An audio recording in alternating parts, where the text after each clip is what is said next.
There's so many remember things we could do. There's so many things. It's just what's the and best.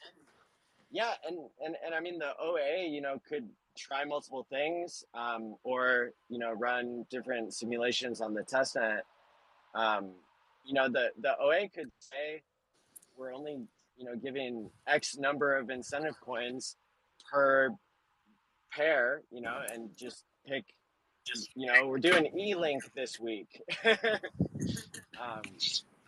It could be that, you know, inconsistent or variable, right? Or it could be something that's super constant.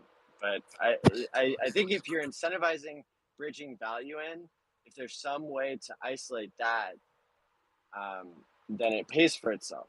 Like HEX does, it pays for creating the coins, increasing the scarcity of the coins by using the incentive of APY.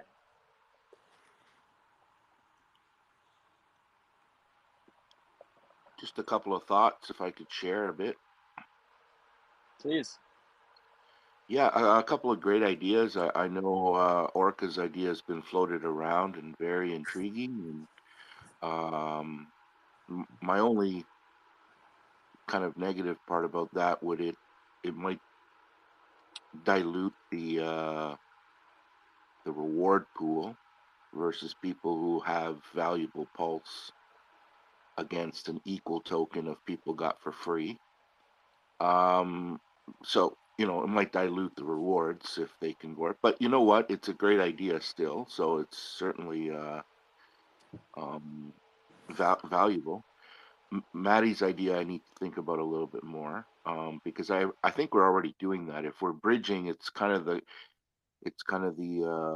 thought process to incentivize people to become liquidity providers, which is the whole purpose of the token.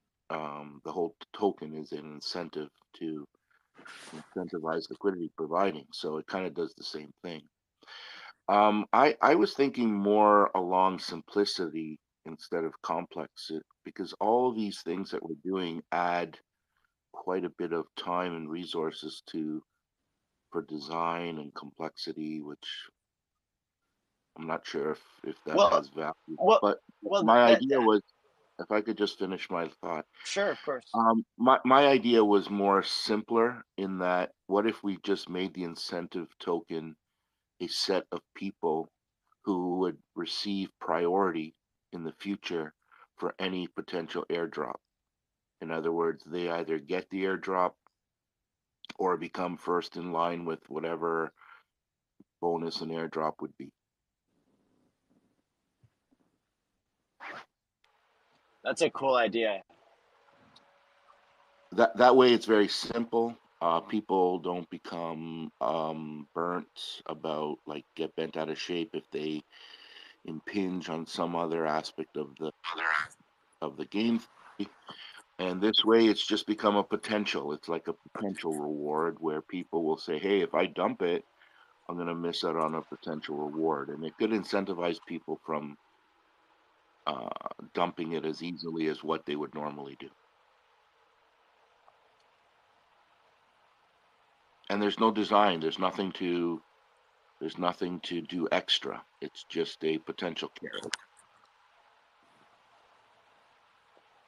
A real carrot, but a carrot nonetheless.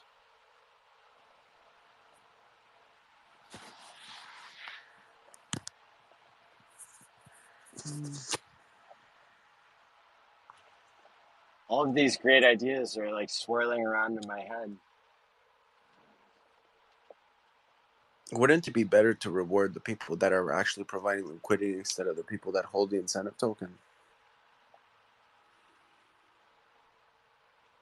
What if Like you could? for the airdrop, for his idea of the airdrop, wouldn't it be better to give it to the people who are actually providing liquidity? Because I could just come in and buy the incentive token, right? That's how you get the incentive token. You become a liquidity provider. There's gonna be no, that's the way it is now. Yeah, but they said also that but if you could get the incentive token, there's gonna be a pool. Someone's gonna create a pool. Because if you're giving the incentive token that much value where you're going to get an airdrop, then someone's just going to say, well, I'll just sell it for more than what it's worth because it's possibly going to be given an airdrop. And then someone will just create a useless pool that'll F up all the ratios because everyone's now going to create a pool. Okay, But the let's thing is, back up a bit. We got to understand the ways the system works.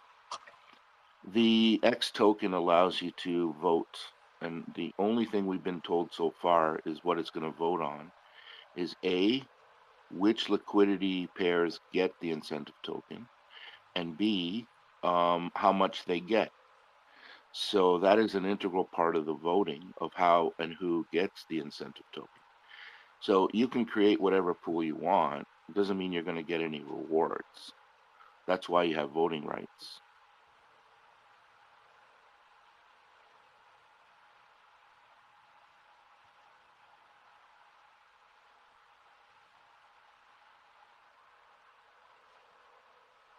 okay, but what stops me from making a pool with the incentive? You can make whatever pool you like.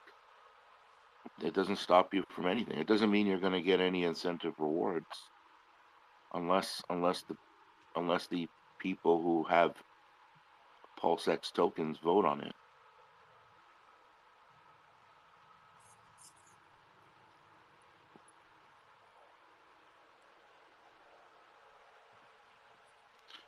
The incentive token is just that. It's incentivizing people to become liquidity providers. And the community might decide and prioritize what pairs they want more than others. And those pools might be incentivized more or even incentivized at all. So that's the idea of the incentive token.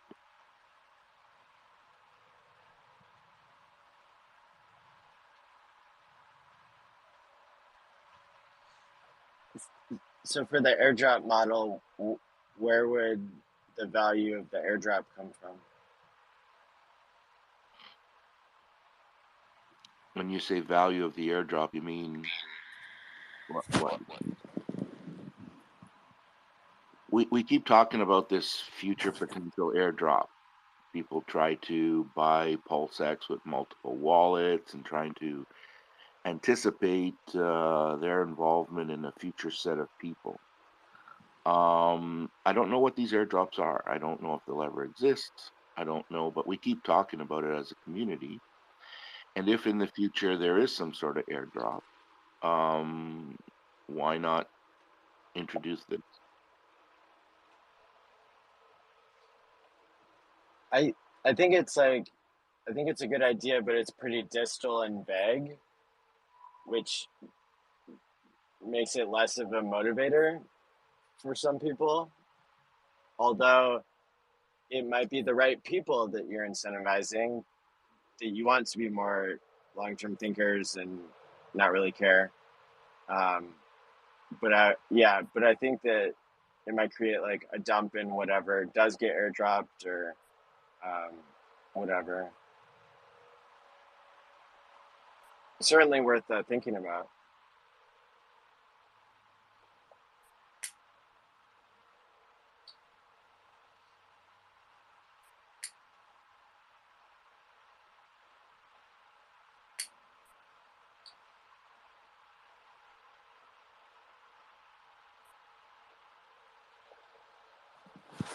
But your idea of the airdrop would work because Cake does have a pool that technically does that,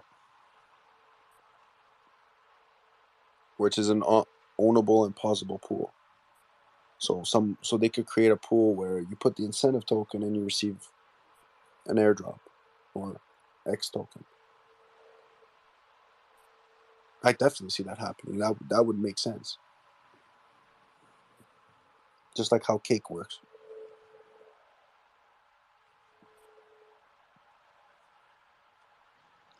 Just like to point out that we critiqued my plan for needing a requirement of time, and now we're pitching a bridge that requires a time lock and an airdrop that may or may not occur sometime in the future. That's what brainstorming is just getting ideas out there and thinking about how it could all go together.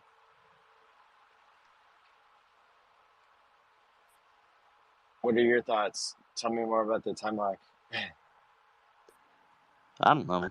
I just I think that it has a lot of mutual, like in my opinion, it has a lot of mutual benefits within the system.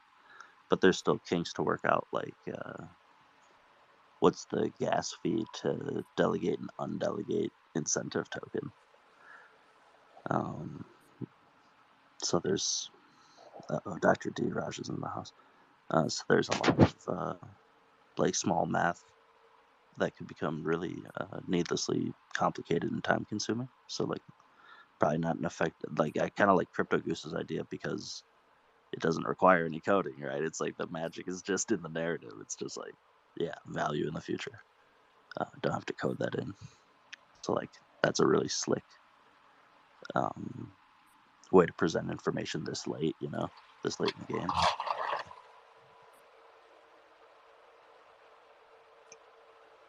I think the closer and more motivating the incentive token is to like having people bring their value over from the ETH side.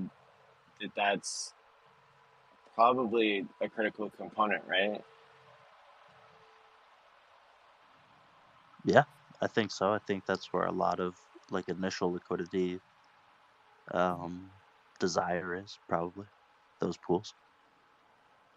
So what if it was just kind of like how HEX was launched, where the incentive token is just like the only thing you can pay for, the only thing you can put in for the incentive token is ETH. As a pair, you're saying? No, like as it like if you send the OA ETH, then it will send you the incentive token. That's the only way to get it, is to put ETH in there in the system, and it's gone. It's you don't own it anymore, and it can be Man, I used for don't whatever. know. That'd be a hard sell to me. Why? Why? Because isn't that how you're creating bonding between Pulse and ETH? Is by getting all the So ETH. you said this earlier. Why do you want bonding between the price of Pulse and the price of ETH? Do you believe that creates price parity of all the PRC20s? Is that the game plan? Yeah, I mean it. But then don't you have the issue where if Bitcoin dumps, Pulse dumps?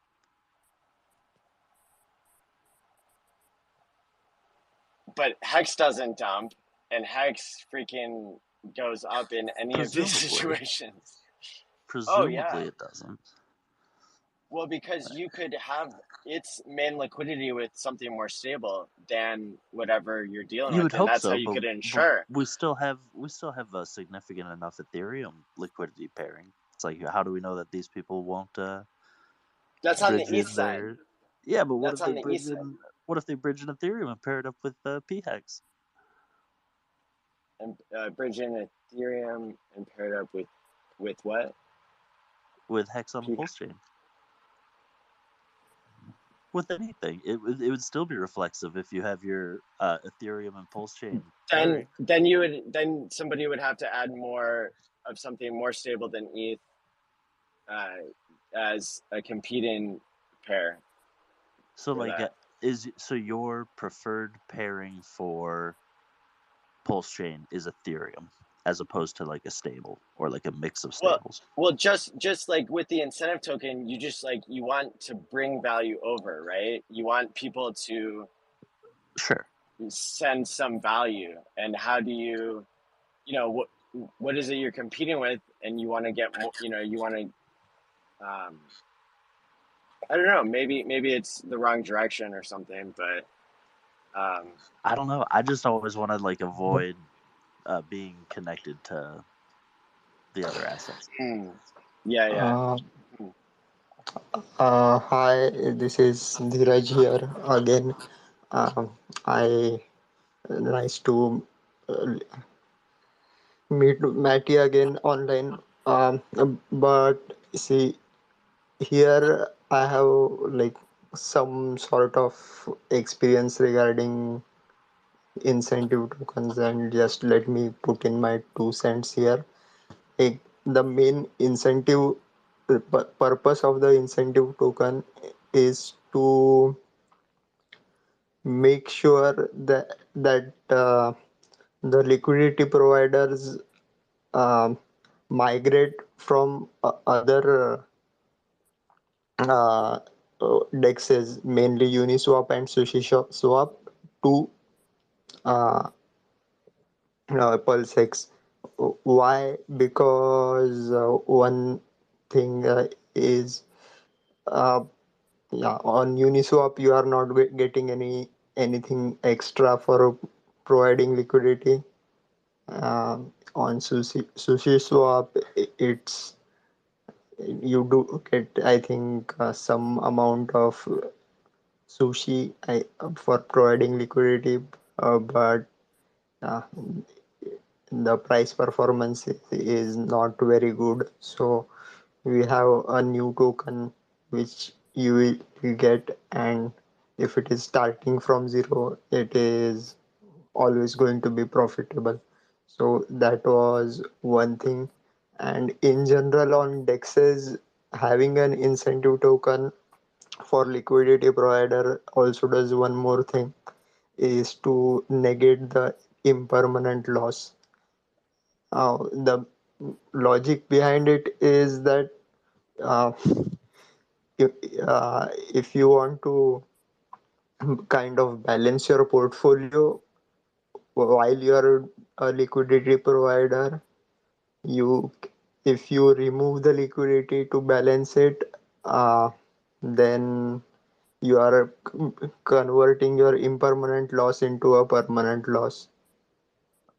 That is, you are realizing your losses. So uh, in lieu to that, you can trade the incentive token and balance the uh, your portfolio accordingly. That These are some of the things you can do. And Raj, for, doctor, yeah, bro, where you been, man? We know this. We were just talking. Do you have a game theory to make the incentive? Like everyone just keeps saying this phrase. The incentive token will reduce the impermanent loss. The incentive token's value will provide this opportunity. It's like, okay, show me the value. Like, do you have a actually, reason that the incentive token has any actual value other than you just keep saying it has one? uh, now if we really go to in deep philosophy, like, does anything even have value, or what? Bro, get out of my face, Right? Raj. Yeah, but see, the thing is, uh, that's the only, like, it's like advertising a Coke can. It's sugar. Sorry, not Dude, let's sugar make it free. what it is. Let's make it what it Yeah, is. there. It's a token that right now doesn't have a name, and in my opinion doesn't have a value. And I just want to Yes. hear where the value comes from. So one thing, its value is going to be, you will be able to, you will be, if you are providing liquidity for any of the pools, Yeah. uh, you will be receiving it for free, and then Okay. you can use that to add, How? use it to be a liquidity provider for that token and earn more of that What? token. Walk me through that Who, part. What does that mean? who's So buying it? so so let's say I am providing liquidity for Hex Pulse pair, just an example. Hmm. So from Hex and Pulse pair, I get the incentive token. Um, so so I add that, create another pool for incentive token and Pulse. So But add. I think Orca's question is, where are you getting the value for your incentive? I am providing it myself, right? By creating the pool. or whoever creates No, the pool, I don't think so. No, kind of. because somebody has to buy it, right? Somebody has to buy it for people to cash out and make up for their impermanent loss or whatever they're doing. There has to be a buyer of the incentive token. Is that what we're agreeing on or not? So yeah, but Does for there need to be a for buyer? Why does for someone have to buy the incentive token? You could have the incentive token backed, and then you're giving it as a reward. Why does someone have to buy the incentive token for you to get it? Because otherwise, it's not incentivizing to people because they can't cash it out, or it doesn't But that's a add value to them. so but originally, what's the first thing? So we're buying the incentive so token. um so the only reason to buy it would be to arbitrage between pairs, like if you basically arbitraging between pairs. Forget I said that. Just because it has a ticker symbol and you can trade it, and its number will go up if you buy it, people will buy it, and those people who get it for free Okay, let's will just take a try. pause. Let's just pause because that's the prime example of what I'm hearing every day, all day. People will buy Yes, it. The number goes up yes. because people will buy it. Just time out, D-Raj. We're going to address this because otherwise my brain is going to melt out of my ears. The number will go up because people will buy it. So then we can also agree that the number would go down if people sell it, right? And right now, the only utility that that sentence has for me is that it can be sold if it has a value. So why would I continue to buy into this thing that is coming into greater supply and just being sold constantly? That's what I mean I by have an wasting answer. money. I have an answer because you're a whale, and it's incentivizing something that's so valuable to you that you're willing to pay for it How is it valuable to me? because it's bridging in some sort of value. Because it's I can do that without the incentive token. how Where does the by incentive token get its value? it gets its value Think by of proof it. of stake. Think I'm of it as. Think of it another postulating. way. Think of it another way.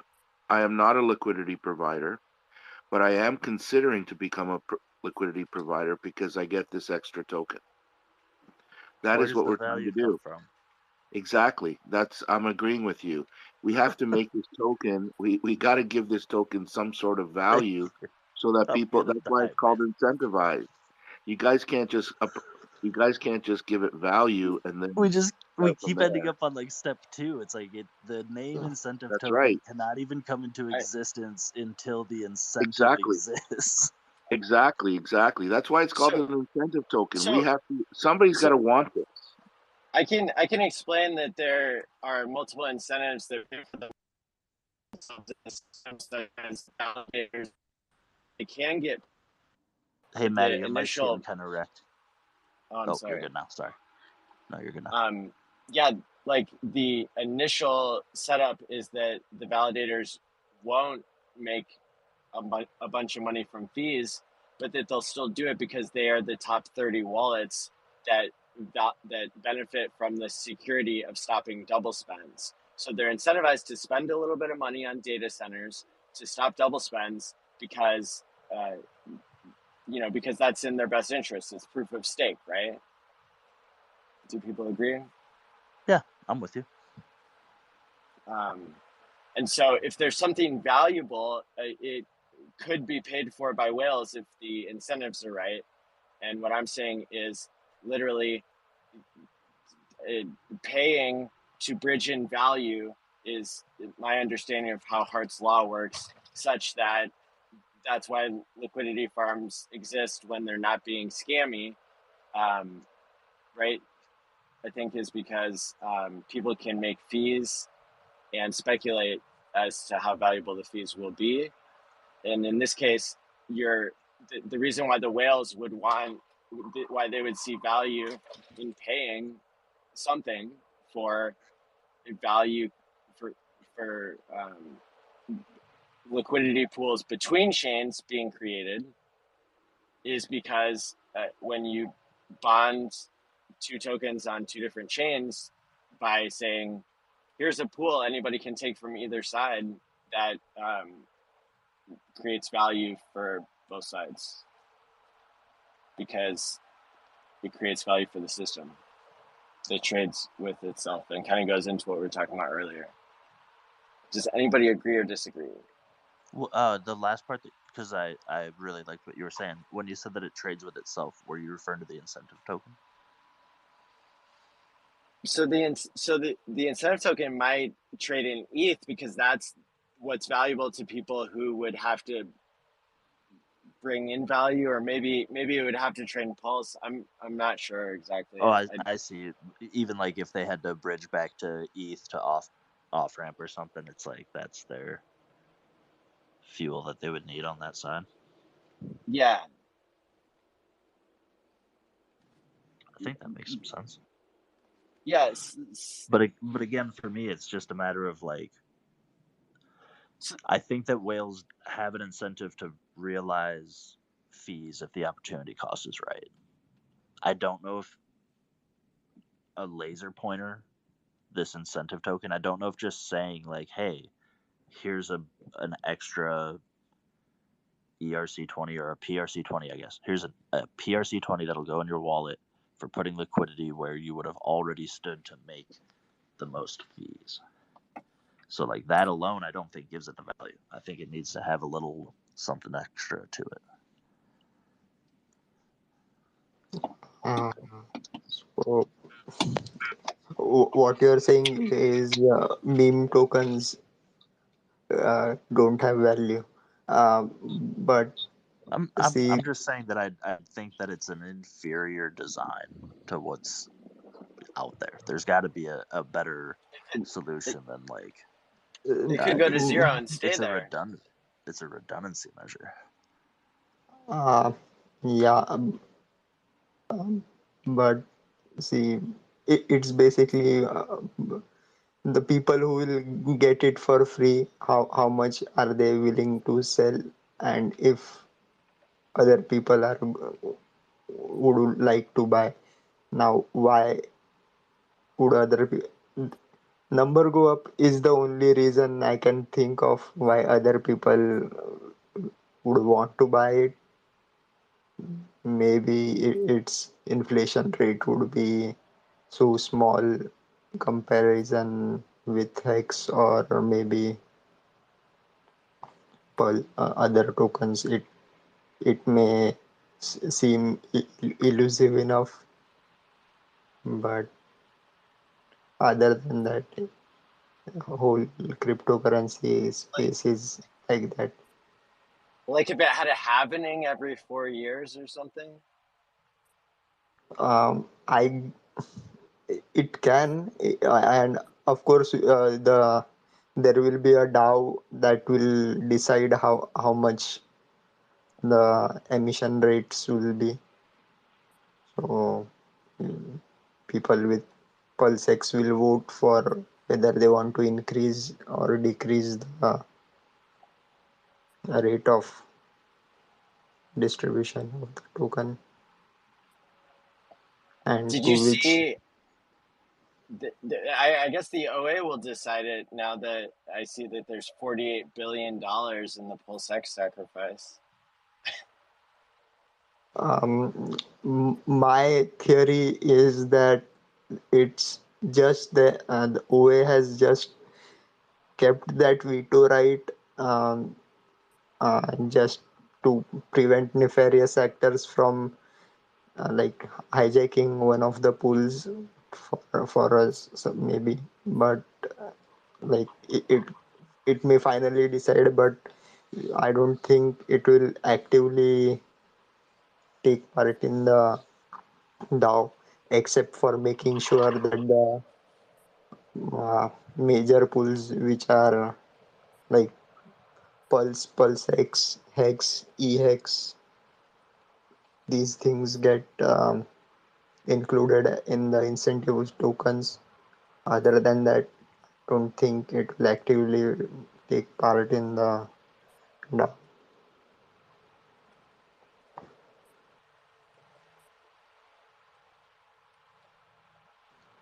And second, for the incentive token, like once there is a liquidity pool, no token will can go to zero. Like un, unless there is a rug pull, yeah, it can go very close to zero, but not zero.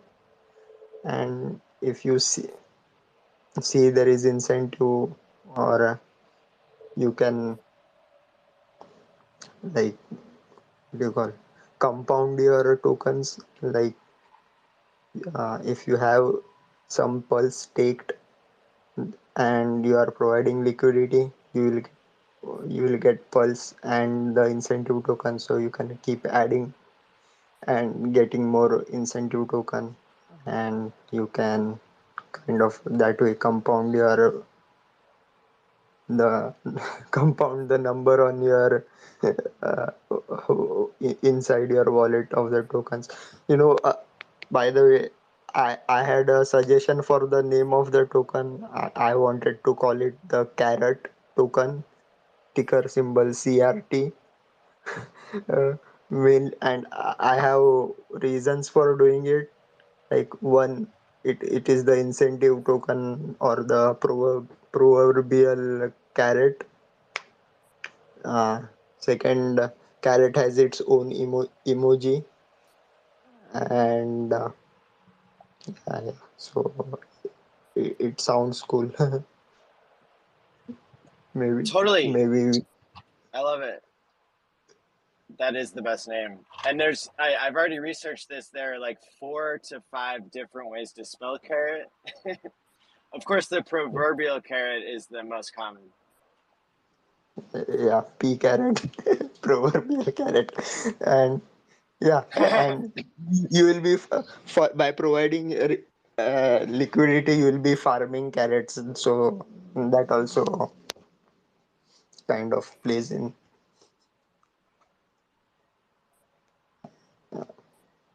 Totally.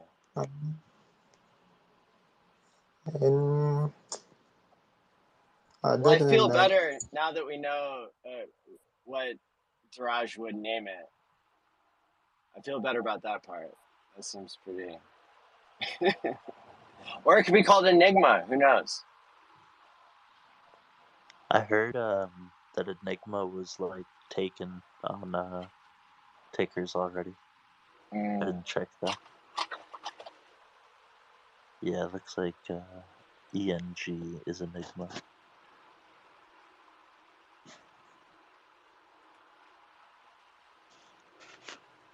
Well, if the incentive token is going to be called carrot, we know what all the sweet tooth lovers are going to go for. The carrot cake pool. You guys are so lame. I had to. I'm sorry. I had to. Thank you. Needed that. So the incentive token is kind of super fluffy, right? Because there's already an incentive built into PulseX, right? Part of the fee goes to incentivizing liquidity anyway. Is that right? I think part of the fee goes to buying up the liquidity of PulseX itself, doesn't it? I thought it was both. Is it both? What's the percentage that goes to incentivizing liquidity? I thought it was like 70%, like 70 or 80% of the third of a percent. No, 21%. 21% goes to the buy and burn. I think it's Yes. about 76% goes to the actual liquidity provider as a fee. That's what they get. That's what they collect. And 3% goes to the team, back to the dev team.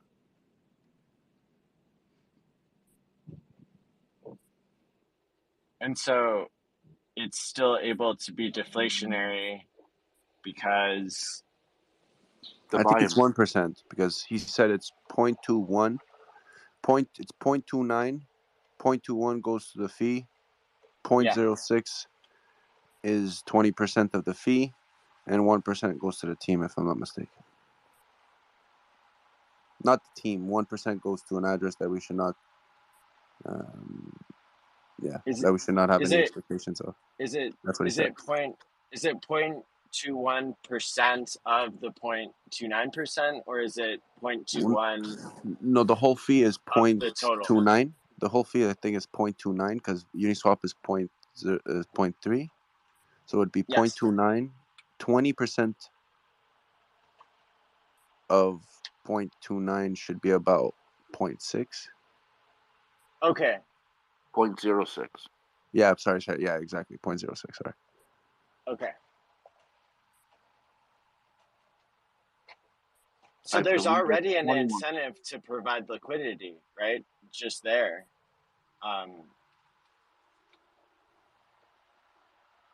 Yeah, the But incentive is fees. The main incentive is the fees. That's why people provide liquidity. That didn't go away. That's the prime reason why people provide liquidity. Yeah, so that's for by providing liquidity on Uniswap, you are not getting anything extra. So uh, here you are being given this free token, valueless token. So you can even you get an extra ticker in your wallet. That's the only thing that it does. Makes you feel good or better than providing liquidity on an exchange where you won't get anything extra other than the fees. So yeah, that's my thought. okay, cool. Yeah, so that's just like a meme bonus. Yeah, you can say that.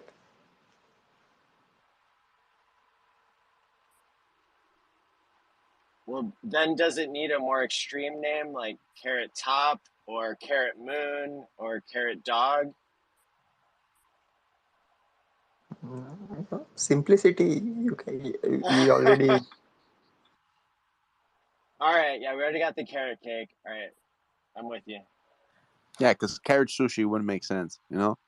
Sounds horrible.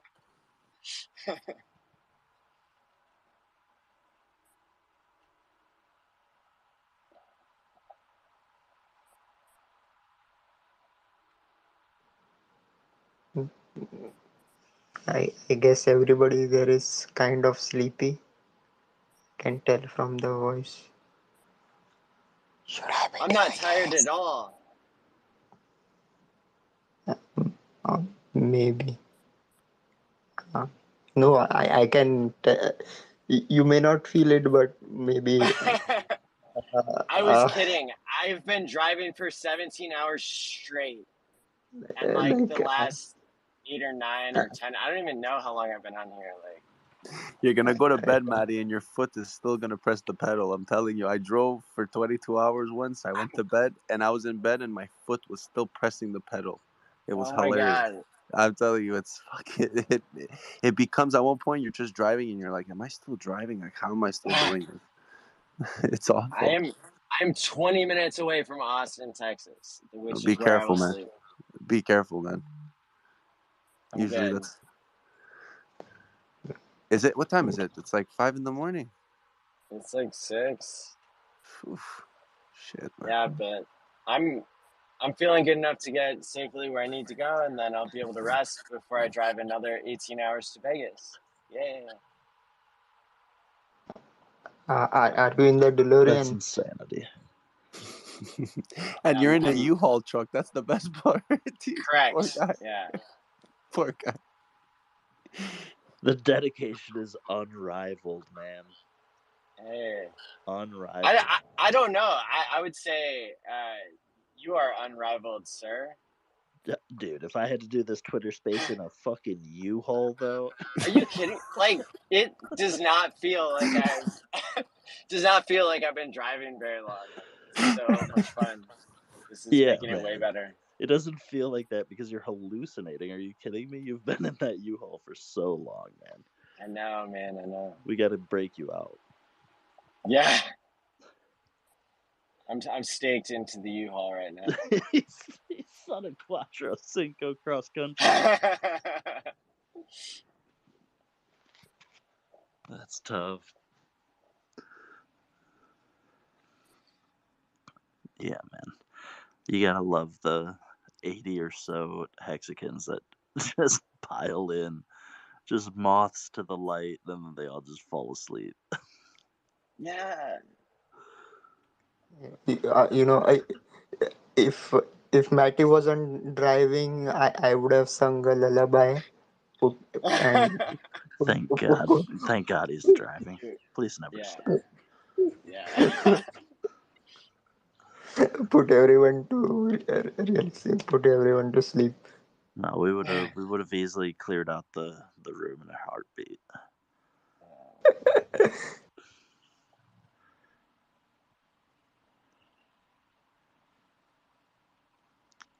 I'm getting excited for the debate. Day away, day and a half away. Yeah. Yeah, I just can't wait to hear how Peter is not gonna have anything to say. We'll He's see, gonna man. everything he's gonna say is gonna have nothing to do with Hex. That's what's gonna be funny. He's gonna be like, "Yeah, but crypto does this," and then Rich is gonna be like, "Yeah, I agree with you. Those are fucking shit coins, and we don't do that." It's gonna be awesome to see. I can't wait. It'll be interesting to see how much Peter Schiff looks into Hex. Exactly. That's what I was about to say. Is like, how much does he actually know about Hex? Because no one in the world really knows about Hex besides us. Because he even specified in his tweet, like, primarily Bitcoin. So it's like, that was even a little telling, where it's like, I think Richard's probably pretty comfortable talking about gold, Bitcoin, and Hex. And it seems like maybe Peter Schiff is really comfortable talking about gold and probably feels he can fend off the wolves talking about Bitcoin. And then it'll be interesting to see where Hex falls in that spectrum. Well, I think in a more general sense, gold bugs and crypto guys tend to have some quite a bit of commonalities in terms of their thoughts on the dollar and fiat currency. And I'm hoping the debate is a positive one in that they establish some, fundamental, areas of agreement and then build on it as to what is a better form of money. Is it crypto? Is it gold? And the advantages and disadvantages of both. If they start getting into an entertainment thing, then I don't think it's going to be very useful, at least for us. Peter Schiff has a massive audience. I think this is a massive opportunity for us to not only reach eyeballs but gain legitimacy in spaces that we didn't have legitimacy, and I'm hoping the debate is in that vein. I agree. That's what I'm most excited about, is this opportunity for the exposure. And with two guys that are really brilliant, it's an opportunity to put so much positive content and quality content out there that it would become a um, force to be reckoned with. You wouldn't be able to gatekeep as easily when so many people are benefiting from the knowledge exchange between these two people. So I guess that's a good point to, even though it's 6 in the morning here, to shill if you would like to watch the debate, you know, Richard Hart and Peter Schiff, go up to the tweet at the top of the Twitter space. It's the second pinned tweet. It's by Richard Hart, and it has a link to the debate. And you can sign up with a throwaway email if you want. But if we give data that shows that a lot of people requested to get the live stream feed, then we can um, use that data to help gain opportunities like this moving forward with additional speakers. Shows that the people are interested.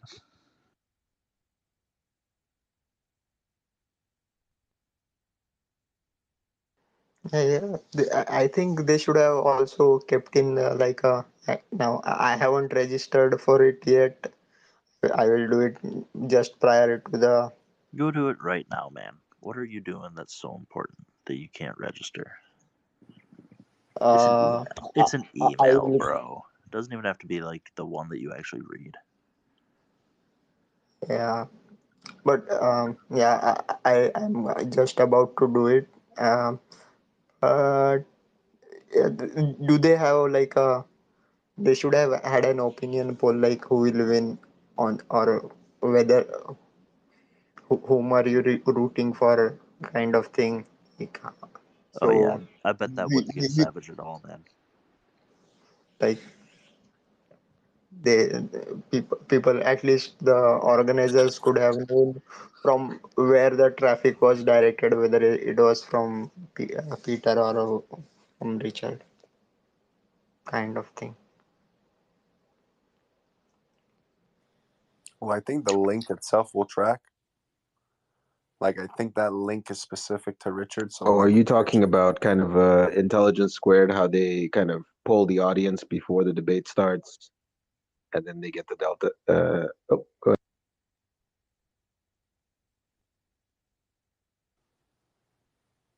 no, but I'm pretty sure the link that we have is Richard's link.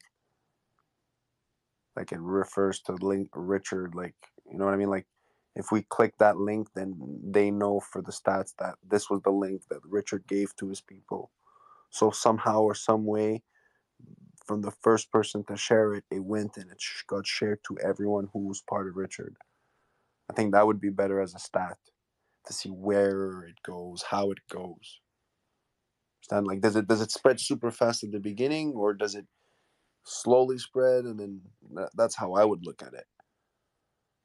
Because like you always see, like when when Richard tweets, you always get like 150 likes, 50 retweets all the time. Well, at what point or what subject does it go over that? You know, there should be stats for that. I think the link will be able to track that. This is different. You have to register for it. You can't just share a link. There's a link, you have to register, you got to put in your email, and then they send you something back.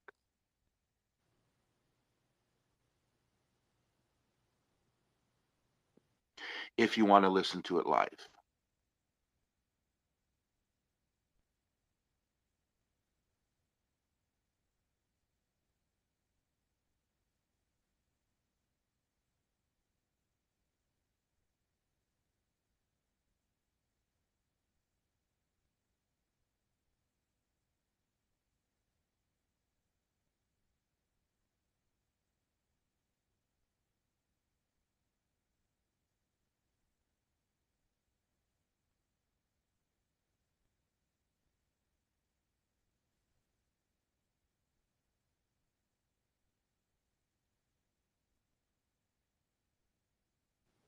Okay, when you click the link, it's a link that turns into the link, so it's being tracked.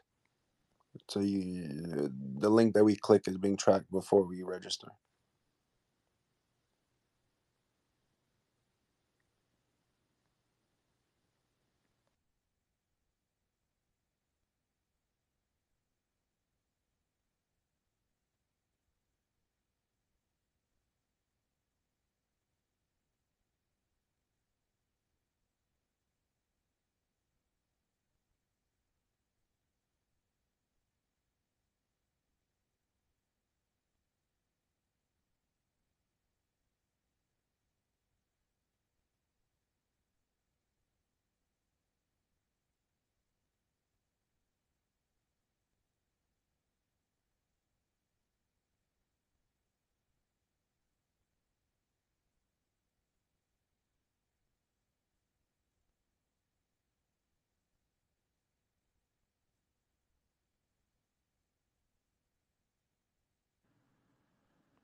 Just a little friendly reminder that this space is totally open to anybody.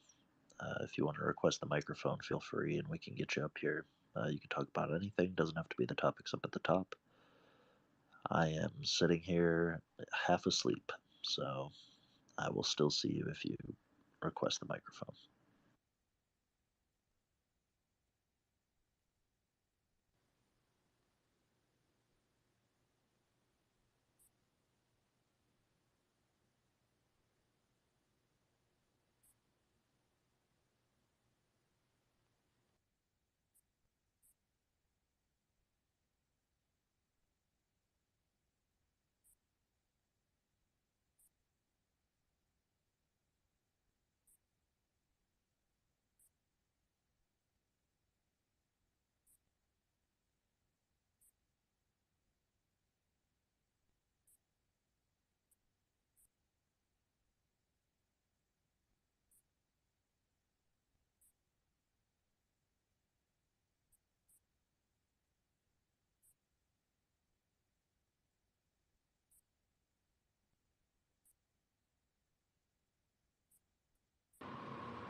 Hello.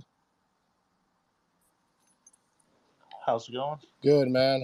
Hey, Maddie.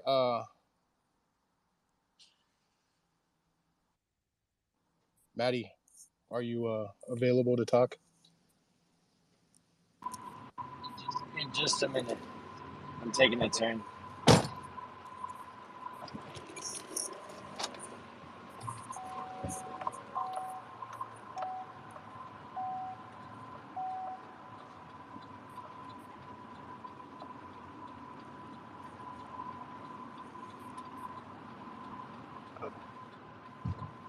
I'm just got a question. Yeah, go ahead. Just about this double burn with PLF. Can someone explain that, please?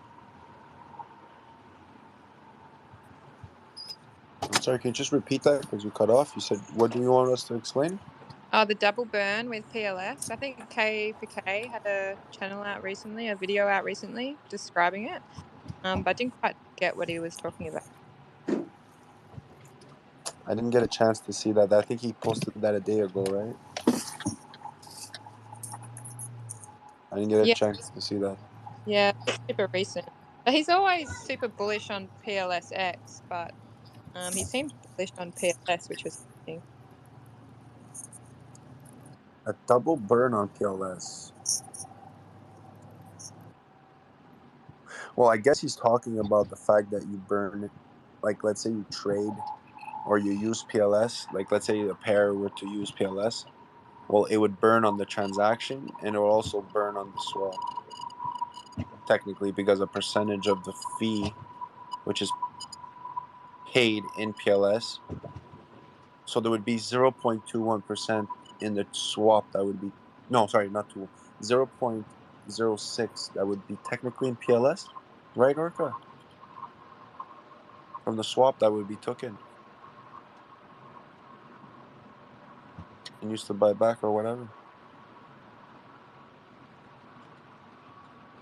So there would be, yeah, there would be technically a double burn mechanism, but it's not, it's very, I wouldn't say it's certain, but what you can guarantee yourself is that there'll be one burn, which is the transactional burn.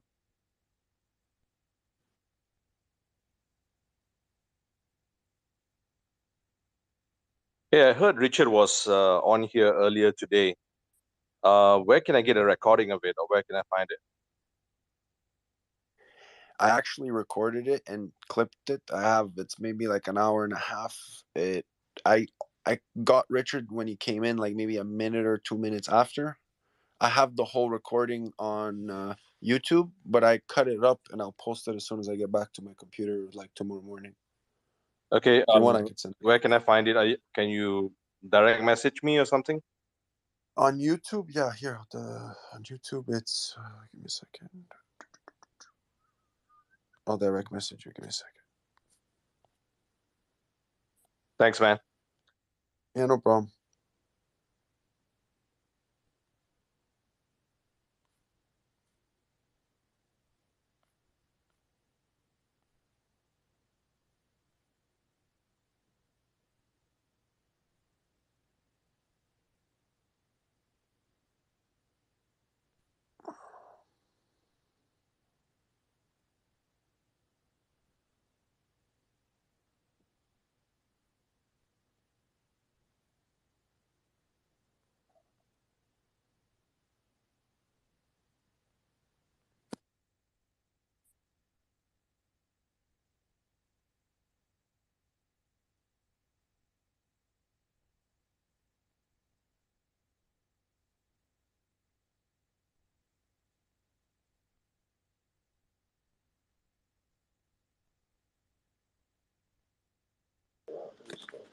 Hey, Maddie, how was Daytona?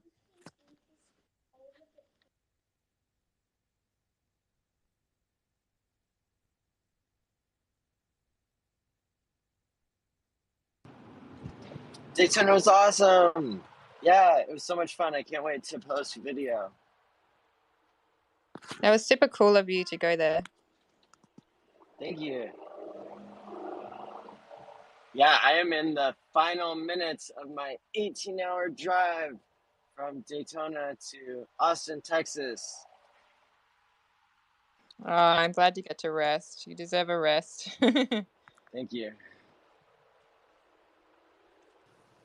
Hey, Maddie, I appreciate you follow me on Twitter. A while back, I sent you a video of a cabinet that I built. It was a Back to the Future cabinet. I saw that you were a Back to the Future fan, so I was able to send that to you. So I appreciate you following me on Twitter, Was man. that That was the awesome. pinball? Was that the pinball thing? The arcade machine, yeah. Yeah, That that's so cool, man. Wow. Yeah, I build those from 4 pieces of wood. So I have a little side business that I've been doing for the last like maybe close to 2 years. So actually doing pretty good with it. But man, like once I saw that you were a Back to the Future fan, I was like, I gotta send it because I'm a huge Back to the Future fan. And when I put that flux capacitor in it, I was like, yo, you're gonna love this. Yeah. Oh, that was amazing. Yeah, man. I still, dude. I just built another one. I have like a lot more that I build that I got coming up. So I mean, I appreciate you following me, man, and I'll Of continue course, yeah. to support you guys. Awesome. Thanks. Yeah, man, like I appreciate you sharing that and having such a cool hobby Yeah, man. or business. Yeah, business. Yeah. It's a blast, man. Because I'm bringing back a lot of people's childhoods, and it's just amazing. That's a great feeling for me because I lived in the arcades, and for me to do what I do, man, it's amazing. But for you to follow me back, man, I thought that was really cool. So I appreciate it, man. Of course. Yeah.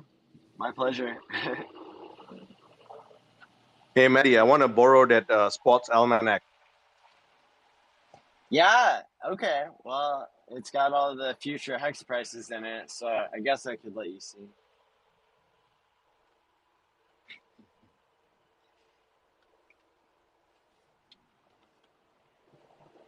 Yeah, I'm getting all of the props I can think of. I've got a lot of them. There's still a couple more to collect, I think.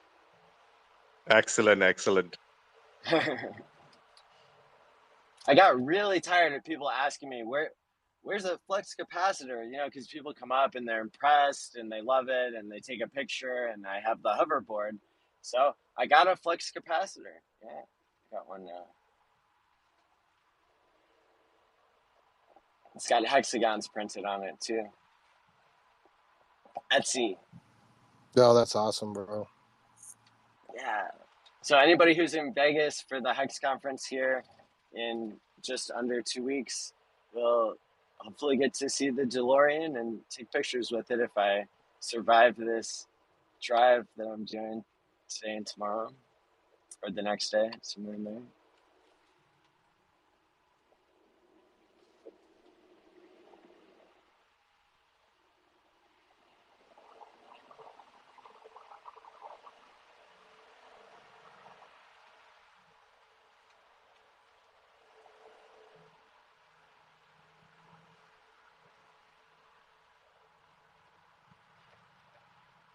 Is anybody who's listening now coming to Vegas?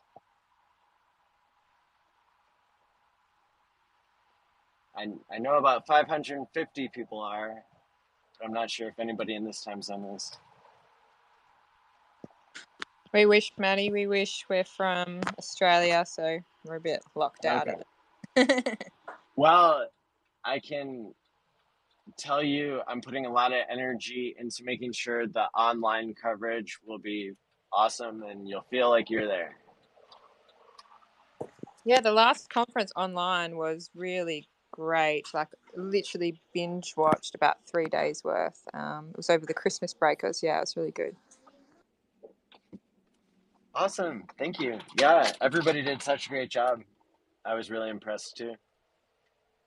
Yeah, great job with the organization, Maddie. Thank you. It was worth it for sure to get all those great minds together.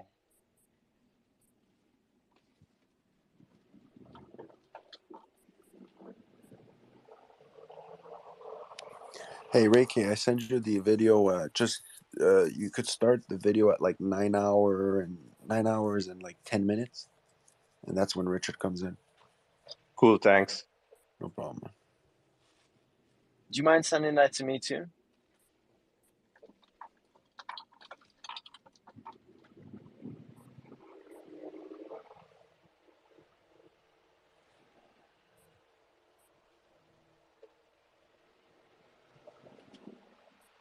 I sent it to you, Matt. I Thank you. also wrote around the 9-hour mark. It's like 9 hour and 10 minutes or something like that, but it's around the 9-hour mark. Awesome. All right, guys. Well, you guys have been really awesome, making sure that I'd be awake this whole time and saying so many interesting things that my mind is still racing, after the NASCAR, still racing. But yeah, I'm going to sign off and get some rest here, but I appreciate y'all, and I'm sure I'll check in later on. Yeah, Maddie. Take care, Glad Maddie. you arrived safely. I went to sleep last night and See you, I Maddie. woke up Have a good rest. and you're still awake and still driving. So carry on. Stay Awesome. safe, Maddie. Thanks, guys. Peace.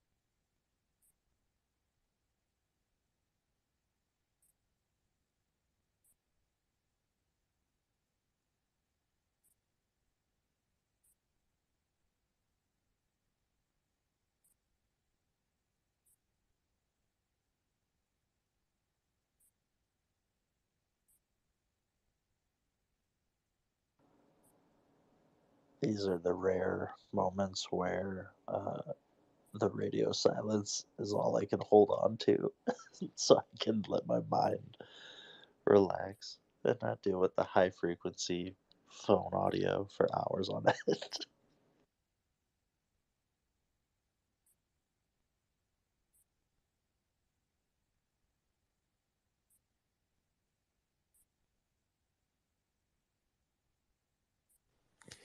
You think Gary Vaynerchuk is going to be on?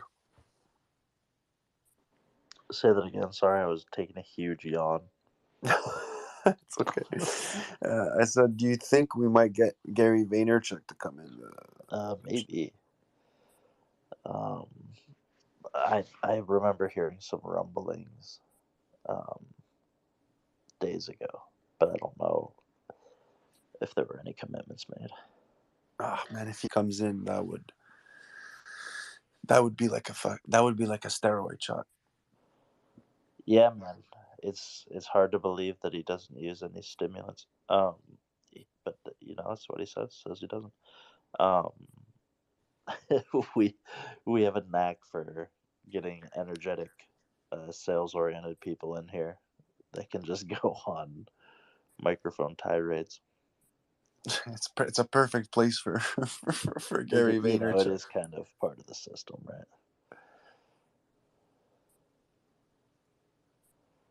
It's a crucial opportunity to spread the knowledge. Especially for him, it would hit a lot of ages, a lot of platforms. Especially that TikTok platform would be. They love him on TikTok, man.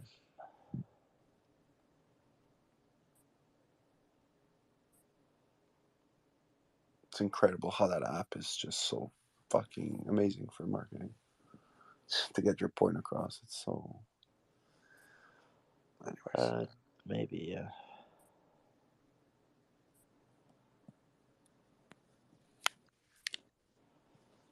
Dude, can we just talk about this awesome Mega Man patch profile picture? Thomas Shaipior. I have no idea how to pronounce that name, but it's a dope Mega Man patch for a profile picture.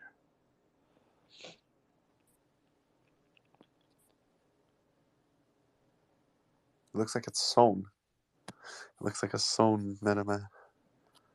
It's very, like, for me, the quality is in how low the quality is in the picture.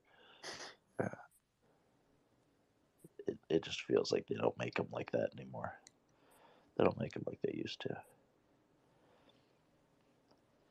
It used to be video games, that, huh? And then we were like, bro, look at these graphics.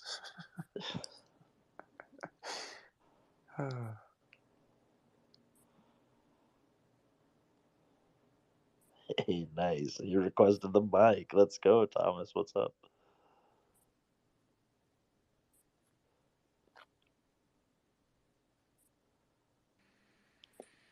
Hi, thanks a lot. And that actually exists. Like a friend made that for me as a present. That's on my wall. That's so cool, dude. What is it made out of? Is it cloth or are those like beads? It is cloth. Like it's fabric. Like he really Okay. handmade this. Quite amazing. Yeah, that's awesome.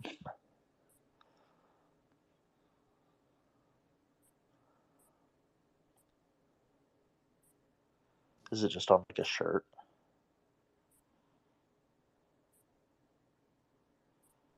Excuse me, say that again. Is the Mega Man stitched on like a shirt? No, it's on the wall. It's like I don't know. It's 6 inches by 3, I guess. Kind of. Oh, cool. So it's like framed up. Yeah. It's framed up on the wall. Very cool. Yeah, dude, that's a dope picture. Cool little Mega Man. Were you like a big Mega Man fan? Is that one of your all-time games? Yes, definitely. Like the second one especially. Very cool.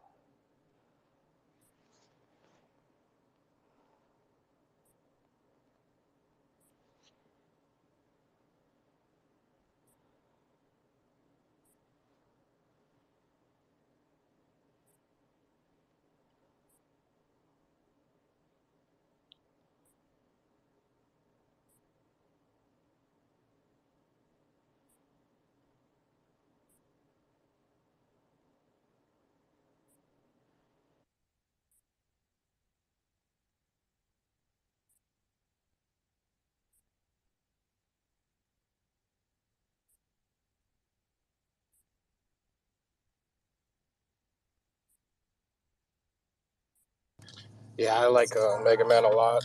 Mega Man was a pretty dope game. The only downfall I have about building these arcade cabinets is that I get stuck back in the 80s and 90s, and I just keep playing these old school games.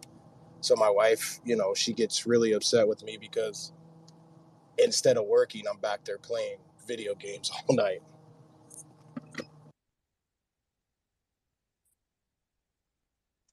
Hey, Hexorca, was just curious, did you get a chance to look at the Vitalik video for the merge and the ETH 2.0 that we was talking about?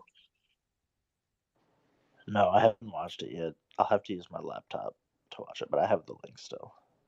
You want to give me the spark notes?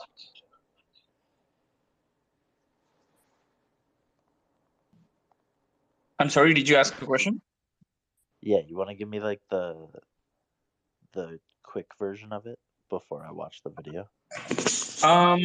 See, I'm not too technical, but basically what he was saying is that this year we're going into proof of stake, and the merge is going to happen between June to August.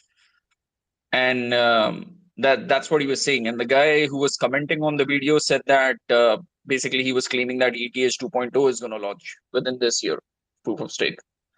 So I was curious. Then I went to the Telegram group for Pulse Chain Comp, and I posted the video. I think one of the admins said that merge is one of the first few steps in the process, and this is still a 6-year um, roadmap. So maybe the guy who's commenting on the video got it wrong, and Vitalik is just sugarcoating, or like Kareem said, just from a marketing standpoint, trying to give some firm update, but it's not actually ETH 2.0 launching within the year. but it was confusing. I mean, because Vitalik clearly said in the video that Ethereum is going to go proof of stake this year. So was this confused? I just had a thought, and then it'll come back to me. But my brain is jello right now. No worries, no worries. And Hex Orca, I just had a quick question on Pulse Chain, right? I remember watching Richard's last live stream, and he mentioned that incentive token is a priority for him at this point in time, and he's working on that. And the AMM board is more of a back burner. So I'm guessing then in that case the AMM board is already done, because he did make a reference where he was saying that it's being tested out now on the testnet. So I'm assuming all the coding and everything is done for that.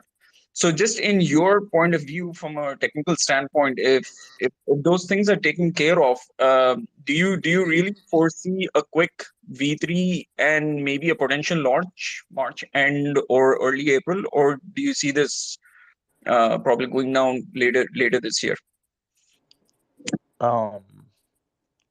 So I literally don't have any expectations. I know it's maybe hard to believe, but it could take like 4 years. Like I'm not sure when it'll come out. But I could also see it coming out in March. I could see it coming out in April, like reasonably soon after the end of the sacrifice phase. I could. But if it didn't come out, it wouldn't waver my emotions at all, because I'm not.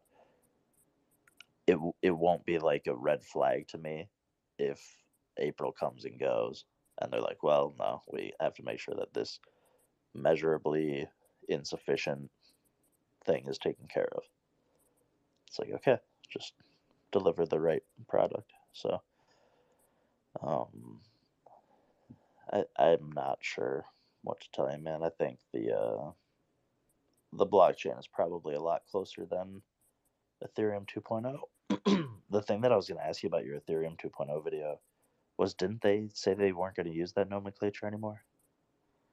Isn't it going to be like this whole phase thing? They're not saying Ethereum 2.0. So are we sure that wasn't like a clickbaity video?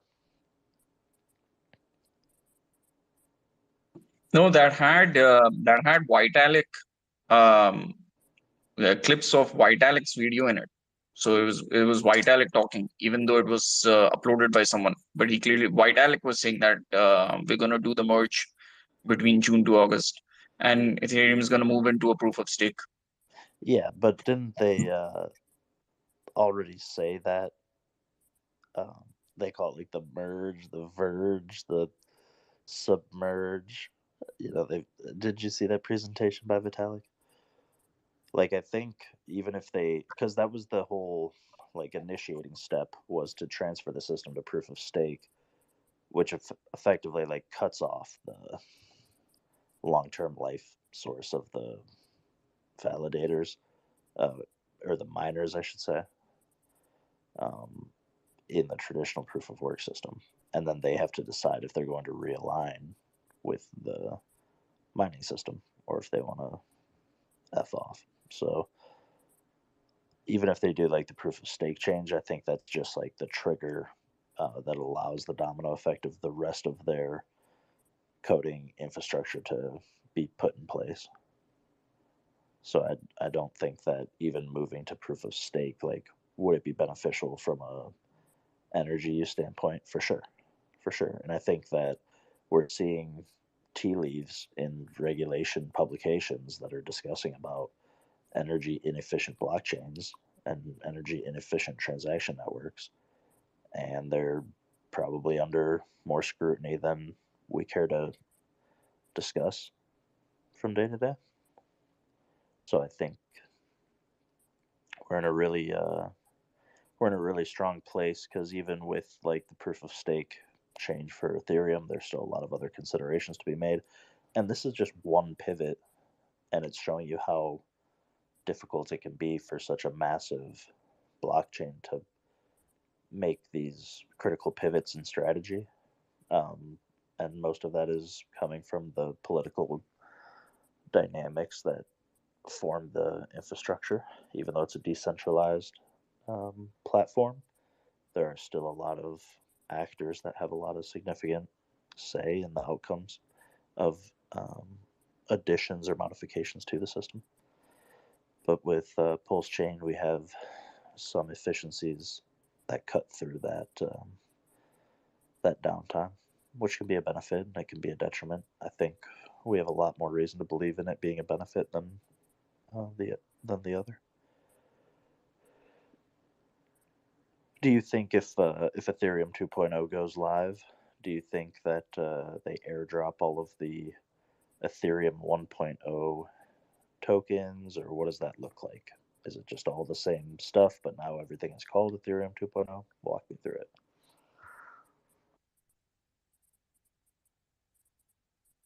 Yeah, that's a good question. Not too sure, to be honest.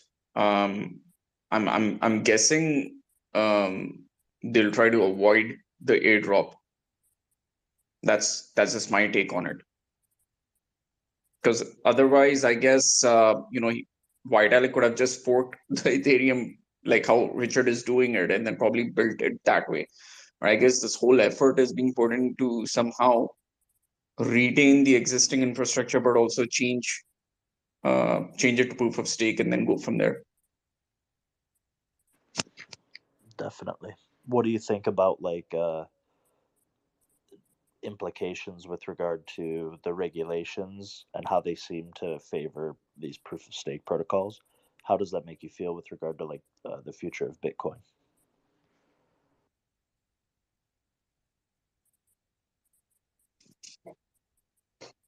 I think the whole regulation talk has been going on for years. I mean, it's been since I think Bitcoin's inception.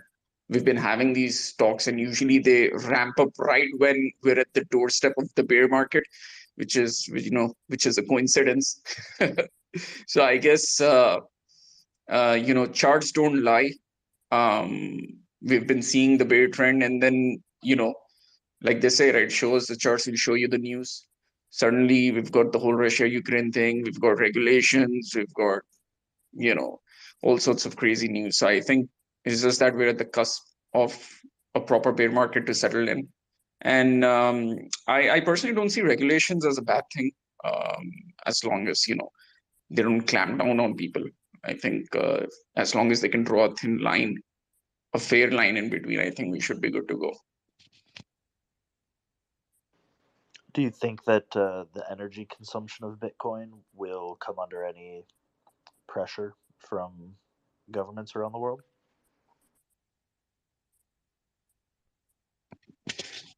To be honest, I mean, I think it's more of a narrative than an actual reality where governments are going behind it. I mean, because see, if you look at the other industries which are out there in the world, right? Shitloads of energy consumption has been going on in different industries, which I'm pretty sure far surpasses what Bitcoin is being up to. So I think they just use that as a play, a narrative play where they twist and turn it rather than an actual problem with respect to Bitcoins, because Bitcoin's gonna it's gonna have its cycles, but I just don't buy. I mean, I personally just don't buy into the whole energy consumption narrative that the media keeps throwing out. To be honest, I think they just use it to maneuver the narratives based on how Bitcoin's performing, but it has in all reality nothing to do with. I don't think that they're really concerned. Very interesting. I appreciate you sharing that.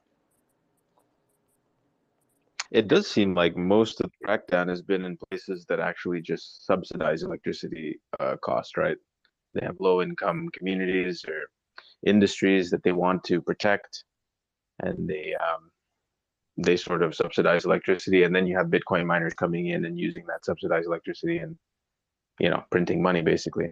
So I think that's been most of the crackdown around the world I've seen. If anyone's seen anything else, that'd be interesting to hear about.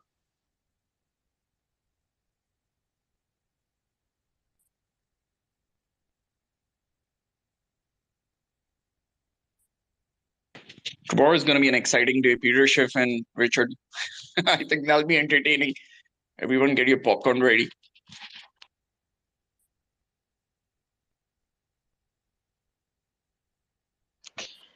the part I'm actually excited about is how Richard is going to beat him over the head with price.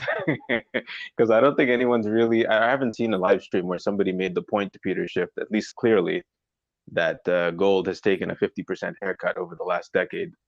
And I think anyone who can land that point is probably gonna. I don't know how we will respond. I know Peter Schiff has his talking points, but I think that's a pretty damning thing to point out. And I haven't seen the recent debates. If somebody else raised it, maybe he's already addressed it. But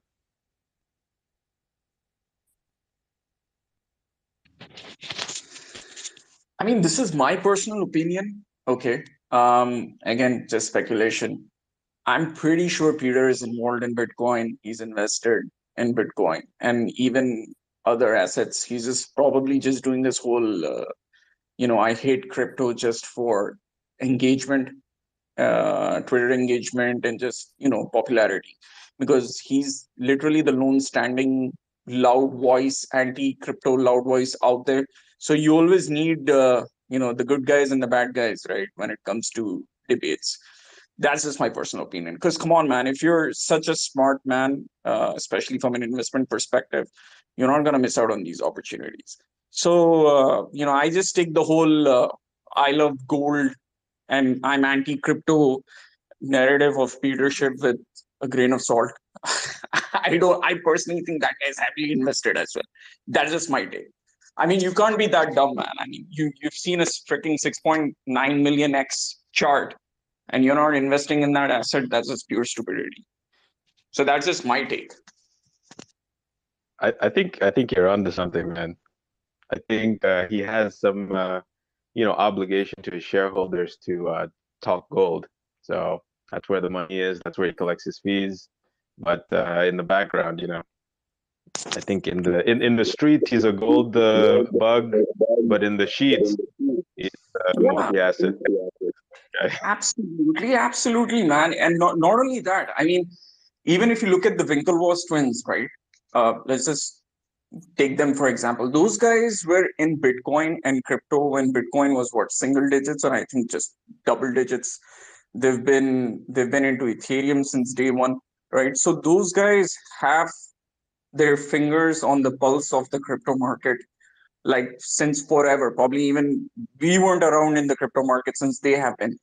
You don't think that those guys have sacrificed for Pulse Chain, for PulseX? They don't know what Pulse Chain is. They don't know what PulseX is. Don't you think those guys are heavily invested into HEX? I'm 100% sure they are, right? They're not talking about it, but that doesn't mean they're not. Because those guys, literally, their life is crypto. I mean, apart from their current businesses, and they're really, really, really smart people, and they know where the money is. So I'm pretty sure those guys are knee deep in two old Richard Hart projects as well, because you cannot miss such an opportunity, especially if you're a crypto fanatic, right? And a big investor, especially those guys, they think really long term. Like they've been holding Bitcoin since it was single digits all the way here. Same thing goes for the Ethereum Godwill, right? That guy, he's a Genesis whale. So that if you're a Genesis whale, the only way you're a Genesis whale if you were in Bitcoin, because you've traded your Bitcoin for Ethereum, right? So these guys know where the opportunities lie, and I'm pretty sure they're silent doesn't mean that they're not invested. So I'm pretty sure Peter Schiff, Winklevoss twins, and all of these guys who are ghosting Richard projects, but they're invested as well. Same goes with all the Furus, right? You've seen BitBoy Crypto talk about it on one of his YouTube videos, saying that, hey, I've sacrificed for Pulse Chain, but I'm not going to promote it or talk about it. And then recently we had one of the hosts of around, we were having that around the blockchain conference where they had Richard on, and the host was so excited. He's like, man, I can't wait for Pulse Chain to launch. I've personally sacrificed. We're really waiting for it, and blah blah blah. So all of these guys, they know it's a full system state copy. They know it's an upgrade to the entire ecosystem, right? So they're not talking about it doesn't mean that they're not invested. I mean, that's just my personal take. So I personally think Peter Schiff's into Bitcoin for sure. Winklevoss twins are definitely into Richard Hart projects and the likes. I mean, this is not a joke, and that's just my personal take. Yeah, I think you're probably onto something because I mean, at the end of the day, all these guys are investors, right? And if you tell them that something that was extremely successful is being copied and made more efficient, it's kind of a no-brainer. Even Peter Schiff, I think after this debate, or even maybe before this debate, when he goes through and studies what he's actually talking against, it's kind of a no-brainer. I can't imagine any investor looking at it and thinking, "Hey, Ethereum is about to be copied. It's about to become faster, but I should run away from it." That's not. I don't think you're going to last very long in the market if that's the way you invest. So yeah, absolutely, man. I even saw one of the tweets from Winklevoss where he said DeFi is going to be the next. I mean, like recently, few months back, DeFi is going to be the next big thing in crypto. And you had Richard comment on that tweet saying that, yeah, that's exactly where I've built all my products. So 100%, man, these guys are into it. Like if you and I are into it, there's no way a Bitcoin OG and an Ethereum OG is not going to be into it, man. I mean, that's just a no-brainer.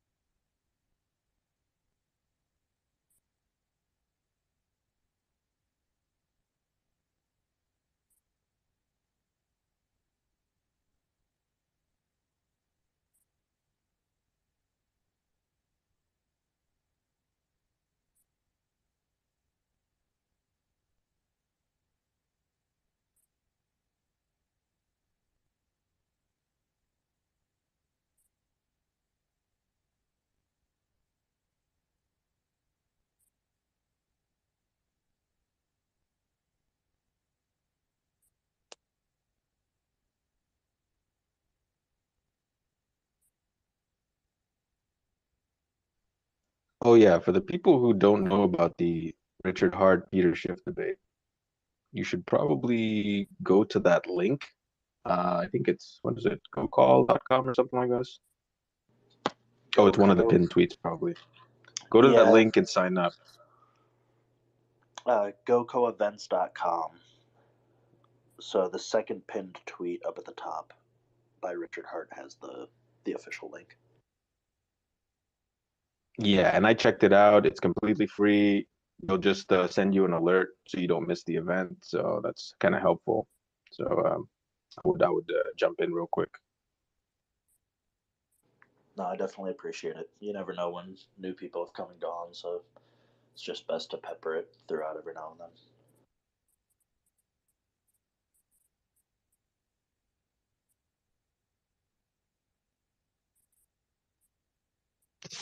Trevon's video was hilarious. He was like, "Man, if Peter Schiff is bearish on on a crypto, it's time to buy it."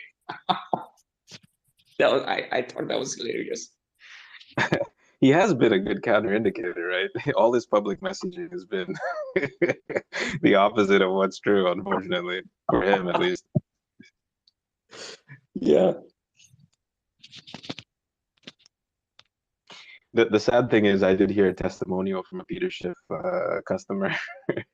He was I think he was in from the crash period because that's when Peter Schiff really got a lot of shine for predicting the 2008 crash, and I think he was talking about the housing bubble, and he was on a lot of these financial talk shows, and they were giving him credit for predicting the bubble, and he signed up a lot of people, and some people in the HEX community actually signed up for his gold service, and the performance has been so atrocious. The testimonials are so bad. It's just like, I've just been paying fees. I've just lost money, and then I moved into HEX. Right, that's the story I hear. So I don't know. I think some of those testimonials may need to be brought up in the debate, and as the person who's shilling this stuff, Peter may need to explain what's going on with his customers and why he's collecting fees from an asset that's performing poorly, and wrecking some of his customers. Yeah. And I just don't get some of these arguments that Peter puts out. Like, for example, he tweeted about HEX. He said, it rewards the people who got in early. I mean, isn't that the case for every single tradable asset? Like even the stock market, you bought, okay, if someone bought Amazon stocks back in the early 2000, decides to sell it in 2005, 2007, but then you've got investors coming and picking it up, and then they sell it in 2014 or whenever they do it in in the future. So that's how life moves on, right? That's basically the case for every single asset, speculative asset that's out there. People buy early and then they sell it for a profit, and then people buy it later and then they sell it later for a profit. That's how life moves on. That's how you make money, man. How can you call that a Ponzi scheme? That's so stupid.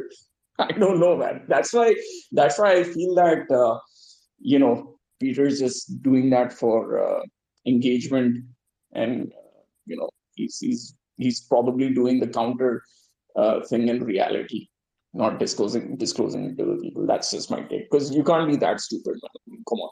That's basic rules of investing and speculation, right? You buy early, you sell later. So yeah, that's what the whole world is.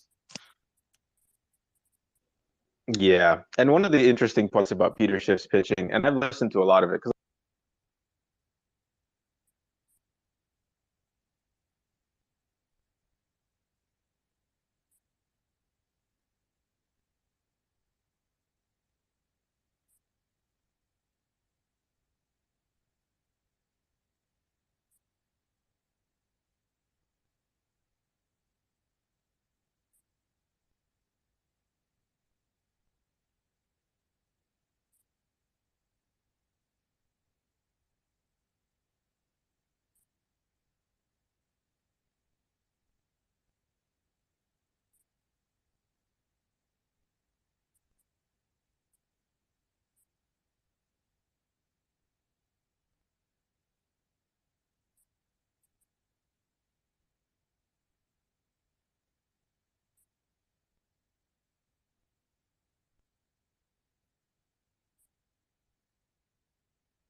there's no financial instrument in the history of finance where people have delayed gratification for so long. If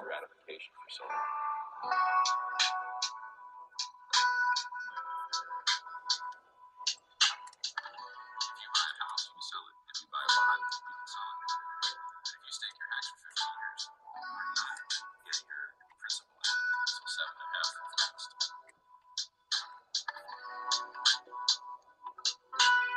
Get out, lose all your interest, just pull your principal. If you serve half your term, if you try and pull before that, you're penalized. And everyone else that did what they said they were doing were honest, they get those rewards. And everyone else that did what they said they were going to do were honest, they get those rewards. There's no central counterparty. There's no company. There's no building. You're penalizing yourself.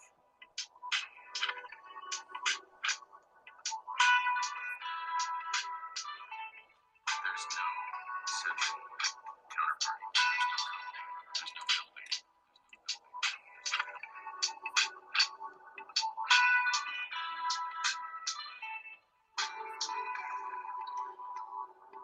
So when you have a blank piece of paper, you draw a horse on it, you now have a horse drawing. You minted it out of thin air. When you have a recording device and you sing into it, you now have a nice song. You create it out of thin air.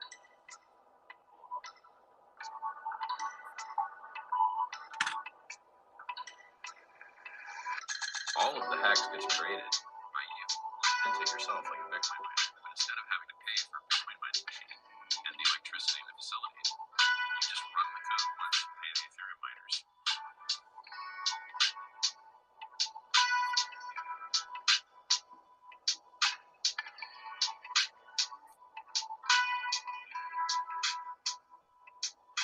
And that code says that if I lock up Bitcoins and destroy them,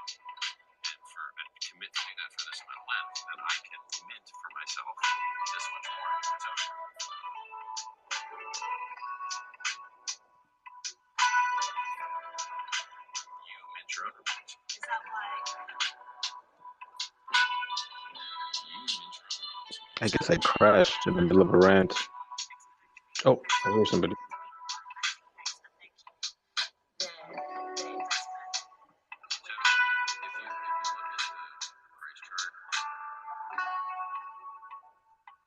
If you look at the price chart of Bitcoin and Ethereum from their launch day, we're doing nearly the same thing they are, but at a higher inclination. The chart would be up and to the right.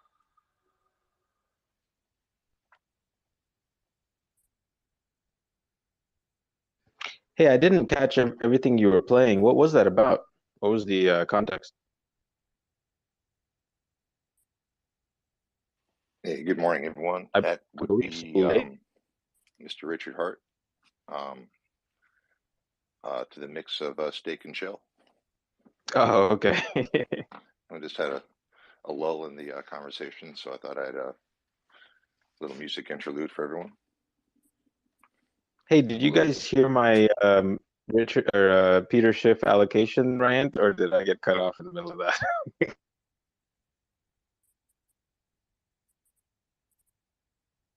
I think I was talking to myself for 5 minutes.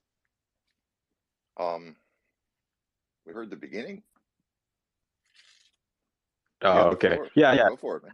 I guess the main point or the gist of it was, I guess Peter has to explain why he's pitching gold, but he's holding gold miners, right? More of his portfolio is in gold miners than actual gold itself, and that was kind of the point I was trying to make. I believe this is true as of maybe a year ago. I don't know if he's shifted his portfolio at all, but last I heard, he only recommended and only had, from what I understand, a 10% allocation to gold, physical gold, and he had a larger allocation to actual miners who are dumping the price constantly. So I think the incentives are misaligned, and he needs to explain why he's pitching one thing to his customers and doing something else.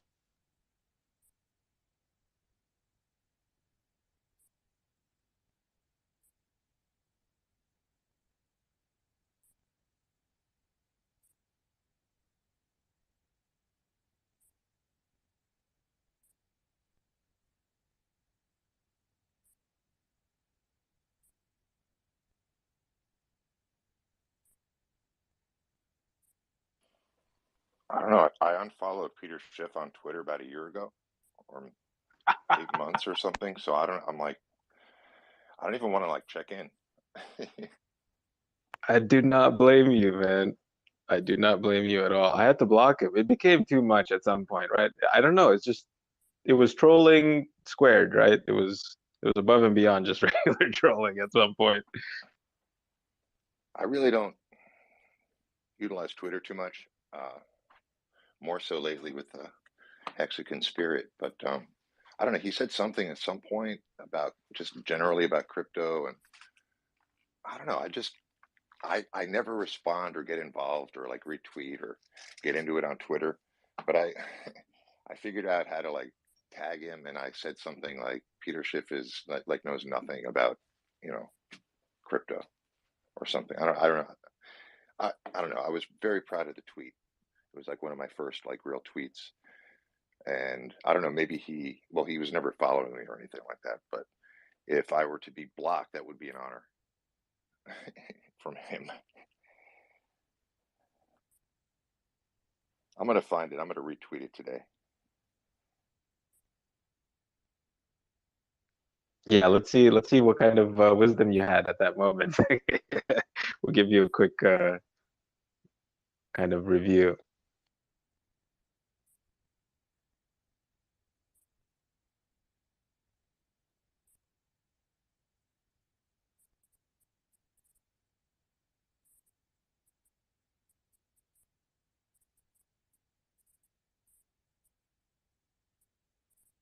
But yeah, still exciting. And somebody was saying, we should do some sort of drinking game with Peter Schiff every time he mentions gold. I think that's a terrible idea. Do not fill up the emergency rooms in your area. Probably during this period, whatever is going on. Who brought up the idea of the carrot? And I thought that was just interesting in context of tonight's debate with Schiff and gold, because of gold carrots. That was kind of cool. Oh yeah. You mean for the LP token, right? The naming. Yeah. Was it Roger who had that idea? He was just talking about the carrot and the farming, and not to get back Yeah, into all I think that, so. but just it just struck me like, oh, gold and carrots, carrot gold. Interesting.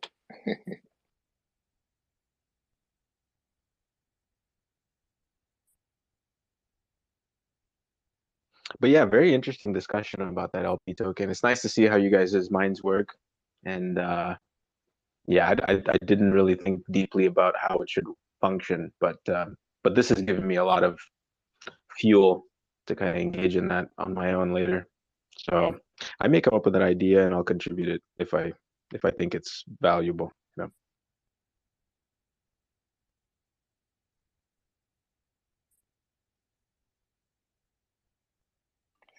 I'd like to think that all ideas are valuable, but in the human world, it's certainly up for debate. So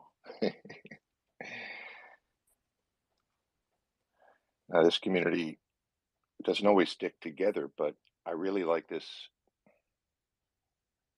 big table going here, this big family table. And a lot of these debates we're going to see are really in-house, and not a lot of other communities really have the benefit of that debate, even though it might seem contentious at times. It's still like a family table, and that is very cool. It's an honor to be a part of.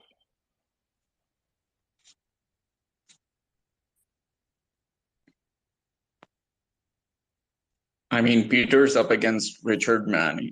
I think he's gonna get slaughtered tomorrow. Because no matter what you say, I don't think so Peter's ever Yeah. faced a personality like Richard in debate. So, I mean, you can't bullshit Richard, right? So he's gonna literally take every single point of Peter and then turn it against him. So it's gonna be very interesting to watch. I just Yeah, that's a good.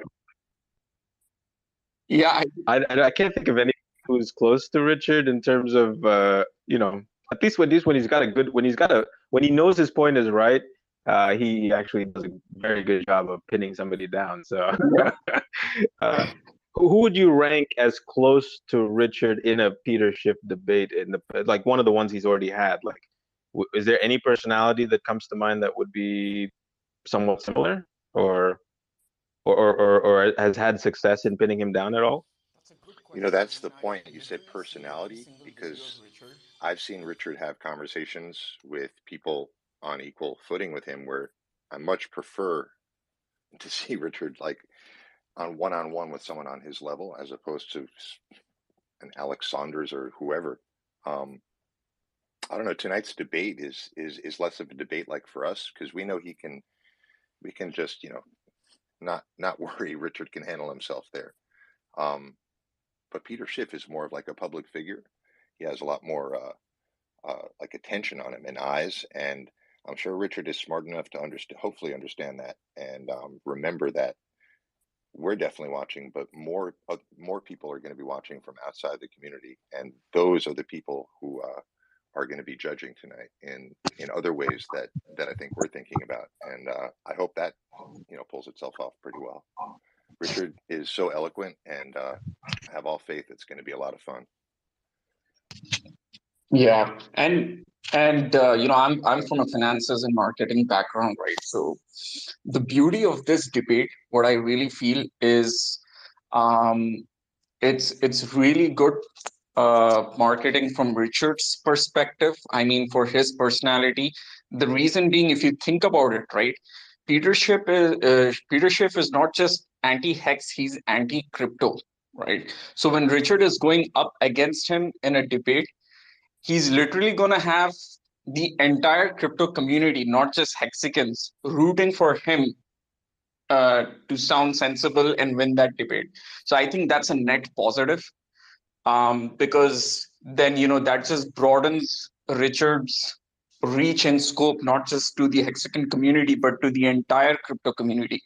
So I think silently all the furus and Everyone who's a big believer in crypto is going to be rooting for Richard and going to be on his side, knowingly or unknowingly. So I think that's a big net positive from this whole debate. And that'll be good, right? Because if Richard, not if, I'm pretty sure he would come out net positive in terms of putting his facts across in favor of crypto overall versus gold. So that'll just attract a lot of eyes and attention towards Richard, and especially on his social media, and people will really start looking up what this guy is about, and hopefully, that just expands our whole community and ecosystem. I think the debate is very strategic and picked up with the right guy, because you're going up against a complete anti-crypto guy. So you're going to literally have the entire crypto community rooting for you to win the debate, or at least, you know, obviously, I know for a fact that Peter Schiff at the end of the debate is going to assume that he won the debate. I just hope he doesn't turn from Peter Schiff into Peter McCormick on the debate, right? Because when Richard's going to be throwing facts at him, my only worry is that Peter Schiff is going to turn into Peter McCormick and just start screaming, scam, scam, no, this is a scam, without any logical facts being put back at Richard. So that's just my only worry with the debate, that if Peter Schiff goes down the McCormick route, then it's just going to be brainless, So let's see. It'll be fun. But I think it overall is just great, man.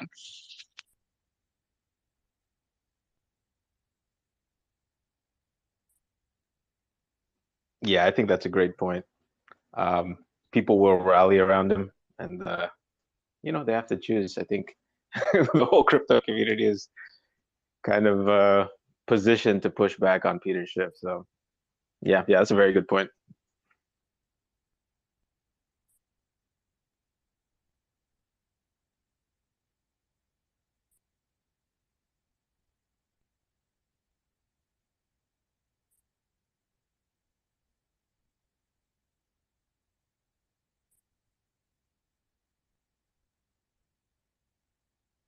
So one person does come to mind. He actually just popped into my mind. I would think Saylor did some anti-gold kind of gold debates. I think he did one with Peter too. So I think that would be comparable in at least some understand. And the thing is, Richard has been in Bitcoin for way longer than Saylor, but Saylor's background is pretty decent. He understands stuff, so he probably was kind of a challenge to Peter and that other gold bug. I don't know who he was. I think he was a miner, famous miner. But I'll be interested to see the kind of attack that Richard employs versus Saylor's attack, because I think Richard is at least understands the technical side maybe a little more, at least from my understanding. So I think the demolishing of this of the argument that Peter presents will be more tech based than Saylor, but we'll see. A discussion that I really, really want to see is Richard Hart and Eric Weinstein. I think that would be really good. But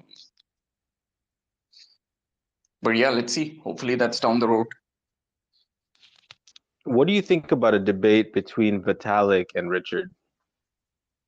I think a lot of people in the Telegram groups, or I kind of just got a feeler, they thought that would be kind of up there with the Peter Schiff type of thing, a head-to-head. Yeah, until the world sees what this stack is going to do, it's not a debate for anyone else. Still, I think it might be too soon to challenge, so to speak, because I don't know. My feeling is that this is. It's a marketplace, so intrinsically it's quote unquote competitive, so to speak. But this is sort of like an Ethereum helper. It's like a offering of hand. I don't know. I don't really know what I'm doing here, so it's like, yeah, it's competitive, but it's a stack. It's like an offering of hand as opposed to like a fist. And to just keep it a debate, I think is like a little too soon. Like to see what this does and see how it interacts with the market. Because still we're trying to invite people who hold ERC20s to say, hey, look, come over. It's like just check it out, use it, utilize it. It's better, But in my efforts in various communities for various reasons, even just trying to raise the topic is very difficult because everyone's so caught up with what they're building. So we're very focused on what this product will do and can do, and the projects surrounding it, the stack being built. But everyone's building that stack also. So it's not such an easy debate, because it'll so quickly turn to just I'm right, you're wrong, I'm right, you're wrong.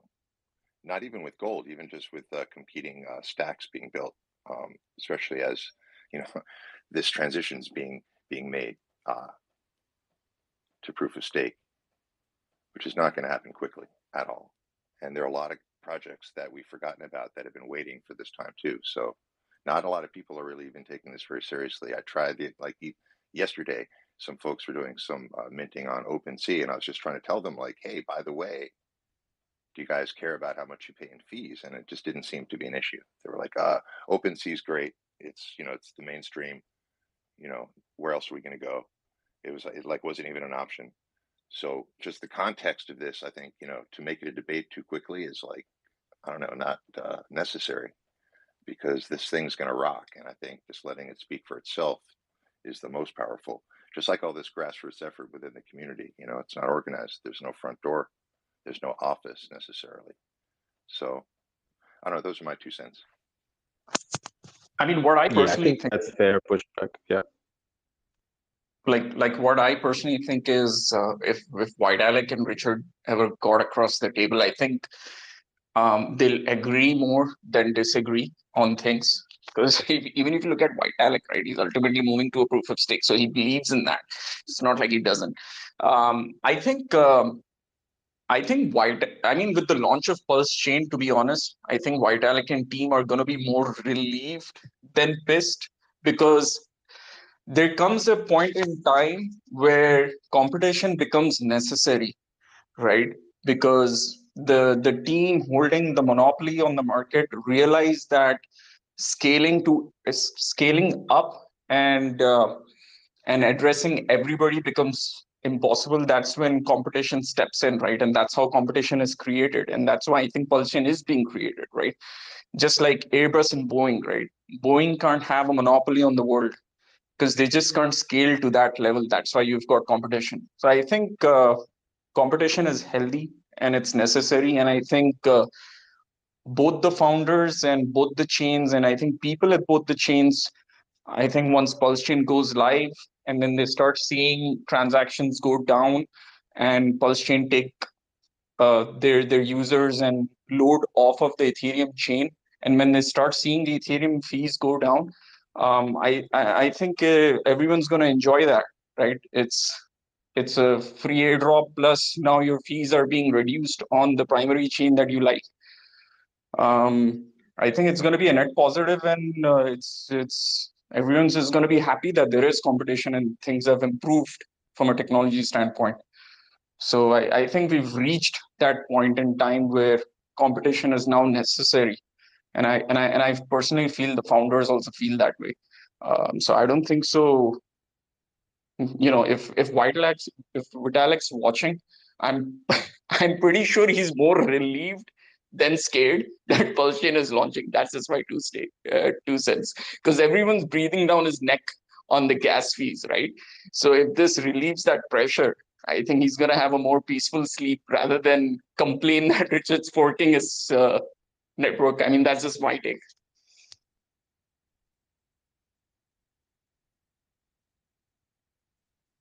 Yeah, I think you both have some points there. I think also Soleil, what he was saying about, it might be too premature.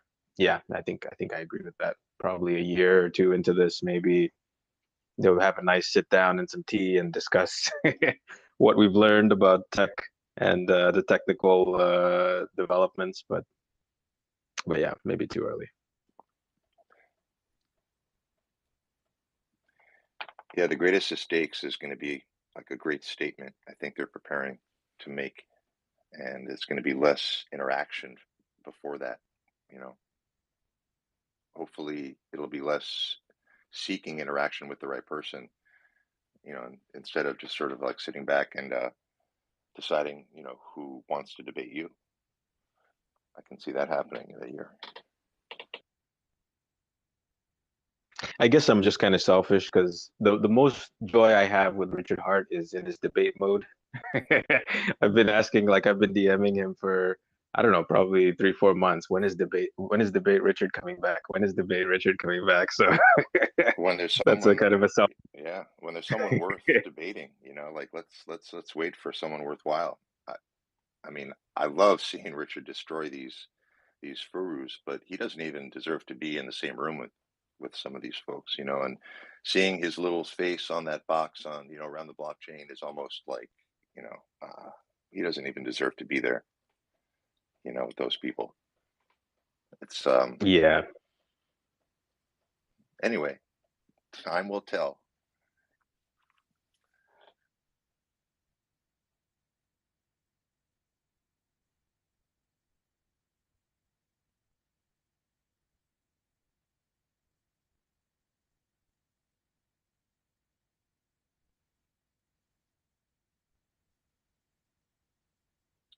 Yeah, like organic performance is is the best statement. Just need a little time. 4 more weeks or months.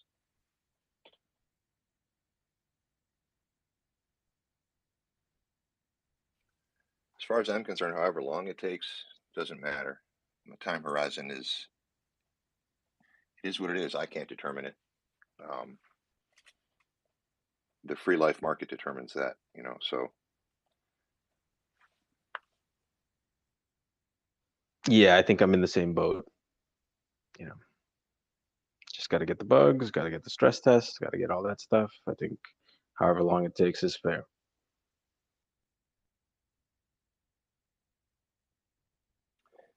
things have to work, you know, in the end. So however long they take, um, and variables will change. You know, environmental change uh, has it has to be intrinsically, you know, sound, and I think that's what we're going for.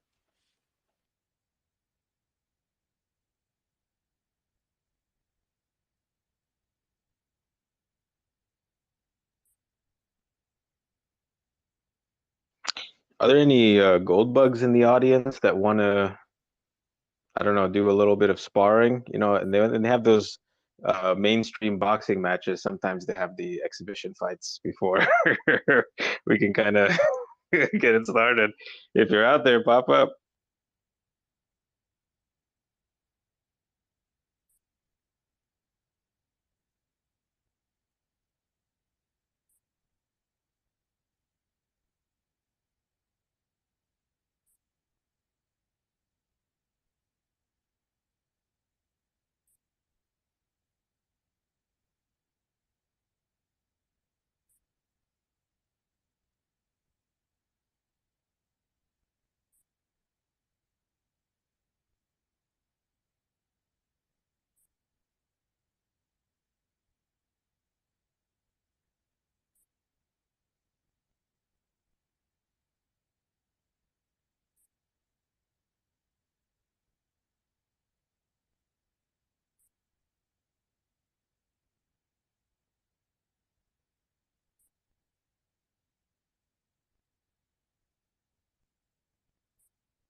So there is an article that just kind of got published.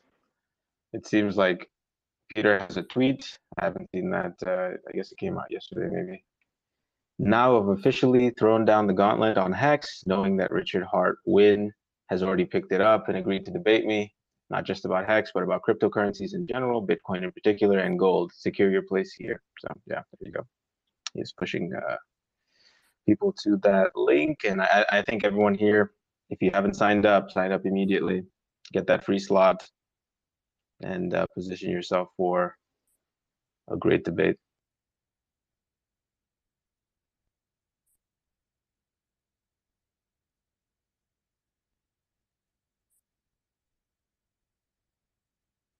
Some of the quotes in that article are hilarious. Some of the tweets. If you are following Richard, or maybe if you're not following Richard, you should join him on t.me/Richard's calls, and all the updates surrounding this debate and kind of the back and forth are there, so you can kind of see what's going on.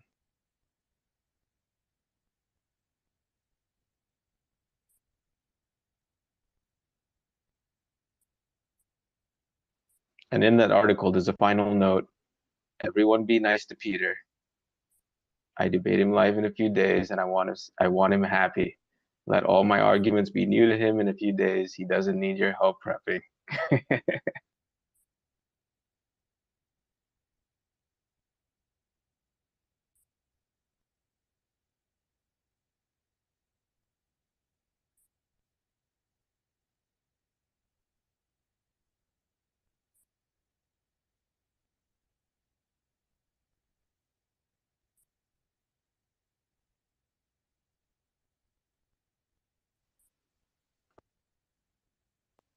He's owning the title of the nicest guy in crypto with that final statement, I guess.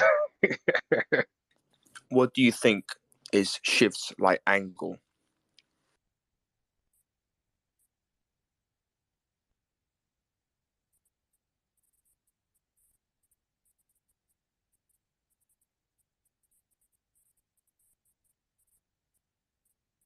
I mean, like, he's a massive gold guy, but surely he needs so much buy pressure to like pump his own bags.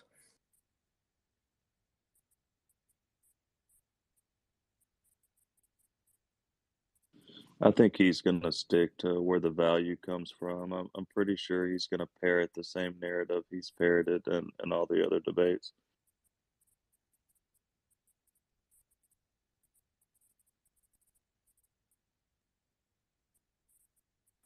Yeah, I think he'll try. But the curveballs, I don't think he knows about the curveballs that could be coming his way.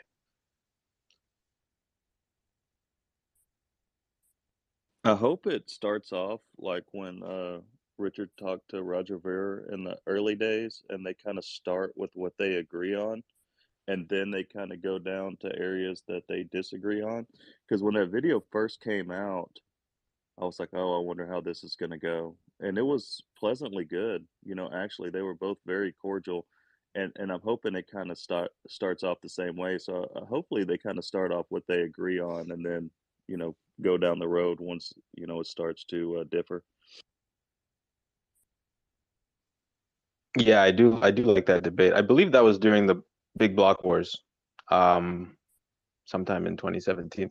If you haven't seen that, definitely check it out as a warm up to get an idea of who Richard is if you're unfamiliar.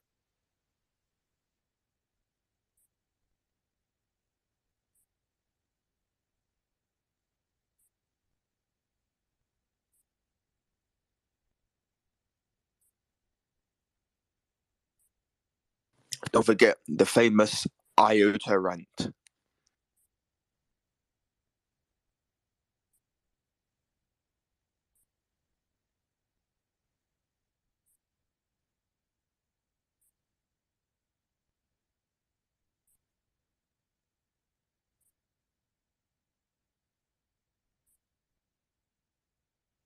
But yeah, I just wanted to pop in and you know, just fill some of the dead air. Normally, when we're in regular spaces throughout the day, it normally starts about an hour from now, people start waking up, they'll hop in, the conversation will definitely flow. And so if y'all have a certain topic or rabbit hole you want to go down, that's fine. I was just going to try to see if anybody had a recap from last night. I had to log off kind of early, so after about 9 p.m., I missed most of it. So I was going to see if there was anything interesting as far as people popping in or just subjects that were talked about.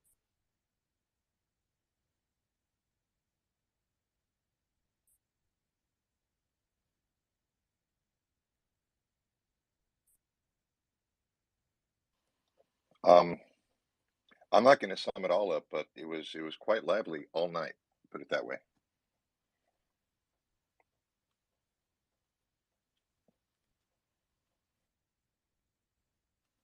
Who was here? Kareem was here for quite a while, and Maddie was here for quite a while. He was driving all through the night. Shout to Maddie, and a lot of good discussion.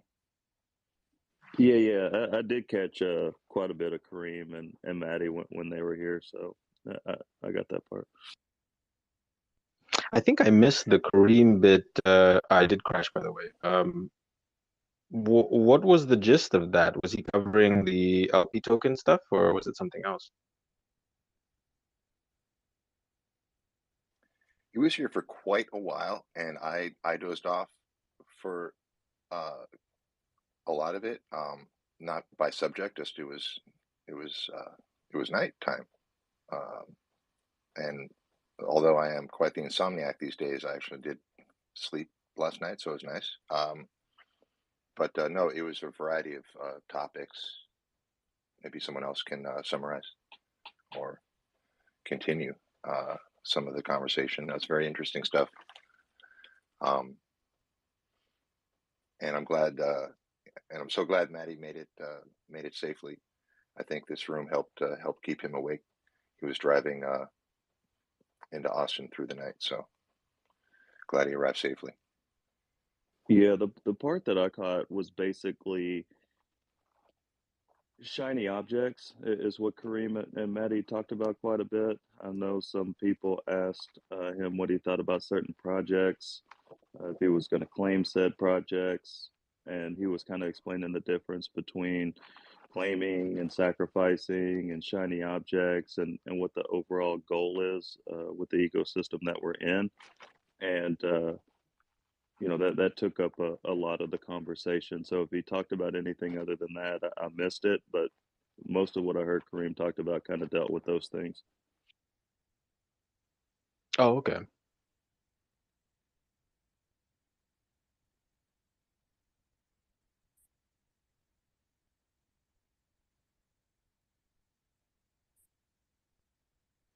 Yeah. I would recommend the main three shiny objects you should be looking at, or maybe you shouldn't even call them shiny objects. But yeah, the Richard Hart projects, I think, are kind of a slam dunk.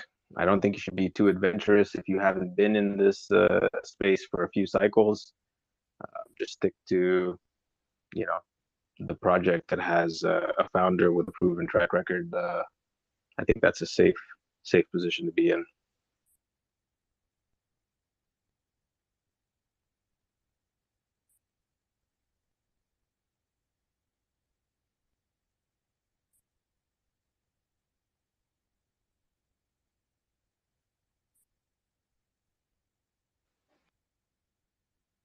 Yeah, and I think he was just basically taking, and he wasn't necessarily doing any bashing or anything like that. He definitely stayed cordial, but there's nothing wrong with the wait and see approach, and I just think that's what he was trying to hammer home a little bit, to where you don't have to be the first one in line. You can kind of just wait, see what happens, and if it piques your interest then or what have you, then that's okay. But just wait and see what happens. There's no reason to rush. Yeah. I did catch the part where Richard was talking about the bugs and, after this OpenSea thing, and I mean, all the other exploits and things, move slow, don't break things. It's a good motto. Uh, don't try the Facebook thing. Move fast, break things with other people's money. So I think Richard said 60% of these projects will have bugs, or any projects on the blockchain will have bugs. I'm thinking closer to 80 or 90%. So yeah, just be cautious, and kind of time is a good indicator, or time is a good what's the word I'm looking for? Test, I guess. So no need to rush. I think I agree with you.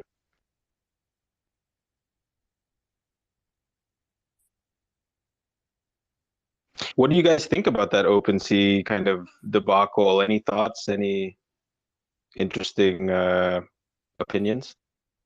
Yeah. Uh, it's kind of lowering the volume on Ethereum right now. One thing I did hear was one of the, I believe, creators, or one of the person who had one of the people who had a lot of NFTs in their portfolio is now suing OpenSea.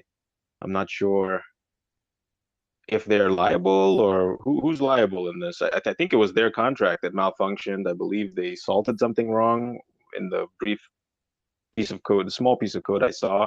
I'm not sure if that was accurate or not, but Yeah, it did look like OpenSea messed up with their contract. It wasn't a phishing attack like they claimed. Or at least that's the last I heard.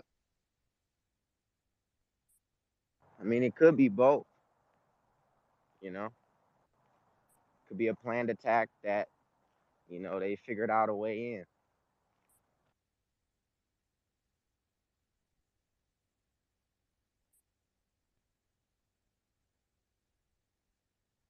Well, I don't know much about NFTs, but somebody came in one of these spaces like a week ago, and I think a Bored Ape, or one of the, maybe it was a punk or something, but one of the valuable ones got hacked, and they basically just deleted the NFT out of the hacker's account, and just reprinted another one. Can they not do that in this case? Is it different, or what's going on with that? Because I was kind of, I was saying it's kind of cool that you could delete it from the hacker's wallet and just reprint one, but it's also not cool because that's not crypto. And then they were talking about houses, and I was like, so you could just buy a house, somebody can just delete it and say, no, it's not your house, now it's my house. That's kind of weird, but anyway, that's all I got. I think it's called a screenshot Yeah, I haven't recovery. looked closely at those contracts, but I guess it might be the admin key thing. Like potentially some of those NFTs are made without admin keys and some are, maybe. I'm guessing. And yeah, if you have the admin keys, I guess you don't really own your NFT if the founder thinks you don't.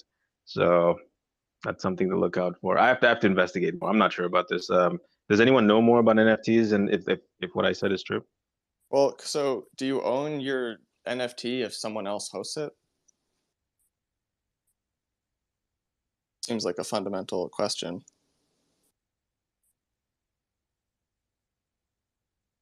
Well, you definitely don't own the picture, but I guess you would own the serial number. The loosely related serial number.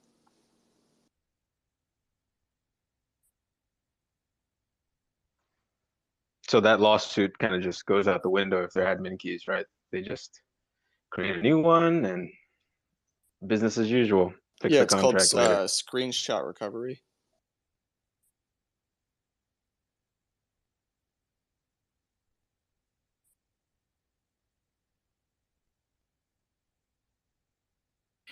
The thing you did say about it not being crypto, to be able to confiscate assets that way, yeah, you're right, though. I will second that. I mean, they could do the same thing with USDC. So by that definition, it's probably like one crypto. Even Ethereum got rolled back. Is that crypto? Or at least that's not what we want crypto to be, I think. The people who Yep. So understand the true use case and the importance of this ecosystem,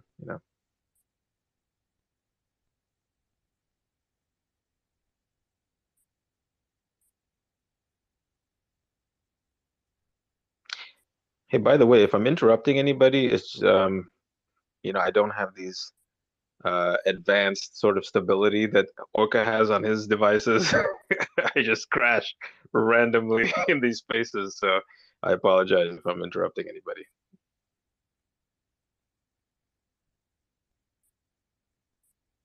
So far, so good.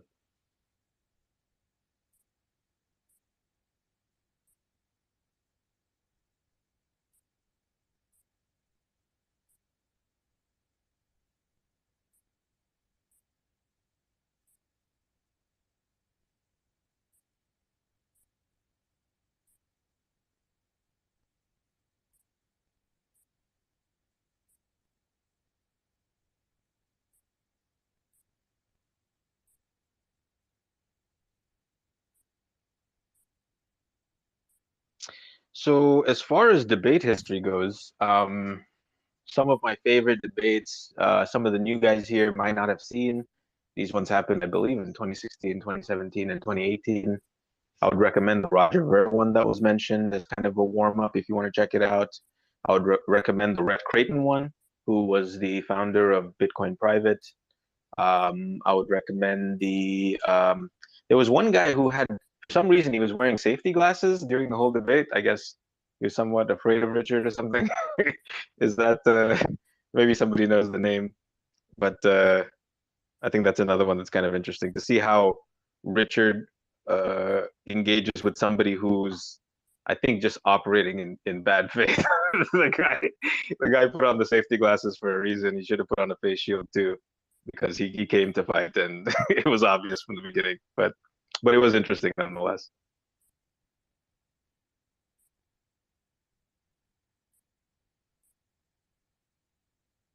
Yeah, I thought the conversation he was going to have with that, I don't know how to say his last name. I think it's like Stefan Lagara or something like that. Um, and it was interesting, but the dude's audio sucked. And so I'd sent him a tweet a couple months ago. Would he be interested in a part two? It was basically a Bitcoin debate, and if you could make it through the other guy's audio, you know, it was a pretty good combo. But there for a couple parts, I mean, it was just awful.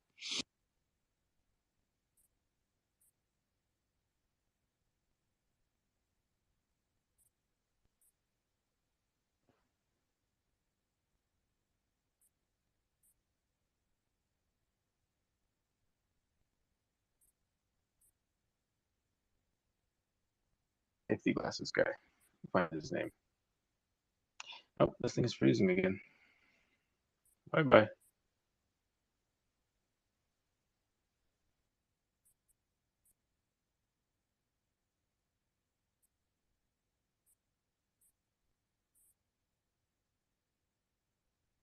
Does anybody have like a recommendation for one of Peter Schiff's best debates?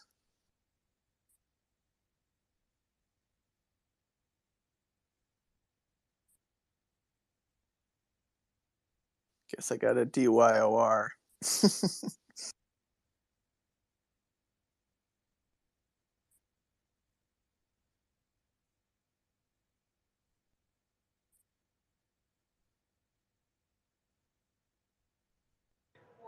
How's everybody doing this morning though?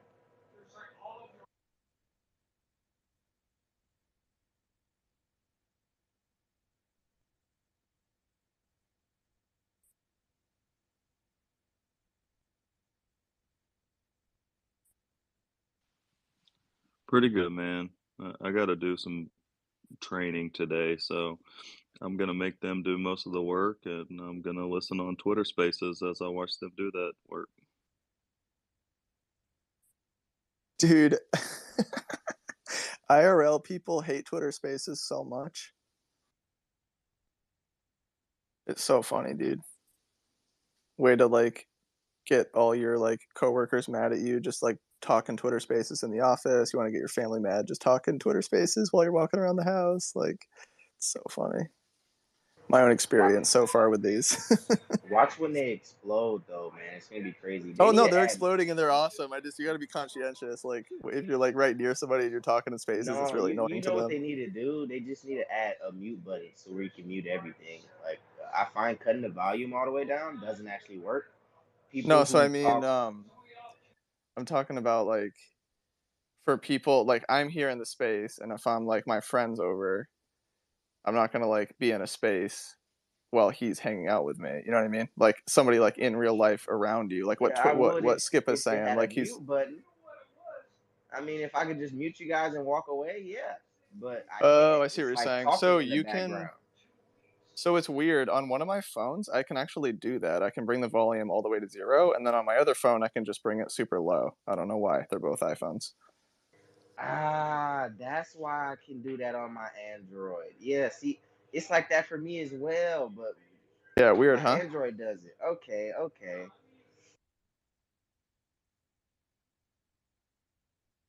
Yeah, that's why I like normally, around 6 or 7 o'clock, I go ahead and log off. I don't try to do the low volume thing once the wife and the kiddo get here.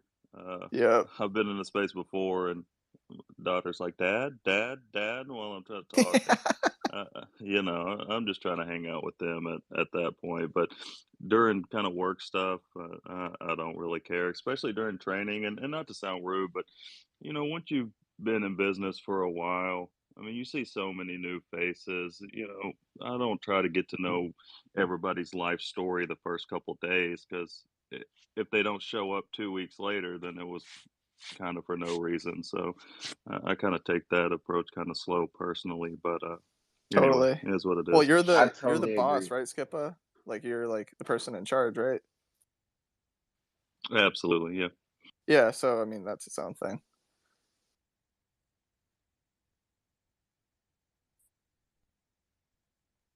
I was saying like in my space yesterday, like I don't really like offices, but I think I'm gonna start going to an office just for like spaces and my other work.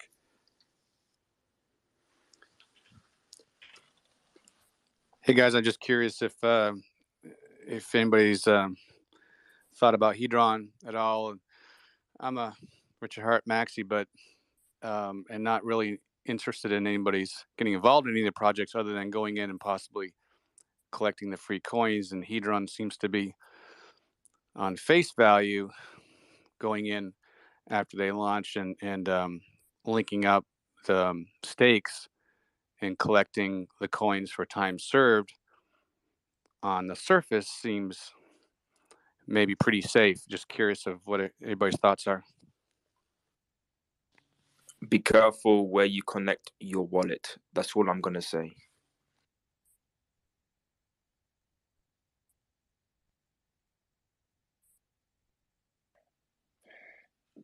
Yeah.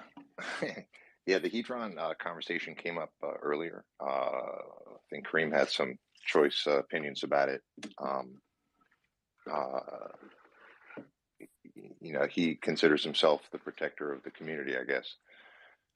So he's advising everyone to sort of be very wary. But Hedron is Well, follow the money what, though. Who does Kareem work for? Staker app. without getting into that, and without getting into who Well, if you're thinks going to what. talk about his opinion having validity, you got to think about what his motivations are. I'm not implying that Kareem doesn't have his opinion doesn't have validity, but I'm not implying right now that it does. Just trying to understand where Kareem's coming from takes about 5 hours. So that being said, just saying that he was on earlier, telling folks to sort of be wary of that and always watch where you connect and confirm your transactions wherever you are at all times. Just go very slowly. But no, I don't know. Hedron is a community project, and once again, we're graced with in-house development. And do your own research. That's simply put. We're blessed to have a stack being built and a lot of people contributing that were invited to contribute. And this is a stack. Is it going to be a ghost stack? I don't think so. To see this in-house development is really cool, because if it's going to be successful, more will come. And if you're going to connect to any wallet, I'd like to see folks have faith where they're going, and I have faith in this community to help build the stack. So I think it's funny when people say in the spaces to do your own research, because people are coming here to do research. So it's kind of funny to me to even say that. Of course, do your own research, but like come to the spaces, ask us questions. We've done research. Not that it's going to replace your own, but we could help point you in the right direction.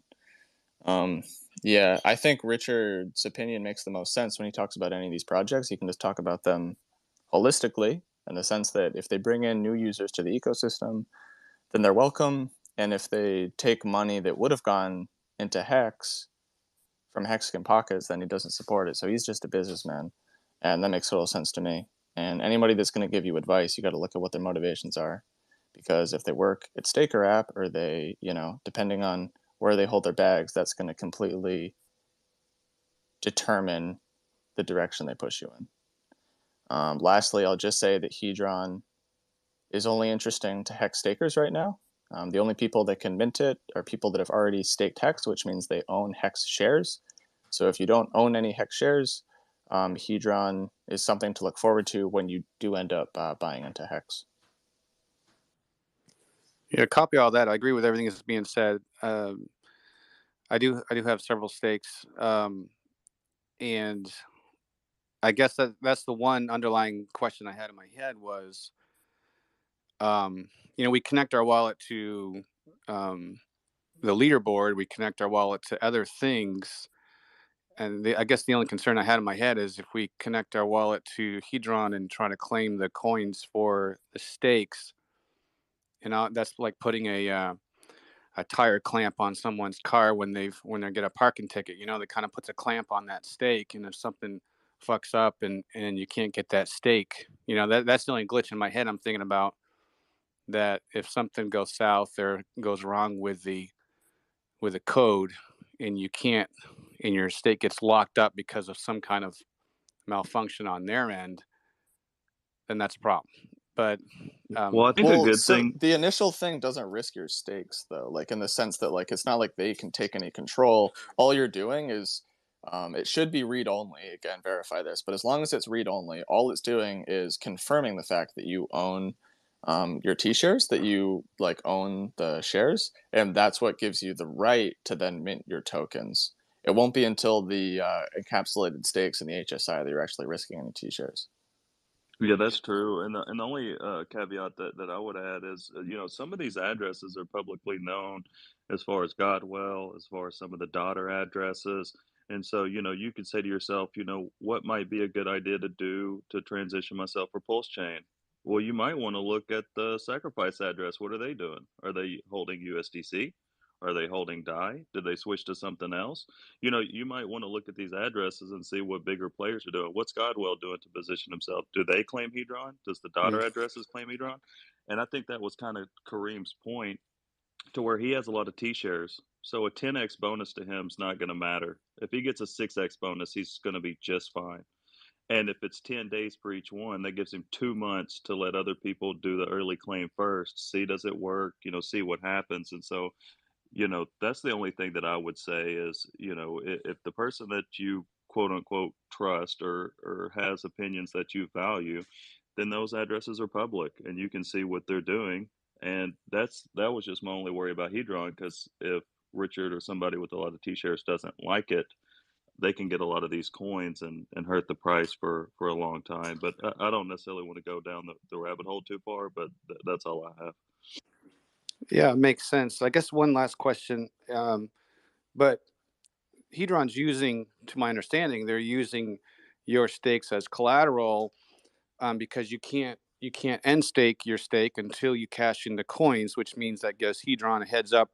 Okay, we can no longer use this stake as a collateral in their system. So they have. So in my mind, in theory, they are putting yes, we own the stakes. They stay in our wallet. They don't go anywhere. They're verifying it, but you do have to cash in those coins before you can end stake. That takes the clamp off from it in my head. So I guess in theory there could be there's a little bit of danger there if the cashing in of the coin doesn't work. Of course, we can worry about an asteroid hitting the Earth too, but that's just what I was thinking. Well, yeah, so even if there aren't any technical issues, assuming everything works perfectly, flawlessly the way it's intended, it's still a risk, right? Because you're collateralizing, you're taking, an asset, a really good asset, a T-share, one of the best, and you're giving it, to somebody else. And yeah, so I've definitely undecided whether I'll ever even use that, but free coins are tempting. So, but I doubt I'll claim all the tokens possible because it's a new thing and I'd rather be cautious.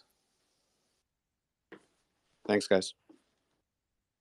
Yeah, no problem. I know that so if you use the Staker app to stake, then it'll be a little more complicated if you want to claim Hedron with those stakes. Otherwise, it's quite simple. And Hedron's also in the Pulse testnet right now, so you can test it all out, claim your Hedron, mint your Hedron, all that good stuff.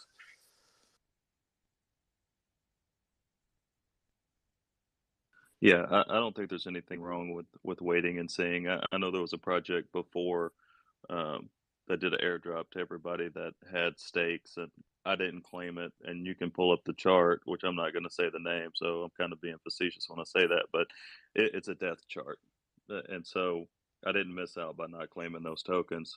Hopefully, this is different, and hopefully, it'll onboard users. But I'm definitely not in a position yet to say one way or the other.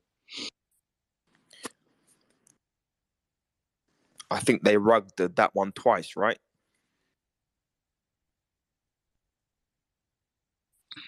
Yeah, it and I kind of agree with Richard, a little bit on this, and I've kind of said this before, and not directed at anybody, and that's one thing that Kareem said, and that I definitely agree with. Alex asked Richard, his thoughts, and if he hated it, he'd cancel it. He did get audits. I mean, there are positive things that he's done without a doubt. But I just think overall, and not even that project specifically, just because somebody says that they've been in HEX for a certain amount of time or what have you, it doesn't mean that it's going to work, that there's not bugs in it, that they have the right intentions as a whole. And so I think vetting these projects in Twitter space is a good thing. It doesn't mean that somebody has to be right or wrong.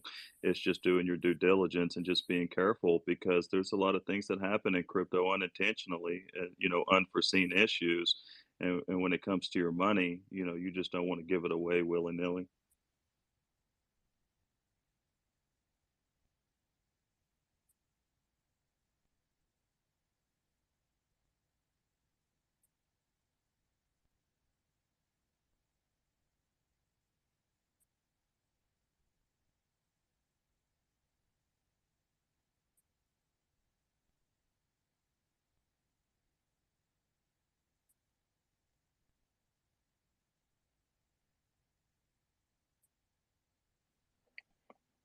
Yeah, good point, J Future, about do your own research, and yeah, I mean, not sending people away or Yeah, that's the thing. It's like, leave the yeah. space to go do your research. Like, No, what? no. Well, no. We're here to say we'll go to this site and come back and Totally. stick Yeah, around, exactly. Exactly. or We're even helping with the research. stay in the conversation and log on and let's talk about it.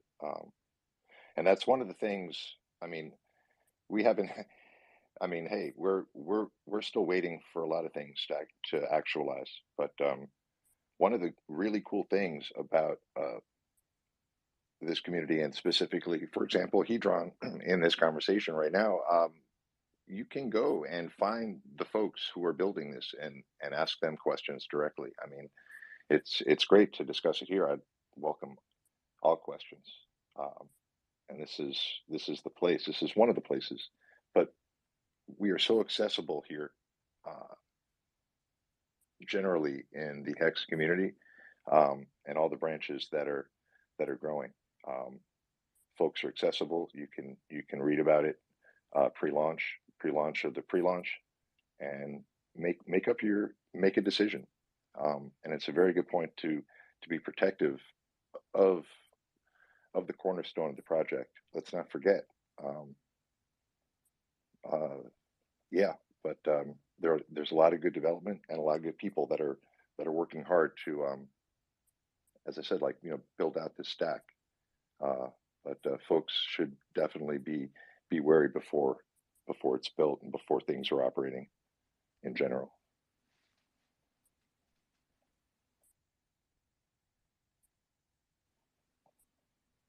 It's the time of the hexrifice or something like that.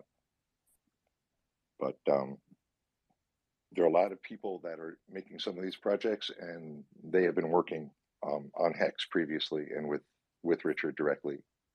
So tread lightly, but look closer.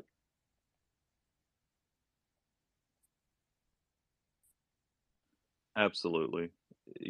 And the last thing I'll say is, I don't know for sure. I think the audit has came back and everything's fine. We'll see when it's actually there.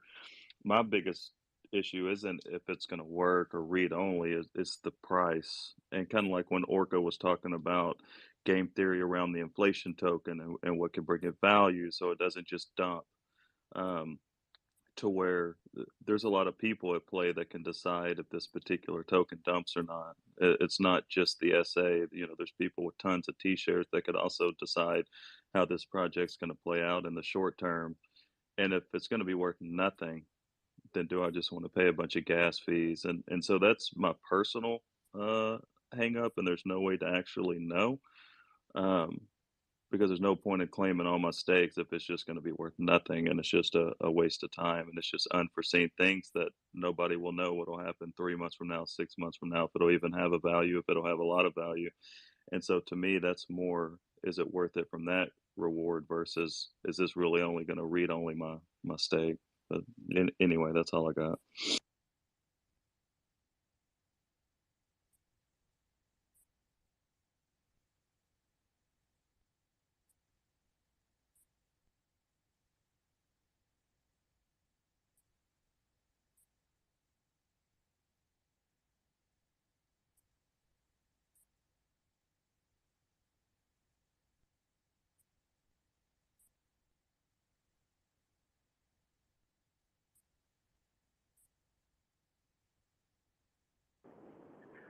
Oh, what the hell! I just thought I'd throw this out there, changing the subject. What's everybody's thought on? I obviously love Richard Hart, and I, we all love him and what he does and what he says, and sometimes what he doesn't say. I was a little turned off when he came on the day after the Daytona, and shook his finger and said, "Told you so, told you so." Is like, I mean, I know the points he made were valid. But I felt like he went on a rant and he kind of shit on everybody. Why you wasting all your money? Why you doing all this? Meanwhile, there's Louis Vuitton airplanes behind him, and we know all this stuff. But I think he could have said that stuff differently. That, hey, I love you, and he did say, I think you guys are great, but you wasted all money, and I told you. I just think he could have rephrased that. Everybody and all the Twitters and all the YouTubes and everybody was jacked about the Daytona 500, including me. I thought it was such a super cool thing for community to do it. And hey, I wasn't able to donate towards it. It happened so quick. But hey, if I was an OG, shit, I would have thrown some money at it. What the hell? Because we would have had that money available to do something like that, and because the community is so awesome. I just was slightly turned off on how he kind of slapped all of our hands, kind of thing. So, yeah, I've had like multiple spaces since then, just like talking about it. I don't think anybody ever invested in HEX because of Richard's EQ. Dude was mad. His car lost, price is down, and a bunch of money that could have gone into HEX was just blown on a car that lost. And obviously he's a marketing professional, right? So his whole thing was, brand marketing doesn't work. Direct marketing is the way to go. Now, I've had teachers that do things similar to Richard Hart, where when you make a mistake egregious enough, they'll make absolute statements that out of context aren't true. For example, he said something, you can listen to the recording, something along the lines of branded marketing is worthless. He said things like that. Well, any professional marketer will know that's not true, right? But he's making a point in this context of like, hey, look at all this money we wasted. Yesterday, when Richard Hart came into the space, he retracted his statement pretty soon. He said, oh, it's not that it doesn't have value. I'm paraphrasing, but he said, it's not that it doesn't have value. It's just too early. Okay. So he already retracted that statement. So what does that mean? That means that, everything that he did in that Twitter space 2 days ago, was very emotional. And you notice that he didn't do a live stream. He did a Twitter space, which means we didn't see what he looked like. He probably looked like shit. I mean, he was talking all about how he doesn't watch sports anymore because when he used to watch sports, he would break stuff. I know people like that. Dude probably had bloody knuckles. I definitely understand where you're coming from, just kind of my perspective, and I understand what he was trying to say. Like, if you're driving down the road and you see a McDonald's billboard and you're like, oh, a Big Mac does sound kind of good. We haven't had lunch yet. There's one on every corner. You just stop at McDonald's and get the Big Mac. To where if you see a HEX billboard, what are you going to do? Just pop open your laptop real quick and download MetaMask and go to Uniswap? It's not happening. And so, as somebody that did donate toward it, which not as much as some people, so I'm not even gonna, pretend like I did, but I definitely did, donate toward the thing. It did kind of suck a little bit. I got my wife's parents in the Hex and stuff like that, and I was sending out tweets like, hey, the Hex card's about to come up, and we came in dead fucking last. As soon as the race was over, I turned the shit off. And my first thought wasn't to go on Twitter and be like, oh, it's okay, man, you tried your best. Now, I didn't go on Twitter and bash the guy. I just didn't say nothing.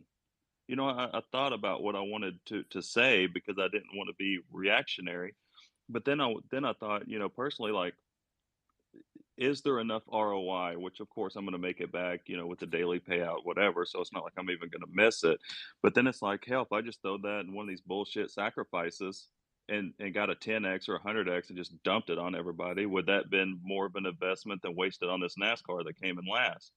But then I also see, the value of people meeting at the Daytona, building relationships with some of these other teams, going into another race like Vegas. There's going to be 1,000 people in Hex there, plus the NASCAR. So I see value in that too. So I think kind of like Future said, Richard doesn't want to lose. And if the 50 car would have came in ninth and the Hex car would have came in 11th, I think it would have been a different tone than coming second to last and dead fucking last. I mean, I can definitely understand the aggravation, for sure. But when it comes to Richard, you just got to take this shit with a grain of salt, man. He's not here to make sure everybody feels good. It's whatever, his truth is, and you either accept it or you don't, type of thing. Yeah, that's hilarious, man. I was at dinner with my family, and there was a sports bar or Mexican place, whatever it was, and there's TV screens everywhere. And I just saw that car go on the outside lane, and like Richard said, it was like it was in reverse. No, I get it. I just and I think it's cool. I'm a community guy. I love when people get together and break bread and whatever. And so yeah, I think it's really cool. I've helped onboard a bunch of people, even gave them some ETH so they could do whatever. We all have done that, right? So I get the emotion, and I guess about 10 years ago, I used to be that sports guy too. I'm in Houston, so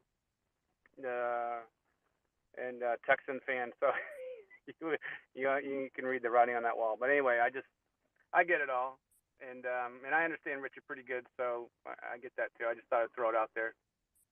Well, didn't the 50 car in the next race lose a wheel? Or was that a different car entirely? I'm pretty sure the car that beat us lost a freaking wheel after a pit stop. And I was like, what the hell?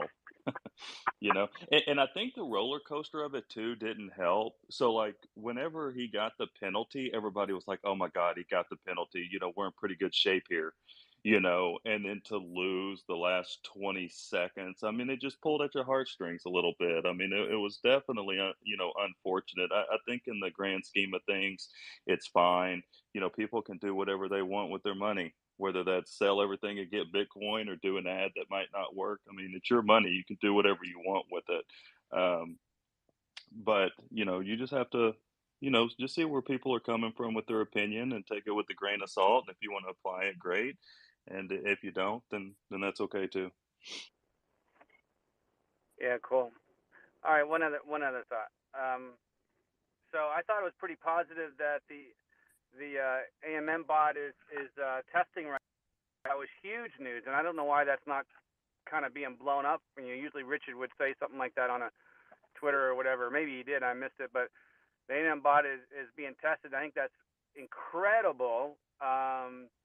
And obviously the SAC phase ends this weekend, and it seems to me these are positive ticks that maybe March is actually going to happen.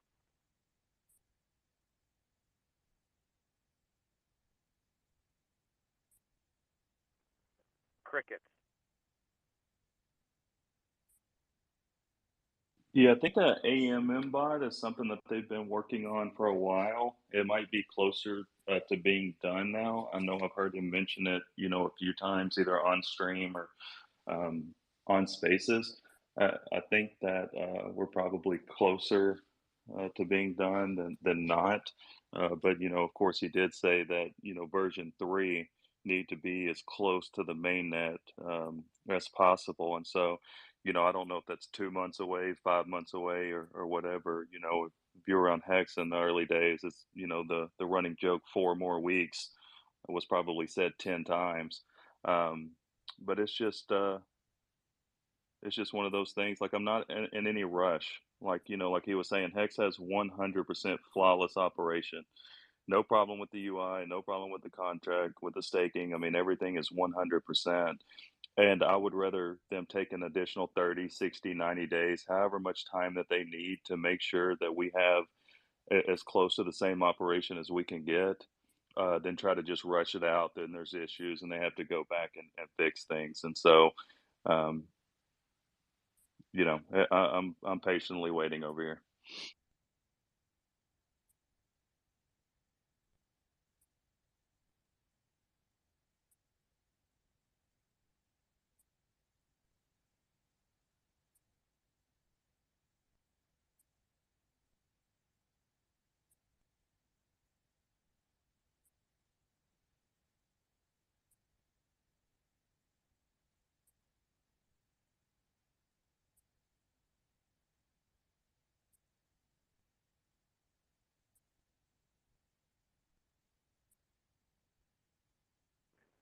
I'm gonna sign off. I have to go to my paying job and pay some bills.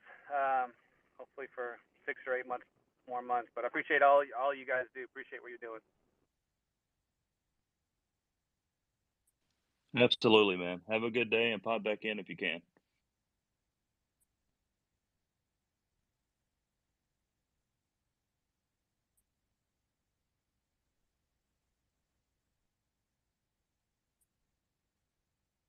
I guess this would be a good time to segue that the conversation can go however y'all want it to go, as long as we're respectful. That's kind of Orca's mantra. So if anybody has something they want to say or a topic they want to bring up, just request the mic, and I'm sure one of the co-hosts will bring you up.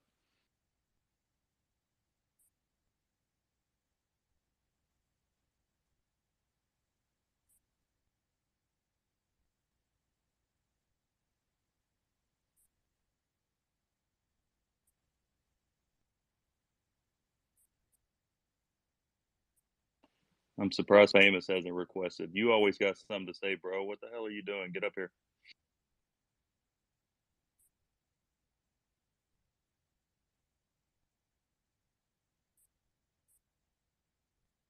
Could be asleep.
Do we have any?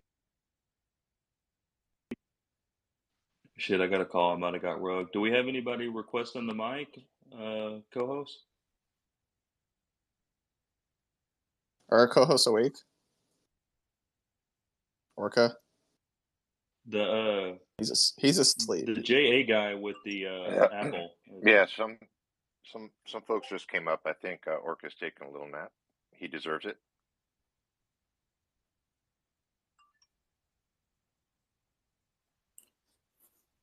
I don't know if anyone brought this up before, but does anyone have any thoughts on the OA sacrifice coming from the pulse chain amount? I think it's the best way to recycle money in the world. He literally just got 2 touchdowns with one With one freaking pass, yeah, that's what I pass. thought. Yeah, Yeah. I was like, what is? I was like, oh shit. He's a genius, dude. Like I was trying to tell people, he's a genius. Yeah, that was nuts. That was nuts. I don't know. Yeah, I think it's up to 43 billion now. Yeah, Sorry, I didn't mean to cut you off. I was just going to say the number. yeah. No, it's crazy right now. So what do you think this will do to the like Pulse X supply? Well, it's going to raise the supply for sure because it's based on the sacrifice total. But a couple things, if you watch some of Richard's older videos, you know, he's okay with the high supply, you know, hence why Hex has so many tokens. You know, I think it solves unit bias to where if you talk to a no coiner, do they want 0.00001 Bitcoin or do they want 10,000 SHIB? You know, obviously they want 10,000 SHIB because it's one of the strongest communities on Twitter. And so, and then also being deflationary and there's no inflation, then I don't think it's a, you know, necessarily a problem having a high supply either, which might not have been the direction you were going, but anyway. No, yeah, that makes a lot of sense.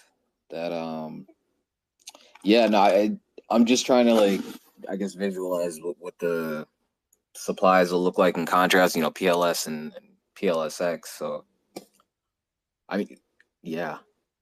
I keep hearing that like PLS is still supposed to be there's still supposed to just be more of it somehow, even after this. No, PLS is deflationary too. The validators or the people that delegate their stake is just getting PLS in the form of the fee that it takes, not from inflating the token. Right, yeah. Right. But it makes sense too, is just far as unit bias, and we don't understand this topic long because you know you'll see people in Bitcoin, you know, talk about satoshis, and you can be a satoshi millionaire, but it's just a different word. It's a harder sell. Right. You know, people in SHIB don't say, "Hey, you can buy whatever the unit is," you know, based off of that, and so I think it makes a lot of sense.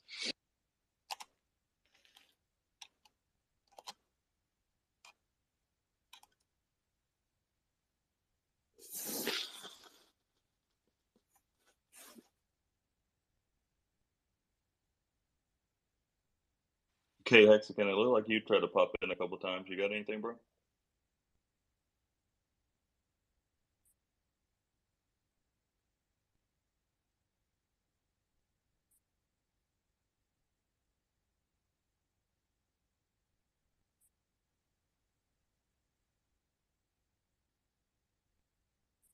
Is anyone in here planning on being a validator?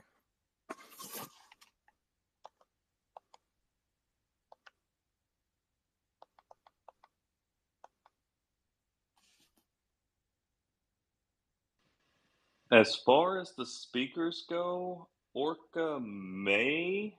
I don't want to speak for him. I thought he mentioned that he may have at least thought about it. Other as far as speakers go, I don't, you know, I don't think so, although I could definitely be wrong. As far as the entire room, I'm not sure. I definitely know there's people in the community that are planning on setting up validators for sure.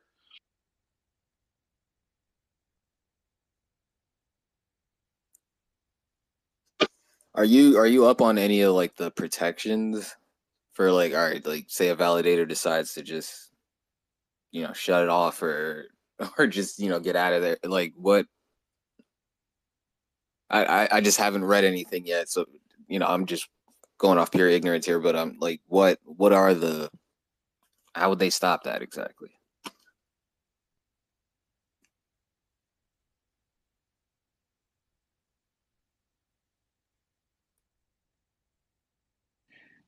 Yeah, so I am definitely not the validator expert.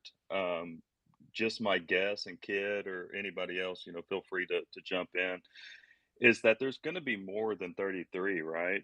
And being that people can delegate their stake, there's going to be validators that are fighting for to be in the top 33 positions, whether that's the incentive that they give as far as a reward to people that validate, their stake with them, or however that goes.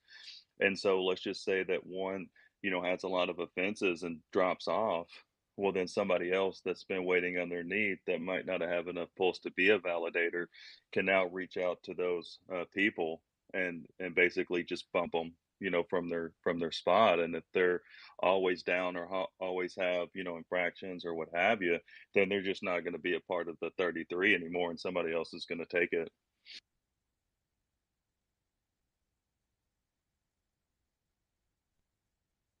I see. Yeah, that makes a lot of sense.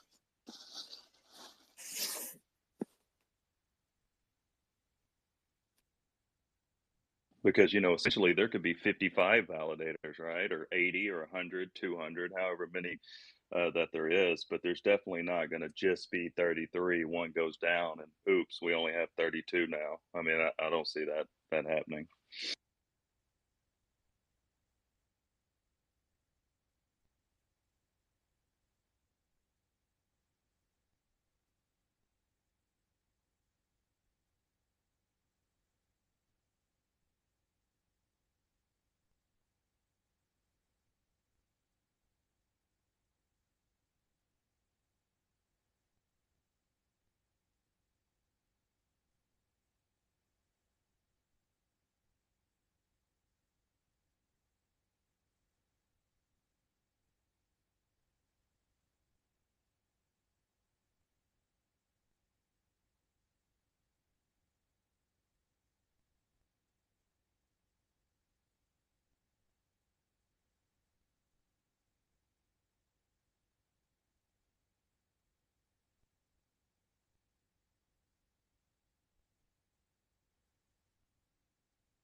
Hello?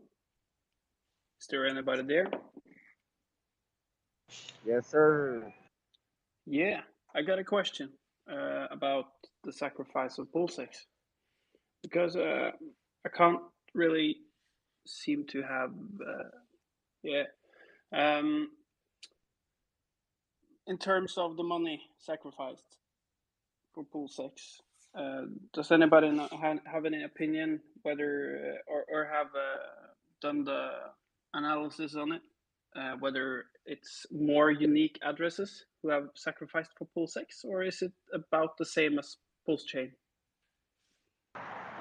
Yeah, a lot of people have. It's more than double. Okay, yeah, because I saw that in terms of the money in dollars, I saw that yeah, it's undiscussable. It's no discussion. It's more than pulse chain, obviously, but I was just wondering whether it was more unique addresses or not. Thanks.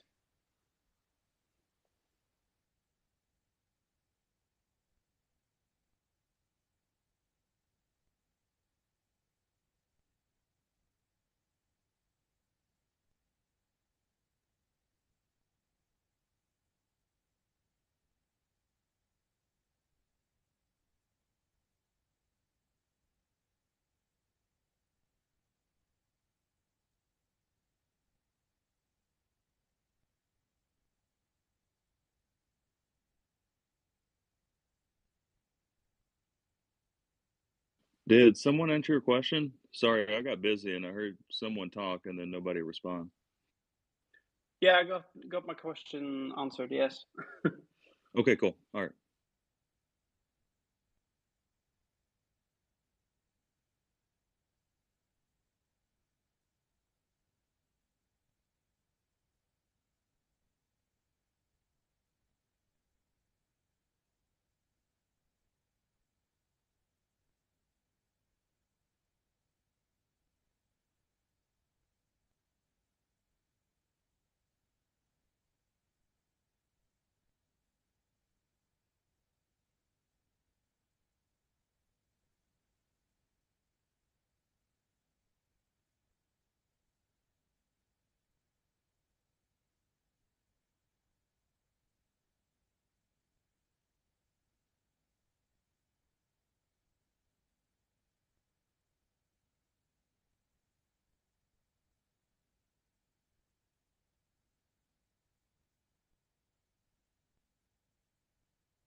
So wait, you guys are awake or what's going on? What's up, Cos?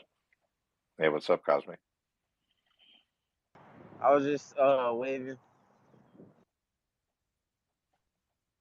I was unsure to say anything because I was like waiting, and I was nobody's saying nothing. Is everybody asleep again? A room full of 80 people. It's like a long. It's like a long drive somewhere cross country around the world. Everybody just keeps this on as like soothing background noise, and everybody just goes to sleep, and then and then they come back. Hello,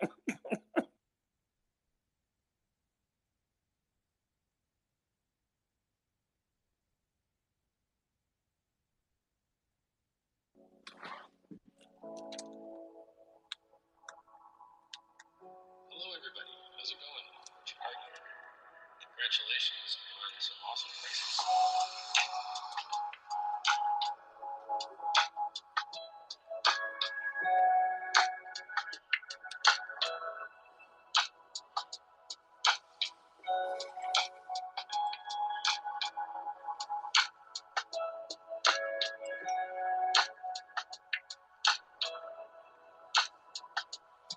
I'm purposely sleep. You cold for that?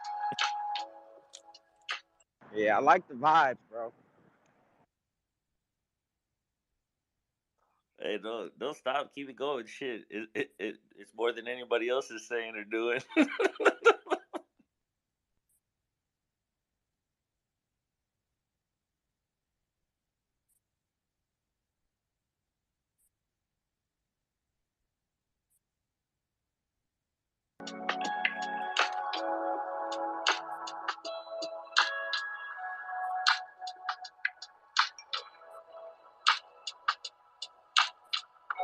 Hello, everybody. How's it going?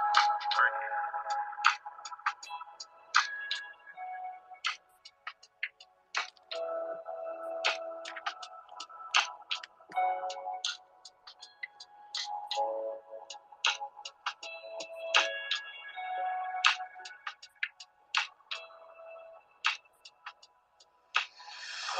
Like people say there's no free money. It's a complete and total lie.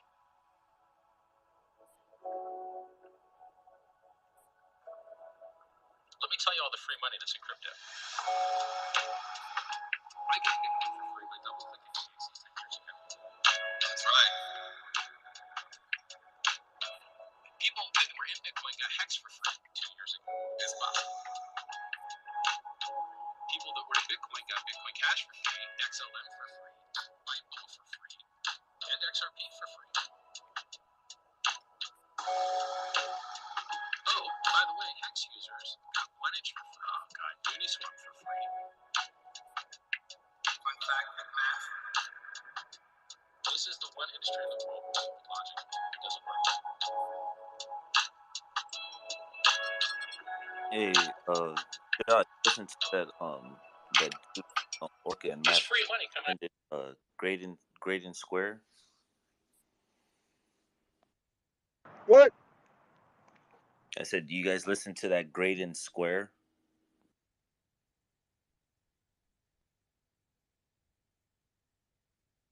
It's an artist, Hex Orca and Matt Hatter pointed me to. It's a yeah, he's a pretty dope artist. He's on YouTube.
What's up, everyone?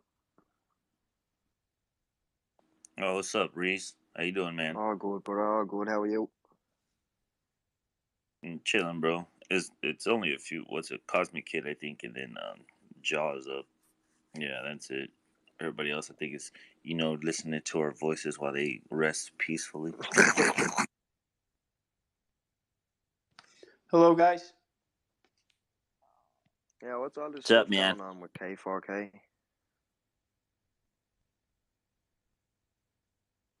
I saw he tweeted some hours ago about some drama. Who was it? I don't know. I missed it. I just seen K4K put up a tweet saying it's mad how one tweet can ruin your reputation or something, and then seeing another tweet, some fella says he's making a note of everyone that's hating on him and something like that. So I don't know. I just wonder what happened. About that.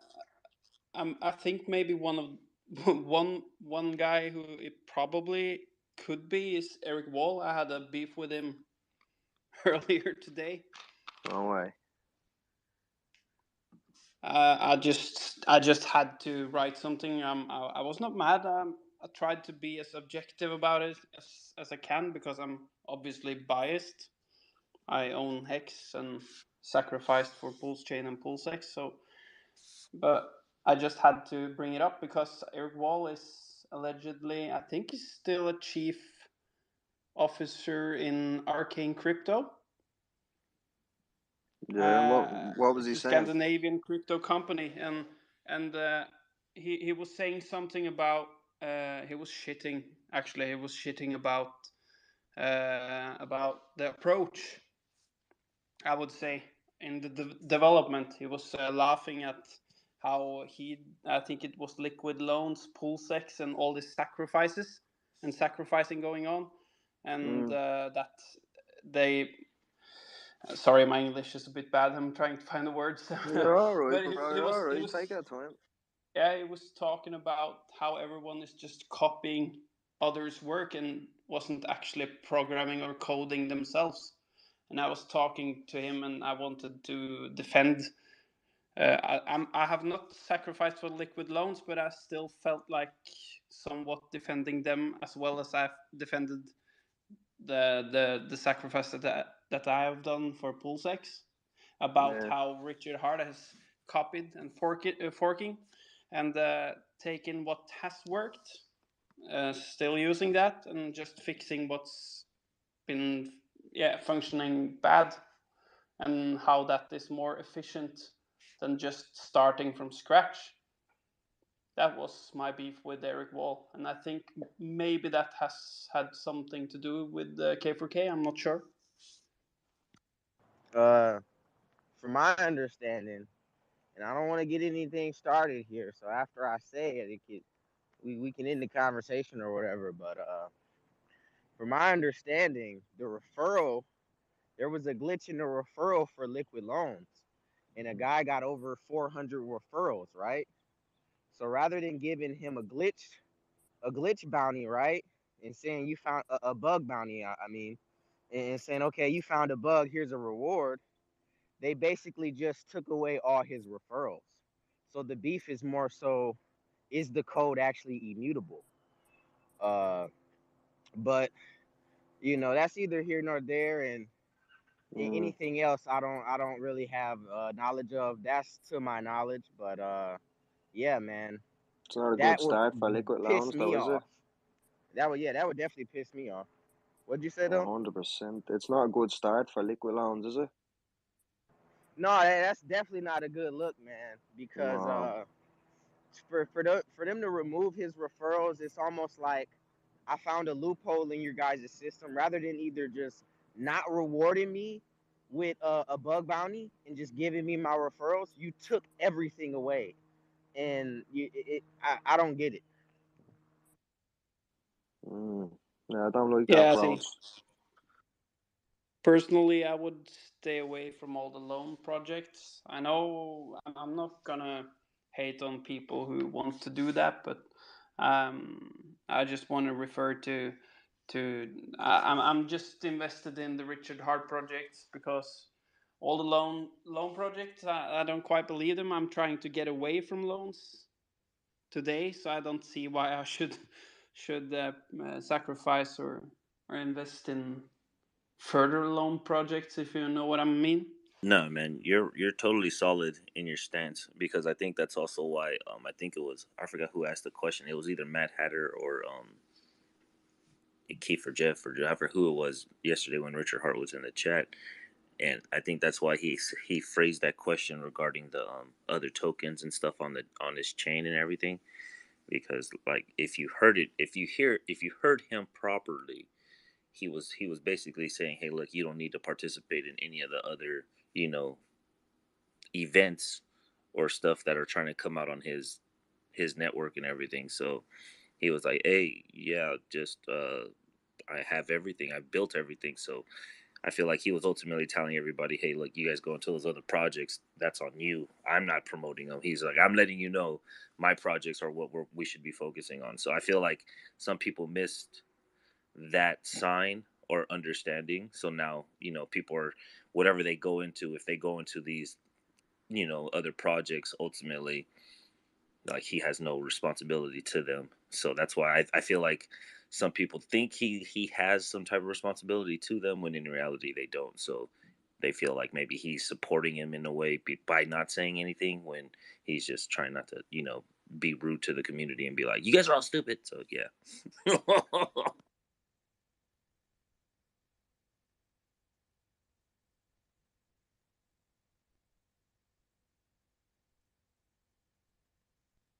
Yeah, me personally, I don't think I'd be sacrificing for liquid loans. Me and Jay Future were talking about it the other day.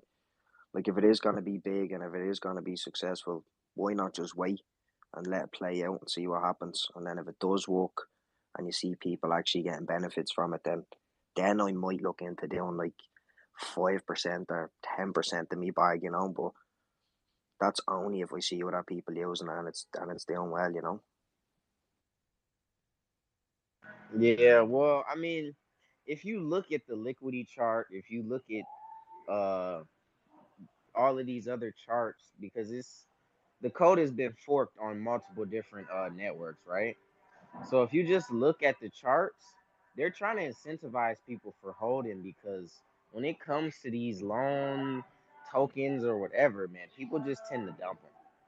So they're really trying to incentivize people to hold for 2 years and sacrifice, do this loan staking bullshit. I mean, I get why they're trying to do it, but it's the fact that they're stepping on Richard Hart, and it's the fact that they're I mean, look, Richard Hart hasn't even figured out is the sacrifice phase does it work? So it's like, how are these other guys trying to use the sacrifice if Richard hasn't even finished it? Like, what the fuck? Yeah, I agree with that, bro. And the fact that they never mentioned that about sacrifice, and then all of a sudden, like, it's just out of the blue that you have to sacrifice for it. Like, I don't know, and now they're having bugs, like, and it's not even launched yet. You know what No, I they mean? So, mentioned it. They mentioned it. It was definitely coming. If you was looking for yeah, liquid loans, it was definitely coming. Yeah. yeah, either way, bro, I think I'm still gonna, like, I think I'm still gonna hold out. Like, if I had loads of money there and, like, I already, you know what I mean, had millions from Hex or whatever, then I'd probably invest in it and take a risk in it. But if there's anyone that hasn't really got the extra money, I wouldn't be throwing extra money at. Just sit back, see what happens. Yeah, man, it's tough, man. It's tough to distinguish what's good and what's not. And for most of us, the best route to go is to just stay put and sit down. So, if you don't feel comfortable, man, do not put your money in nothing you ain't backed up and did your own due diligence with. Because if you ain't do your due diligence, then I mean, even if you did, man, it's like this stuff is dangerous. This is crypto.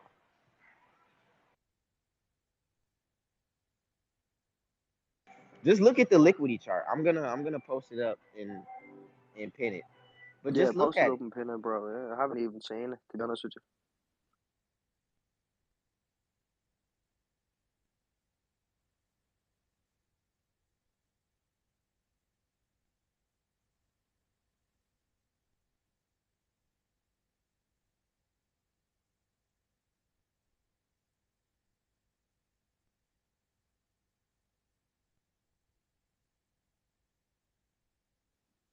And I don't like as Yeah. well people are dumping the hex to sacrifice for it as well, you know what I mean? That's not good. I definitely wouldn't be dumping me hex to sacrifice for that. Not a chance. And you got to think about it. That's also kind of good for everybody else. Then, so what they're doing is dropping the price for us. So ultimately, shit, I bought it at 20 cents. Now I got some at 16. So I'm like, shit. Yeah, it is handy You that might. way, bro. 100%. Oh, so I'm just like, I see it done. I'm like, hey, that's a good thing because now I can get it at a lower price now. So What's the gas fees looking like? Cause I might go ahead and, you know what I'm shit. saying, eat the Earlier, dip. I mean, if you were up around like maybe 3 or 4 hours ago, because it would have been like 3 a.m. here, and gas fees would have been stupid low, like Famous always been saying. So like, yeah, I don't know. It's just Like $30, you know what I'm saying? Like shit. He for a was saying swap. less than that. We were spending like $10, $8 for gas. Yeah, Yeah, bro. The gas fees For a gone very swap. low. Yeah, hey, Kid Cosmic, I bought some at 15.5 and it was $19 for my gas fee for yeah, the swap yeah. on Go. Uniswap. That ain't too shabby, man. You know what I'm saying? That ain't too No, shabby. See, that's why everybody's like, "Oh shit, what's going on?" I'm thinking of getting some more, even with the gas fee being at 90. Like, it comes out to be like $30, when it's like 90. So like, at the same time, that's not bad either, because it'll tell you like if you go to the Ethereum gas tracker. I just have that screen open on another screen, and what I'll do is just wait for the combination of the price as well as like that low. It starts dipping. As soon as I see that price dipping, I'll make a buy. Sometimes it just dips right when I buy and then it shoots back up and my transaction gets stuck for an hour, but I don't really care. I'm not going anywhere with it. So that's like the worst that could happen is if you put like a 30 Gwei gas rate, you might, and it pops up to 60 like right away, then you might get stuck for like an hour. But that's about it. I'm used to that shit. All I see was that commercial with the OxyClean guy, like he was trying to clean up something. But the OxyClean, his voice, and I could hear him saying, he's like, "Buy Hex now."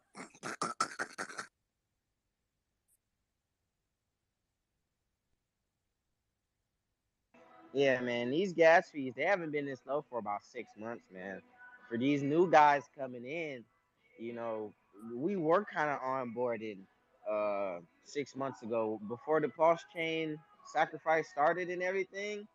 We were getting people onboarded, man. It was about $5 gas fees. People, they were pretty okay with that. But then out of nowhere, it just went from 5 to 15 to just fucking 70 gas fee, 90 gas fee, 100 and 200 gas fee. It's like, dude, come on.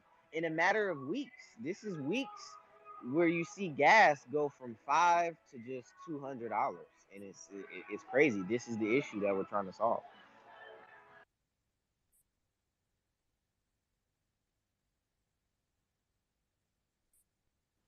Bro, that chart looks mental. I think it's the main reason, like, Pulse, it has to be huge. Like, ETH is unusable.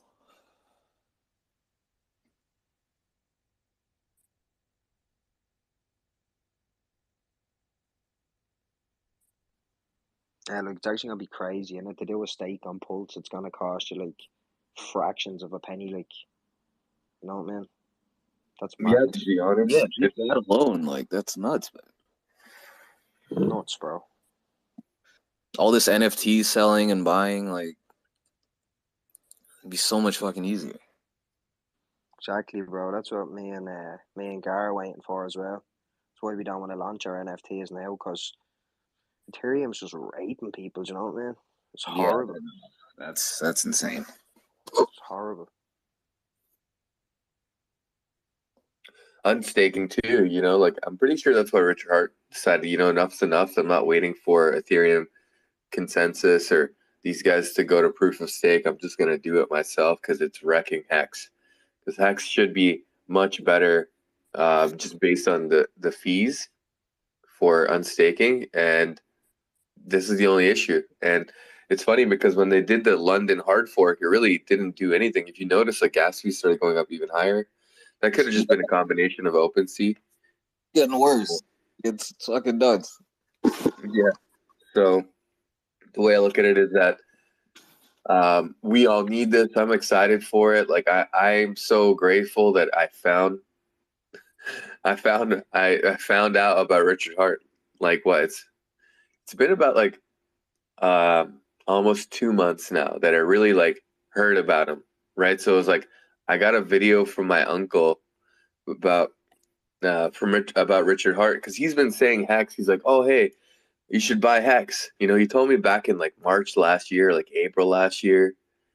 And I'm like, oh, I think my buddy Mike told me about that. So those two people, you know, both mentioned HEX before, but that was all they did. They're like, oh, HEX. And then I go look for it. I'm like, I don't see it anywhere. I'm like, what are you talking about? Oh, it's number 200 or something. Like, well, what is this? You know, I'm like, I Google search it. And I'm like, yeah, I don't know. I don't see it on any exchanges. They didn't do a good job of trying to onboard me, right? They just said HEX, you know, I'm like the average person's never heard of it, heard a Richard Hart, seen a Richard Hart video. You just say go buy HEX. They're gonna be like the normal sheep, you know, manipulated crypto person who doesn't know shit, who's just gonna be like, oh, like BitBoy didn't talk about it, or you know, like you're not gonna get your information right. You have to literally deliver them some gold of Richard Hart. I feel like Sean. I feel like you got it though. The fact that you said your dad, right? No, so like though, yeah, I can tell you the story. It's like 4 years ago. No, but like yeah, my uncle who I met my long lost uncle that no one in my family knows because I started a like Ethereum mining consulting. So I started building people's mining rigs and facility development like in 2017, and this guy calls me on for Craigslist like a ad, and he's just like, "Oh, and my rigs are built. Some guy built them, but they suck. They don't work." So I said, "Hey, come bring them in." And I looked at him, and I was talking to the guy. I'm like, "Man, you look familiar. I think you're my uncle." And like, he was just like, "What do you mean?" He's like, what are you talking about?" And I'm like, "You know, Frank."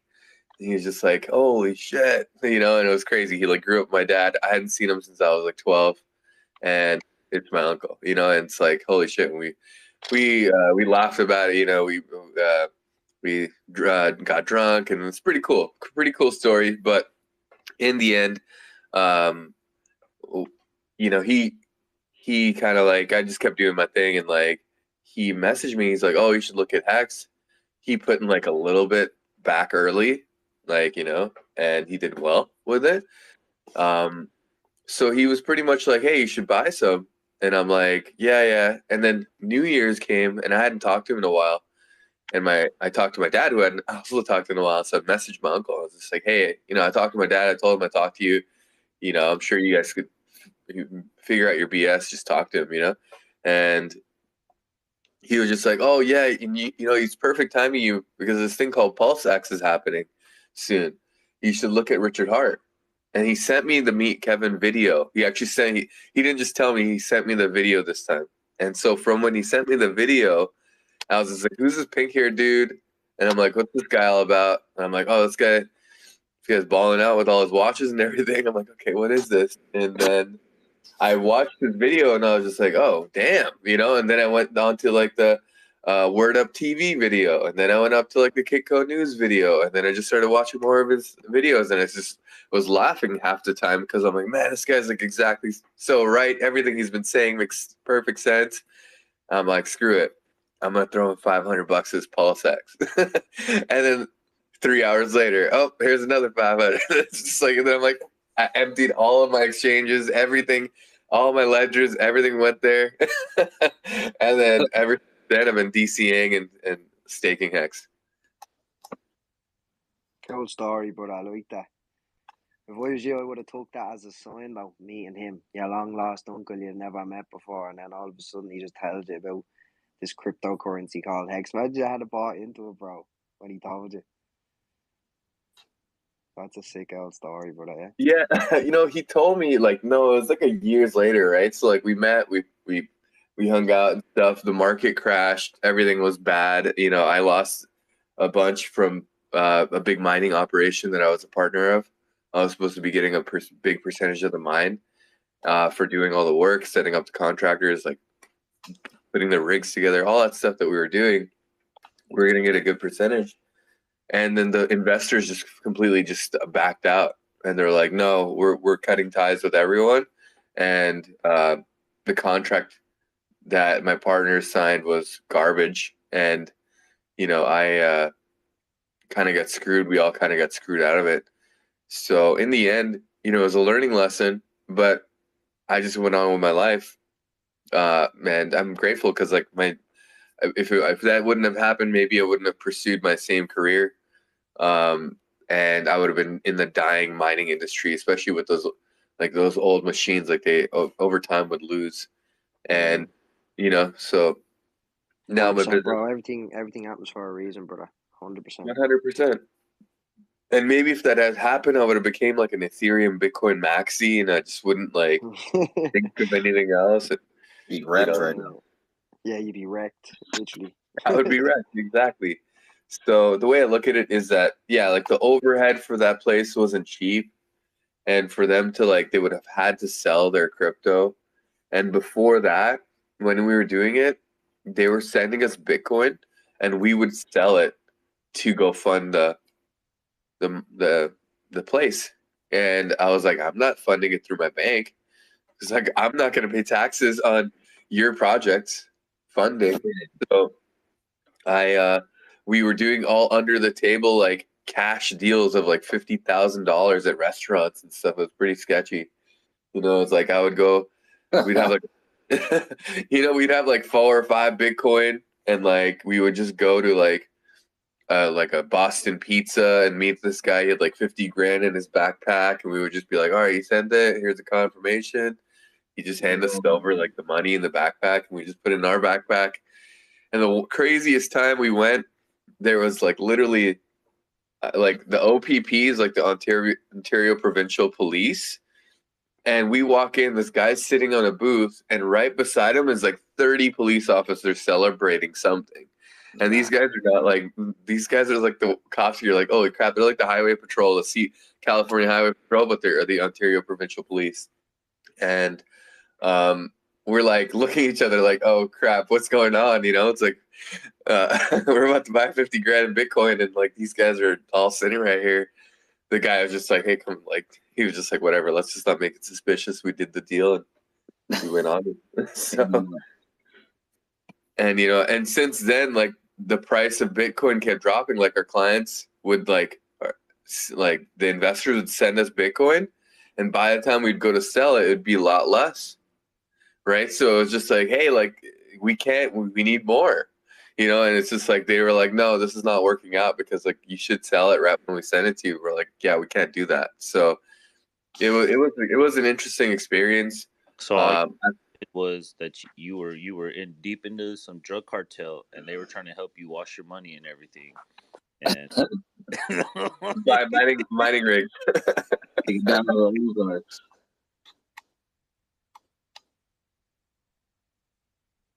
That's crazy though. I mean, is mining still like, I don't know, is it still dying, or has it been like revamped with newer tech and shit? I know that they're always coming out with new tech, and I mean that means that they're always going to be coming out with new tech. So no matter like what, Intel just came out with that new processor that can like mine Bitcoin at an insane rate. Yeah, I mean at the same time, how much like as no matter what, it's just going to get harder and harder and harder to mine. That's just how it's designed, right? So every transaction makes every block harder to mine. So forever, it's only going to use more energy to mine, and then you're going to have to create new technology to mine it. Well, that's very detrimental, like wasting all those natural resources on making all this stupid ass equipment is all. Yeah, it's like what Richard said. It's a pollution machine. It is. Yeah, it is. And I know that like China and all these other countries that are destroying the environment through their ways, but I mean, we send them all the manufacturing. So unless we want to make a change, or companies here want to make a change, it's just like a combination of like corporate greed and China. You know, it's just like countries that don't give a shit about our environment. But look, even like Jay Future mentioned once, he was just like, yeah, he went to China and the sky was like perfectly clear because like I guess someone was visiting China and they just went and like shut all their factories down. So like the government overreach is so insane. They're like shut off all the factories for a couple days and now like everything is blue skies over there. Like saved a million animals, who knows? Or like so.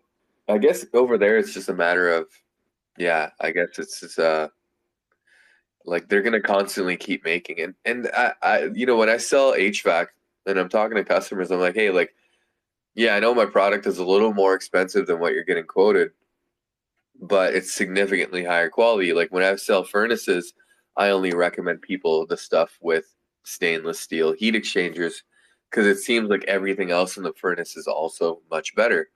Yeah. And customers are like, well, look at this Carrier, look at this Lennox. Like, I'm like, yeah, it's a nice name brand. It's been around for decades, but they use aluminized steel. So I haven't seen a new Carrier last more than 12 years or 10 years.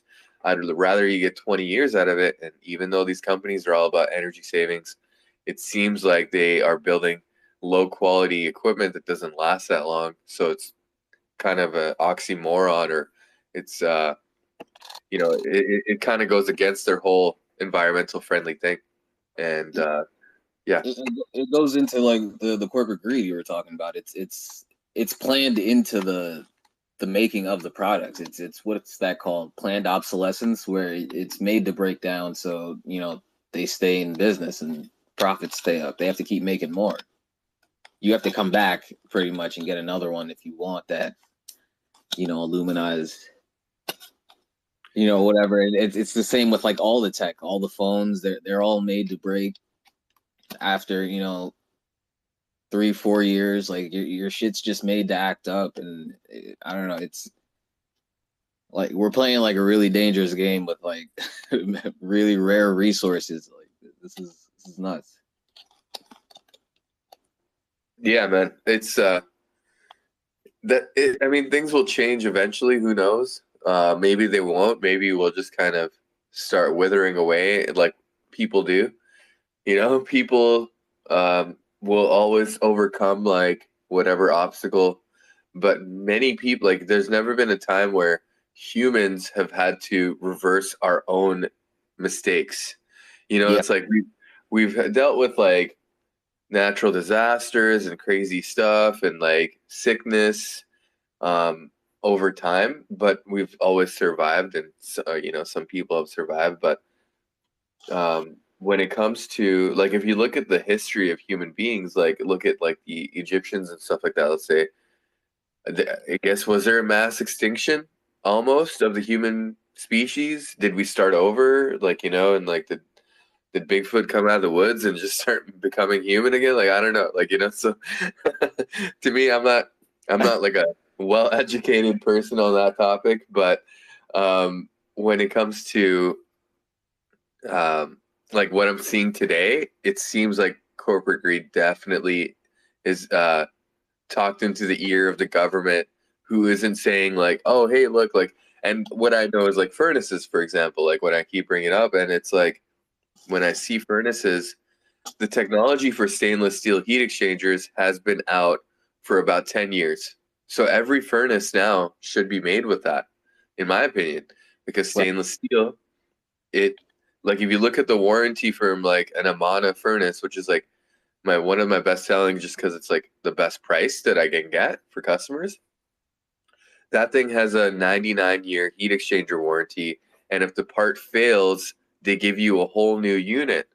Where if you look at like a more expensive, well-known brand like Carrier, their heat exchanger warranty is 20 years, and if that part fails, which it will because it's not stainless steel, it's aluminized steel, which is like the cheapest metal you could buy.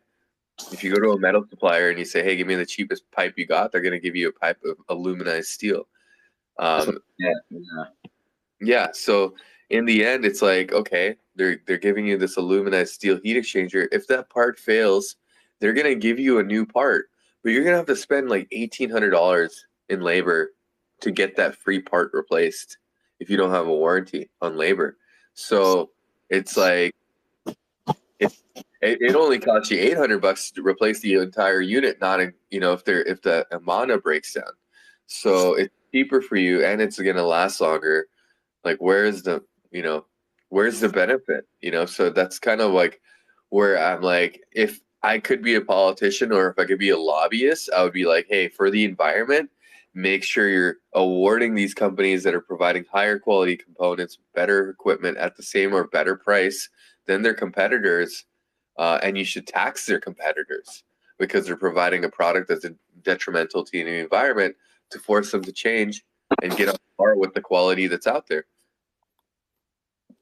So I think that would be like the next step to like government actually providing some kind of good technological advances, environmental changes, is by forcing environmental impact on big companies, corporations that are bigger than smaller companies that are doing more, for the environment by better innovation in their products, and making products last longer, things Yeah, like that. exactly. That's why I think proof of stake is gonna explode. Like it's the reason Hex. I feel like performed it like it did, and I feel like it's why PLS is gonna explode. PLSX, all of it. Like proof of stake is it just makes so much more sense. Like there are places where the power grid literally fails because like people are trying to mine. It's like America can't go through that. Like we can't. So much of our shit's already breaking down. Like it just can't. Yeah, man. Like in Texas, where when the weather gets too fucking cold, the grid collapses. Like, come on. I would argue that proof of stake actually provides crypto more security towards government as well because of the pollution. Yeah. Because proof of stake can be used against crypto, like they did in China, banning mining. With proof of stake, you can't ban mining anymore by doing stuff to provide less power to mine. Exactly, you can't manipulate it by exactly cutting the power grid off in an area. Like you're not going to drop the price by doing anything like that. It's definitely true. I don't know. Yeah, we just need this thing to drop.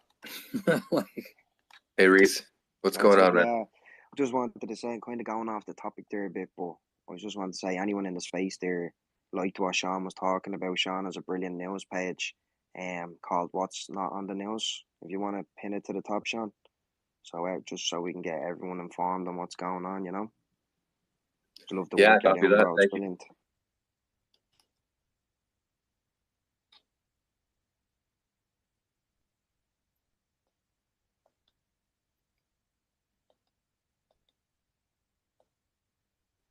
And think about how easy it's going to be to onboard new people when Pulse Chain launches because of the fees. Like, 'cause that's what turns away half the people nowadays. Like, not everyone has like a couple of grand to throw into a stake. Some people only want to do a couple of hundred, and then the gas fees are nearly the same. Starting there thinking like, what's the point, Yeah, that's what Richard said. He was like, with current ETH fees, like just knock out anyone who's not a whale. Like you can't really win off this right now. Exactly, bro. Think about like how easy it's gotta be to actually onboard new people in that only have like a couple of $100 to stake. It's gonna be a And lot they don't easier. even have to transfer anything over. Like if you got your shit in your wallet, in your MetaMask or your Trust wallet, you're already on the chain. Like you don't have to bridge. Like you just fucking change a setting and you're already in. Like crazy, bro. It's gonna be crazy. I don't think any of us are actually prepared for how big this is gonna be. I know, man. That's what I've been trying to tell people. I don't think we're ready. I don't think I'm ready, anyways.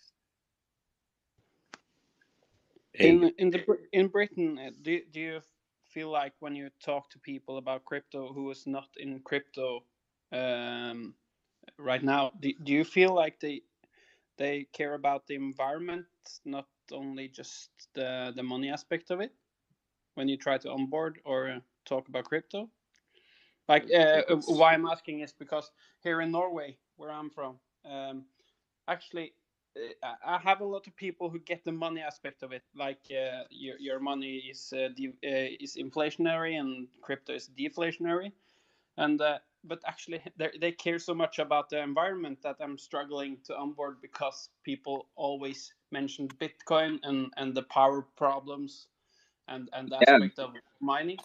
But that's why HEX is beautiful, because HEX doesn't harm the environment.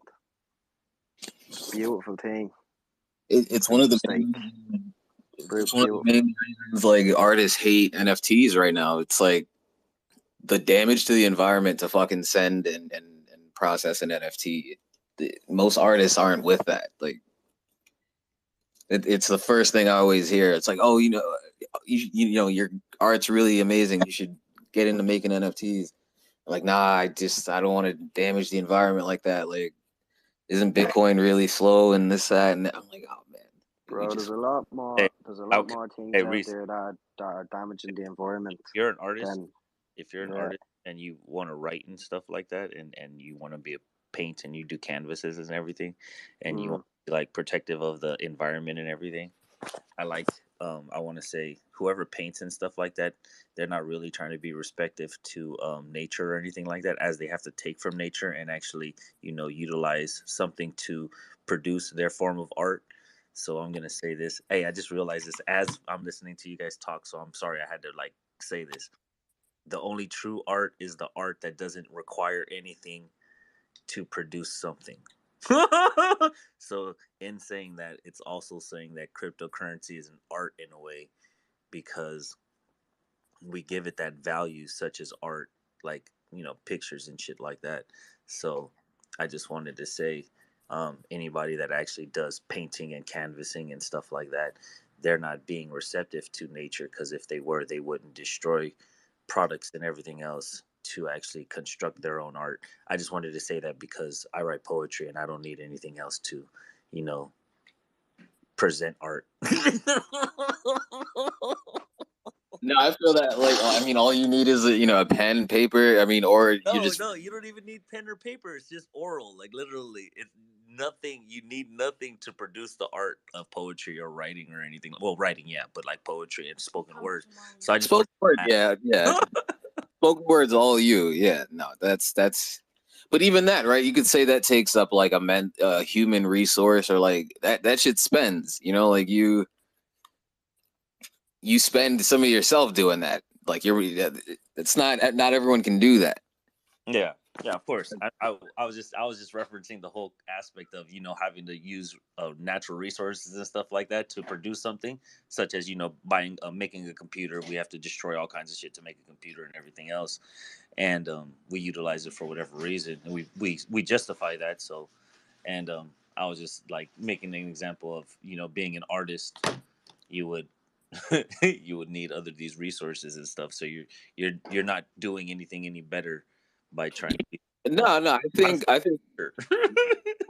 everyone's just like trying to be more about sustainability. It's not about not using stuff. It's about making sure that like we use stuff and then that we still have more for the future, right? Like we don't want to yes, of course, run out of the shit and then like now we have to fight China or now we have to fight Russia for. Nah, man. Whatever, I want to say this also. At some point, like Elon Musk wants, or what he believes, harvesting asteroids and shit like that, or moons, and getting off planet and stuff. That would be cool as fuck. But I also feel like we haven't really. Well, we probably have. They just don't want us to discover it and stuff. Have other resources around that we can utilize in different manners. I mean, that too, yeah, exactly. That's what we're talking about, like innovative technology that like pushes what humans can do, because like it can it's just more efficient. You know what I mean? Like we should have like fusion energy by now. Like we should have like all these, you know what I mean? Like why are we still burning fucking? We have a lot of that technology, but it's probably like normal people say it's that gas. What? All right, bye, man. Take it easy. And, it's just old systems are in place still, so we need to wait for them to die off. That's all. Yeah, I hope they don't kill us off with them though. Like this shit's getting crazy now. Like I feel like nations are gonna start fighting for fucking water soon. Like it's getting nuts.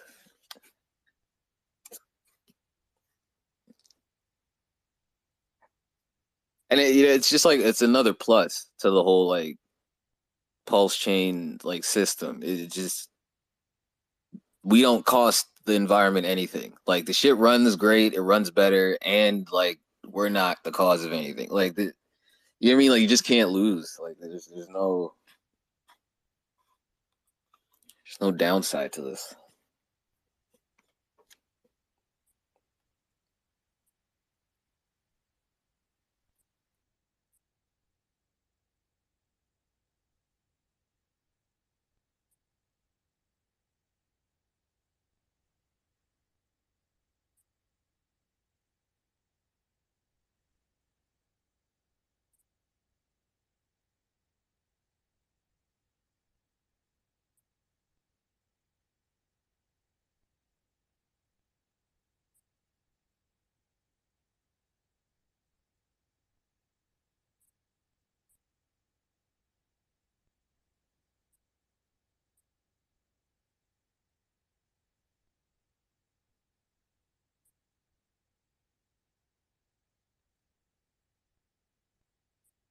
I'm gonna work on I'm gonna work on writing something like that about what makes a true artist, and, and then just bash other artists real fast and see how much flack I can get.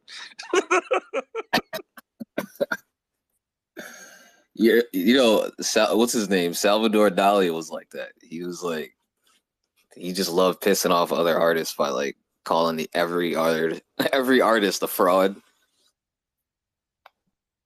It just sounds like a fun thing to do.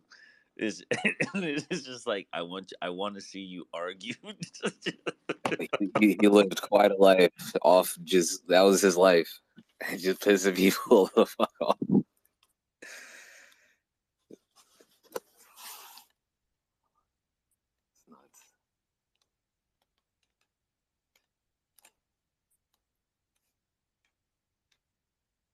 Never mind. I'm over here playing Halo on my computer, and I was like trying to write a poem real fast, and I realized I can't because I'm playing something.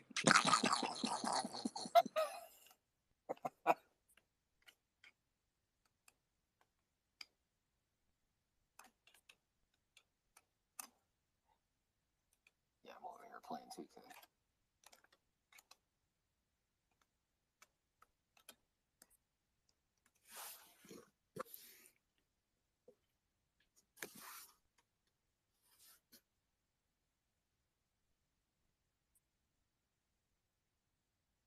Yeah, does anyone outside of the country like, or I mean, outside of the the U.S. like, are you hearing a lot of local hype about Pulse?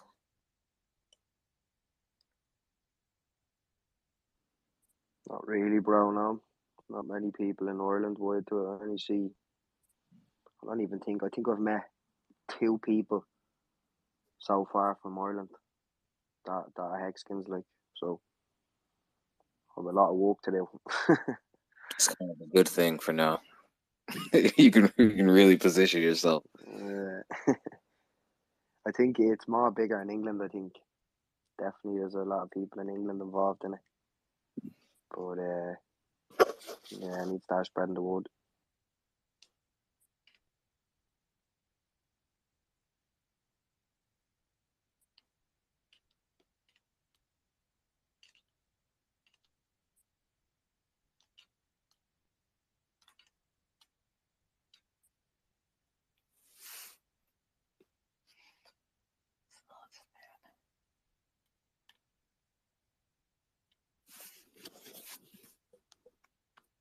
We don't have a big community in Norway, I would say, but it's a loyal community nonetheless. But no, I wouldn't say it's much hype going on here in Norway, but we're a small country as well, though. I mean, yeah, it just goes to show, like how early we are. Like this is, it's gonna be insane to see like where some of these projects are in like 5 years, 6 years. Like look at Bitcoin 10 years ago. Like look at it now. Like imagine Hex Pulse 10 years after. Like it's gonna be. It's got to melt faces, brother. Yeah, like there's gonna be Literally. like trillionaires are gonna be the new billionaire class. Like there's just gonna be a bunch of Yeah. billionaires walking around because I think crypto's what's gonna invent that. But it's Create the that. thing, who's actually going to hold for 5 or 10 years? That's the question, Who has them diamond hands? People who have that mentality. I think that's like one of the crazier things about like the whole Hex and Richard Hart fucking community. It's just like everyone's kind of just taught to just wait. The whole thing's based on waiting. Delayed gratification, yeah. It's all about Yeah. delayed gratification, yeah, 100%. The whole thing's based on like stake your shit for this long, don't touch it. Yeah, no, but not everyone's on the ball. You know what I mean? Some Say people that go all in, and then like something happens, and they need to take the money out, or something comes up. Do you want to buy this? Or do you want to buy that? You know what I mean? But I with mean, always stake, take the weak profit. hands out. Yeah, you Yeah, got to take care course, of bro. Course, yeah, 100%. it. Definitely take little bits along the way, but I think I'm gonna be staking most of it for as long as I can.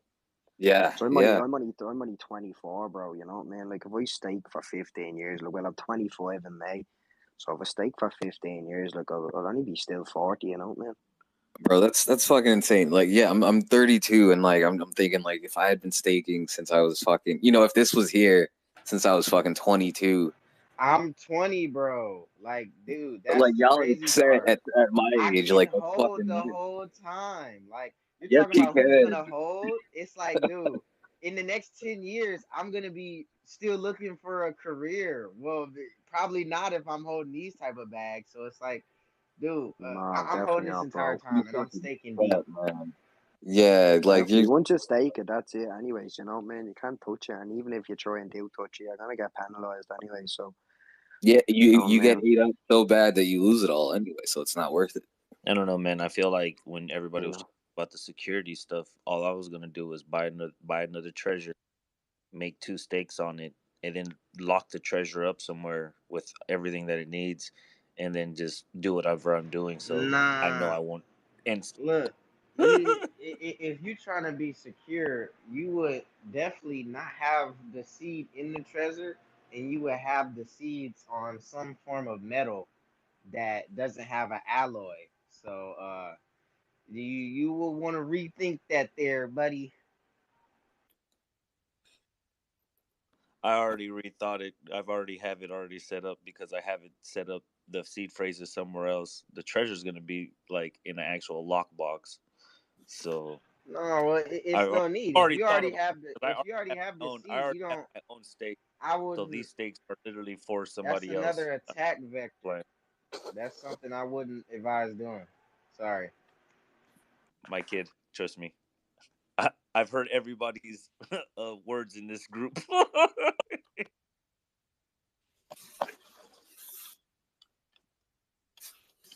I mean, but yeah, like it just goes to like this is crazy. This is going to be the biggest transfer of fucking wealth ever. Like, and all you have to do is hold on to your keys. Like it's that simple. Just don't lose.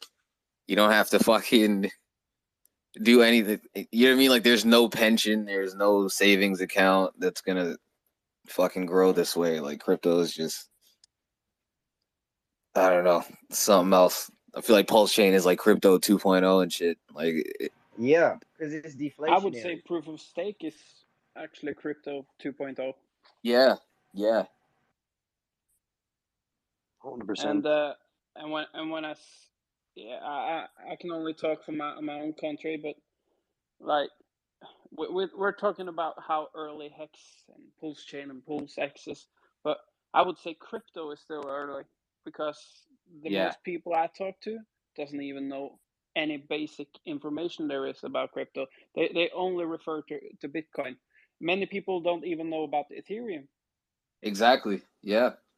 Well, the thing is, dude, proof of stake is kind of, we're on like layer threes now, bro. Well, not layer threes, layer ones, but we're on version threes, bro, where you literally don't even need stakers. Like the network can run itself. Yeah. Yeah, So I Actually, mean, the buy and burn.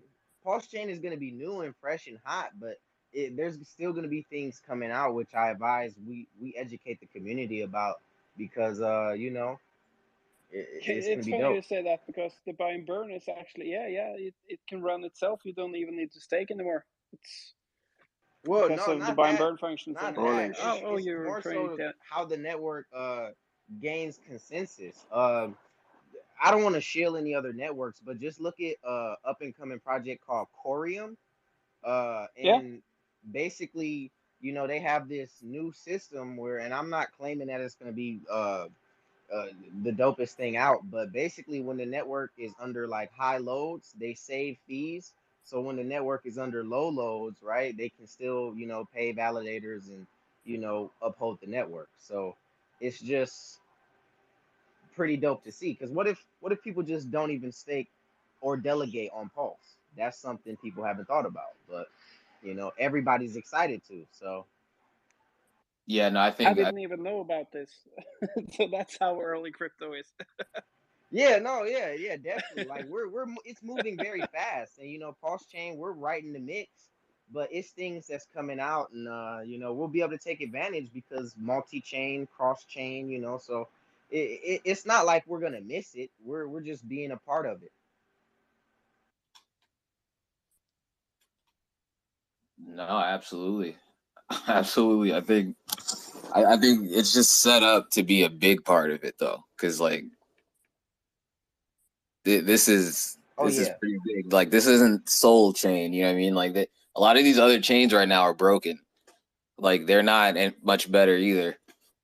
Like there are some dope ones coming out, but a lot of like ADA has some work to do. Fucking So I got a question now.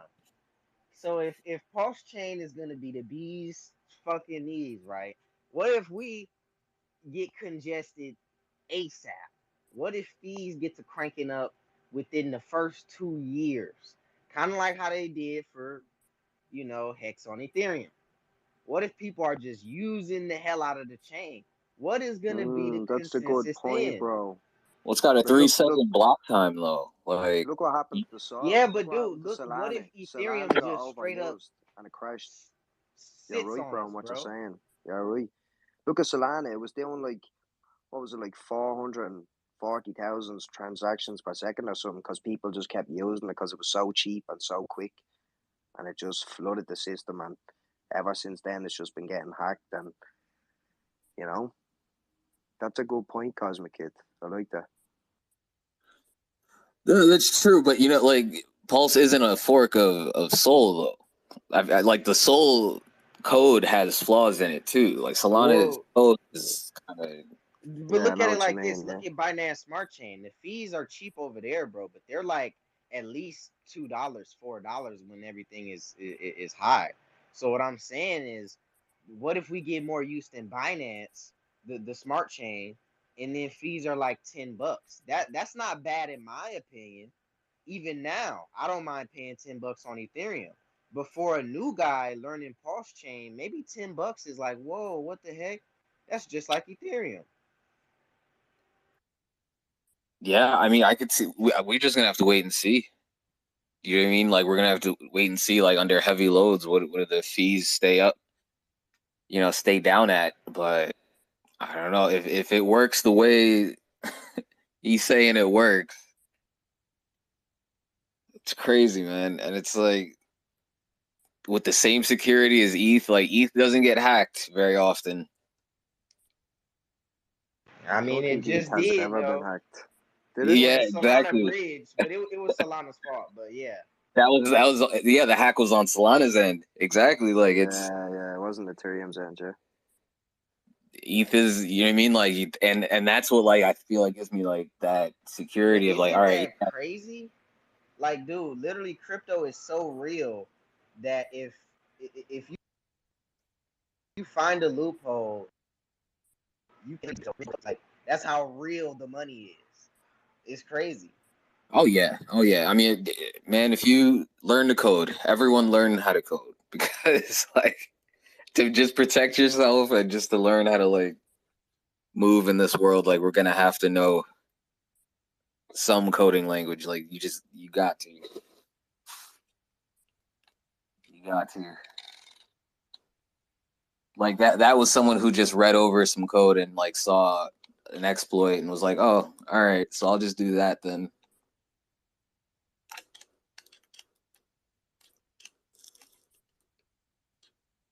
It's like You know, you it see could have how been like a developer though. It could have been a dev because you know, think that Solana code is fairly new. Correct?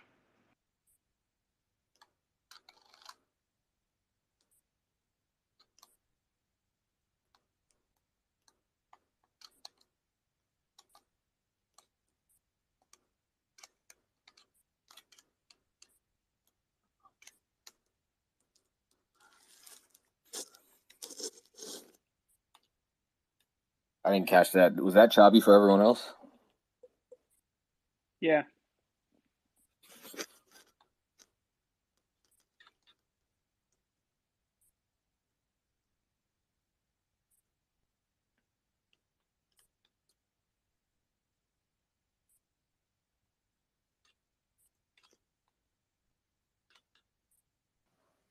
But don't you think, What's up, guys, guys? that it will be this when crypto adopts and becomes a mass adoption? Don't you think the codes also will be better in a way with less hacks and advantages? You know. Well, I mean, the way technology works, it's like things are gonna have to keep changing because like the older any program is, like the more hacks get found for it. Like that's why things have to constantly update. But it's like, yeah, by the time mass adoption comes around, I think like really it's about positioning yourself to be like one of the heavy movers when that happens. You know what I mean? Like you want to be either Vitalik or you want to be BTC or you want to be fucking, if this, if Pulse Chain works the way it works, like it'll be the fucking alternative to ETH. Like why would people use ETH the same way? I mean, Richard said like it'll lower the stress on ETH and lower the fees over there too, but I don't know, man. Like if the fees are 3 cents over here and it's $30 or even $10 or $7 on ETH, I'm still going over here. And like think of all the different chains and all the coins that work better now on that network. A lot of coins like died because of ETH's fees. Like no one wants to use your shit because like your fees are just, well, not your fees, but ETH's fees are killing the project. Yeah, I have to laugh about that because that's quite funny. In Norway here, we recently, about some months ago, started to see that more and more people got the hype of Ethereum, like Yeah. being a place you could write apps on and start shit, I guess. And what's funny is that the banks in Norway started to see that shit. This thing is blowing up. We should take part in some shape or form. And right after that, one of our banks called Sparebank 1 got on, the fee started to explode Oh, and was practically unusable. like, yeah, you see the thing, like there's no scalability. Like you can't. Oh man, like if too many people start using ETH, like that shit's gonna be totally just for the rich only. Yeah, and I have to give credit, like Richard Hart does, to Vitalik because the origin of Ethereum was good. The idea was good, and It's good code, yeah. Yeah, and just the fundamentals and everything. He pointed to crypto in a good direction, I would say. But as a natural cause, if you look at the history in the world, it's only natural that the better technology, better players, better solutions come and take over and take it even further. Exactly. It's quite the evolution.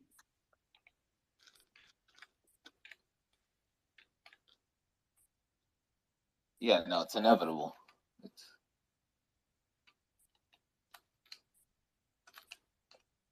Hey man, I can't stop thinking about how bullish this thing is that like for our community right now with Hex, Pulse Chain, and Pulse X. I just can't wait can't wait to be financial free. I can't even see another outcome of this. It's so freaking bullish, and I'm not an early mover into Hex. I came in quite late. I was I would say I'm the victim of XRP. Oh man, yeah. Hello, my name is Christopher. I'm, I like it. Like much like the AA meetings, you know. I was an XRP holder. I believed and listened to the wrong guys. I came into crypto quite late. Actually, I didn't start in crypto like until 2019. Came in and I saw XRP, and I must say that the the solution of it was quite appealing. That I had the initial thought, you know, you must see, I came from stocks. So to see that crypto was in one scale of, and you had stocks on the other, and yeah, and fiat, and that XRP would be kind of the middle. So it seemed like a good place to start when I didn't know much. But afterwards, when I found the Hex through TikTok and Quant Gang, I started to see that even though I didn't always found Richard Hart to be he killed people in his discussions, but I couldn't find anything on him. Like I didn't want to like him, but I couldn't find myself not to, if you know what I mean. I Because he know spoke the truth. exactly what you mean. It was Like the at truth. first, you're just like, yo, why is this dude so fucking cocky and like, but he's like not wrong though. That's the It was not wrong, not one single time, and I found myself just okay. Let's attack this crypto thing in another way. Okay, I'll keep some XRP and I diversify with Hex. So now I'm like, I went from stocks to go to the middle ground, but now I'm moving from the middle ground to to the total true crypto. right. So now I'm all in Hex. And I've sacrificed some for Pulse Chain, but I was so late and I didn't understand the sacrifice. What will you call it? The rates. You know. The rates, right? Yeah, I didn't understand that, so I was actually I was sacrificing first when I heard that. I thought the whole thing was closed. Didn't understand that it was closed, but Richard said it was still open, so I tried to sacrifice just something. In my mind, I thought that if this is the only way to get it, I want in just to have something to begin using the network. So I Right. need to buy this when this comes out. I'm one of those guys who's going to start the value on the chain because I need more of this. and I sacrificed some more for Pulse X day one. But Nice. in terms of Hex, I was in. I think it's in the 600 numbers days. Yeah, early 600, I think. So I'm a late Hexican, but I'm Same. all in now. Same. Dude, I didn't even find fucking Hex until was it like after the top? After he called the top, it's like the summer.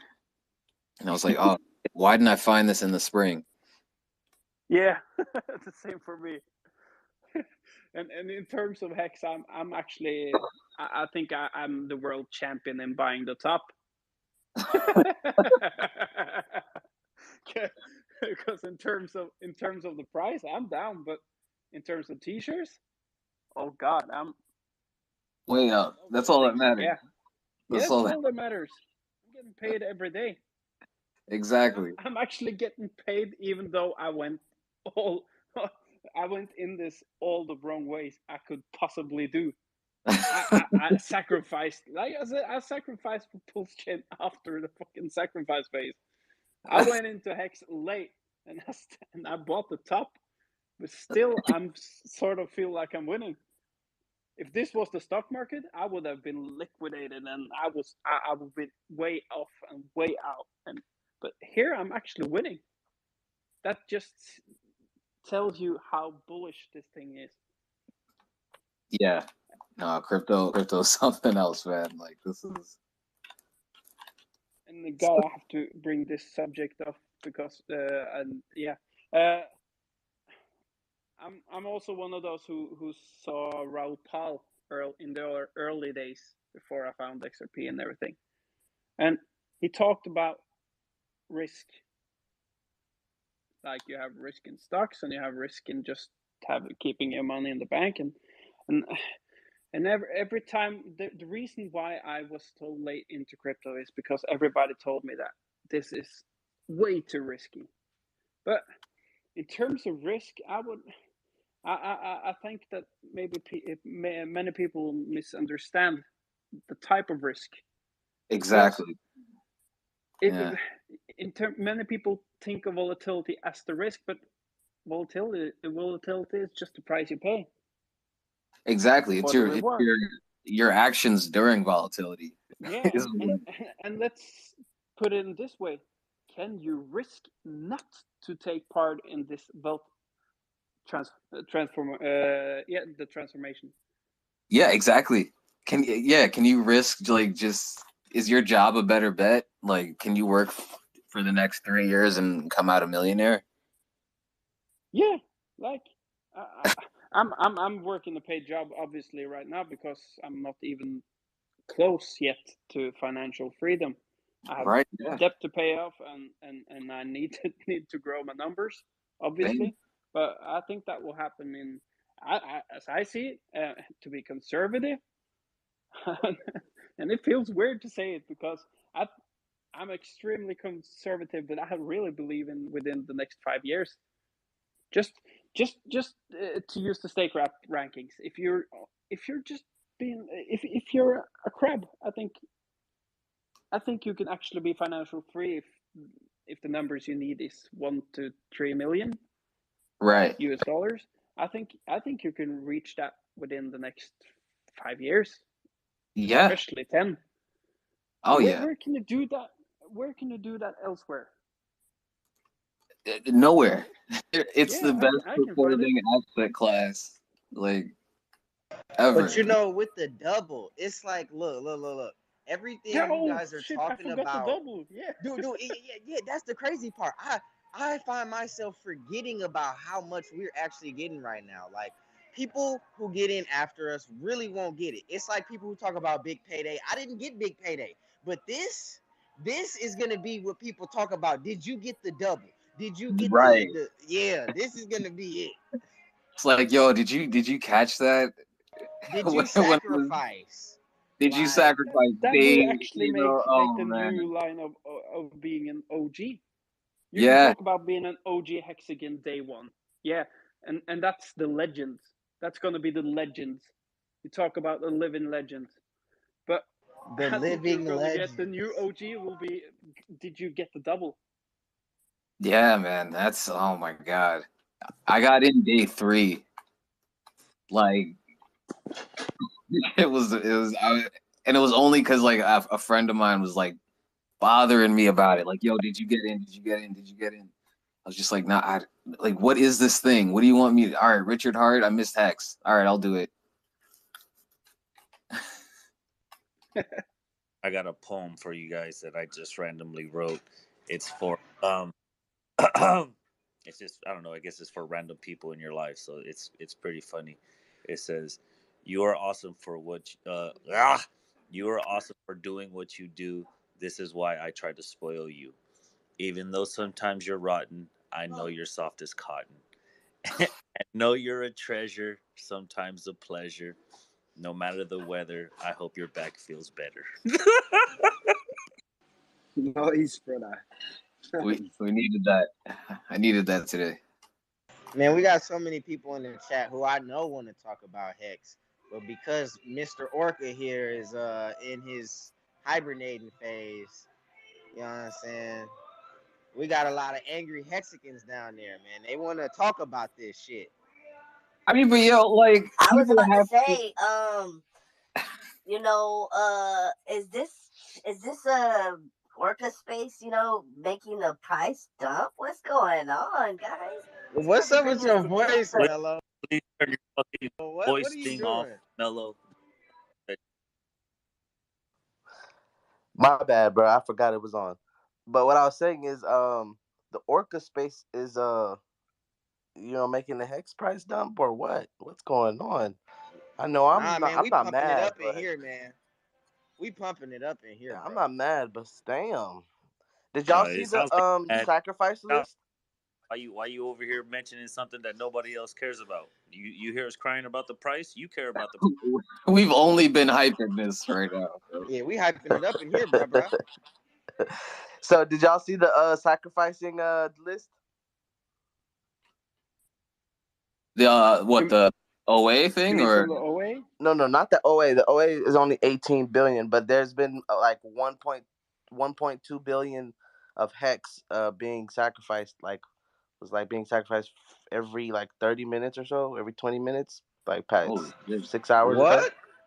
What? What? 49.4 From billion. where? Yeah, I think was from daughter addresses or something. I don't know. Go look. Or, Go look. I They've don't been know, but they've been yeah. coming in for the past 6 hours, or no, Hey 8 man, hours. elaborate, man. You can't come in So here and just what? Yeah, So what am that's I quite a elaborating? bomb. It's a public blockchain. You might as well go look at it. Post something, Basically, man. Pin something up, bro. so basically, look at. Oh man, let me go. So right now, in the wallet of the sacrificing address is $48 billion. For the What? past, yeah, for the past 8 hours, there's somebody with different addresses dropping 1.2 billion hex into the sacrifice address. Holy shit. Are you kidding me, Mello? Or what? And they've done it one. Hold on, let me count how many times it's been done before they stopped. Bitcoin's price is also tanking. This is the most bullish shit I've ever like. What happened? What? I took a phone Wait, call there. what I are they missed that. sacrificing into? What is it, Mello? It's really Hex Orca dumping it. He's like, I'm gonna make this shit pump. That's why we're all here. That's why he's pretending to be asleep right now.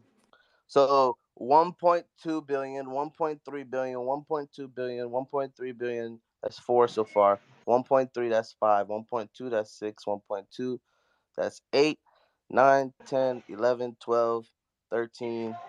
God damn.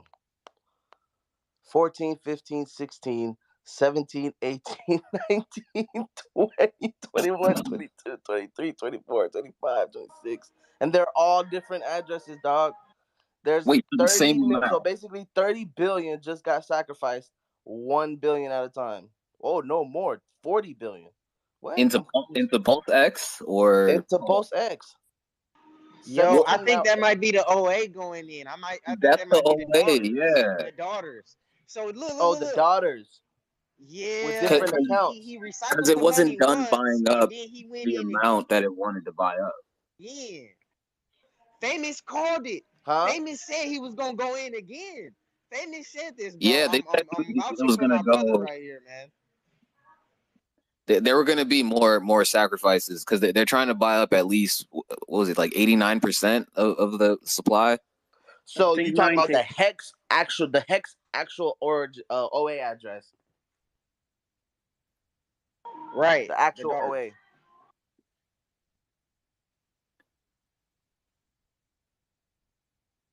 Underlying addresses from the How OA. many daughters is there? They haven't been.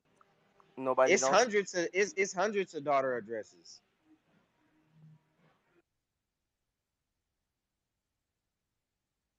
Oh man, that's pretty bullish then, bro. But that's Yeah, crazy. That's that's what I'm huge, man. Like, saying. oh man, like he's flipping Bro, money crazy right now. Famous called it yesterday. We was talking about this early in the morning. We was like, okay, he flipped the first batch of money, but is he gonna go in again with another 20%? He probably went in with another 40. So I want to hear somebody pull up the numbers, but Famous is the numbers guys, man. You know what I'm saying? Big Uncle, 4K is what's putting up happening? numbers right now. Hold on.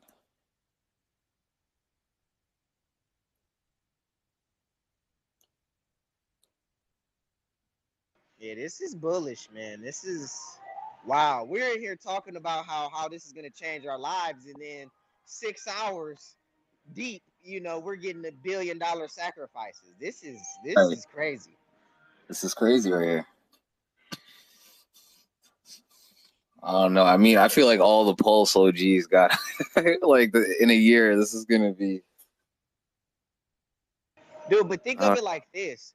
The higher we are when it comes to this buy and burn, and I'm not expecting anything, but right, the higher we are. Hey, hold on, Cosmic, hold on. What's his name? CSC Gamer said that 18.6 billion was uh sacked last night. From okay, so all that sacrifice was from post sack address effectively. Yeah, that 18 billion was from Post Chain, and then from Post Chain into a separate wallet Yeah, that's gonna exactly. hold saying that. that's 40. He said it's not 40 billion. It's 18.6 billion two. Okay, so that's considered gonna be the XA, right? Or like the Yeah, Pulse the X. XA is basically the Pulse X address. XA. And then now there's multiple addresses, like you guys said. I guess there's daughter addresses are putting in 1 billion, so that means those addresses will be getting some of the supply, and that is Exactly. crazy. And I hope they don't sell it.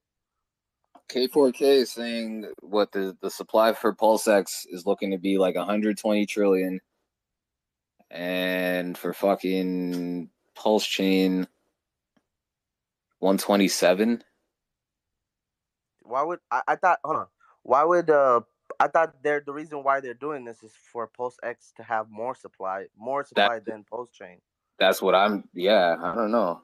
Yeah, I'm so trying because to. so right now the total sacrifice for Post X is 48 billion, Yeah, and that 48 means the billion. supply is gonna be close to maybe who That would make the OA might be supply like quadrillion. 103 trillion or something.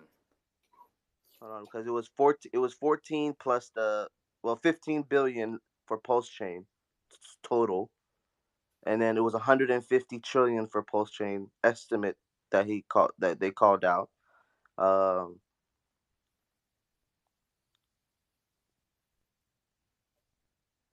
Holy moly, bro. it might be This around is five, maybe it might be one quadrillion.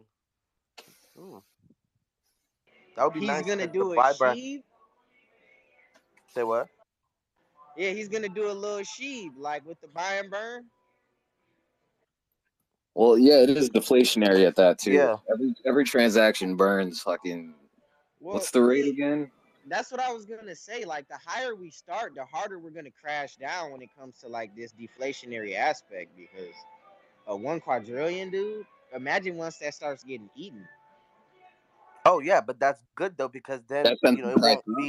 it won't Yeah. be like soon. It take a year maybe with like $1 billion volume All right. to actually Well, that Gamer burn. depends. Gamer said. What if people want it though? Well, That Gamer really said. Hold on. depends. Hold on. Gamer said they sacked. He said was 0.0002. He said this one was 0.009. Really, 0.00575 or so, but a 2.5 more than Pulse. So he's saying we sacked more than what you guys did for Pulse and Pulse X right now.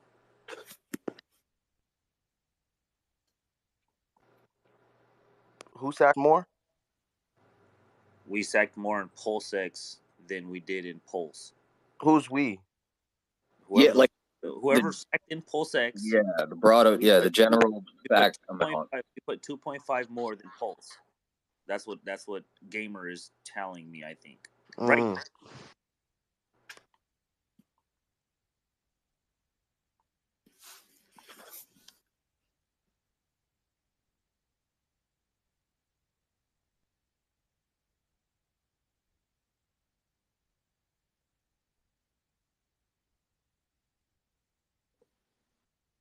Listen, I don't mind goddamn $1 billion sister addresses having some of the supply, man.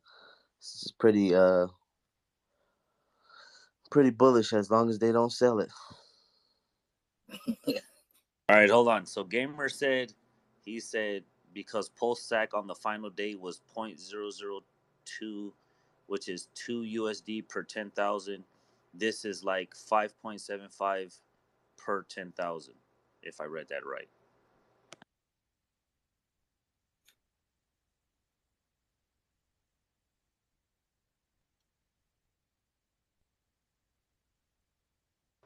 With a 1.75 multiplier. I don't know why he's telling me all this. I'm trying to relay it to you guys.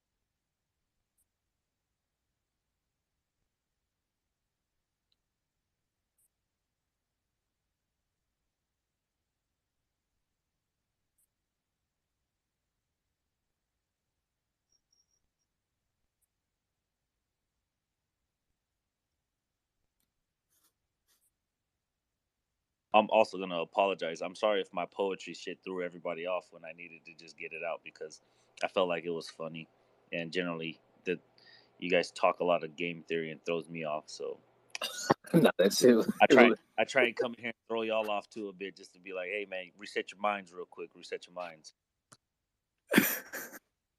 No, You was about to get off. You was about to blow up on me just because what I said. Nah, man, your fucking voice changer shit. I don't fucking do that shit. I hate when people come in with that shit. That's why you better turn that shit the fuck off. That's all. That's all. It wasn't any be disrespectful. It's just don't come in here with that shit because that's how people think they're. Oh, I'm gonna troll them, and I'm like, bro, I will shut that shit down in a heartbeat. Especially if I was co-host, man, I'd have been kicked you the fuck out. Just been like, don't do that again. So yeah, I'm sorry. So you're gonna kick me out and then tell me don't do it again when I'm not in here? Yeah, basically, yeah. No, well, no. Like, I'll kick you out. Then you'll be like, damn, why did he kick you out? And then be like, you'll come back and be like, well, what happened? I'll be like, well, you came in with that bullshit, so I showed you the bullshit. And, that's all. It's a nice circle.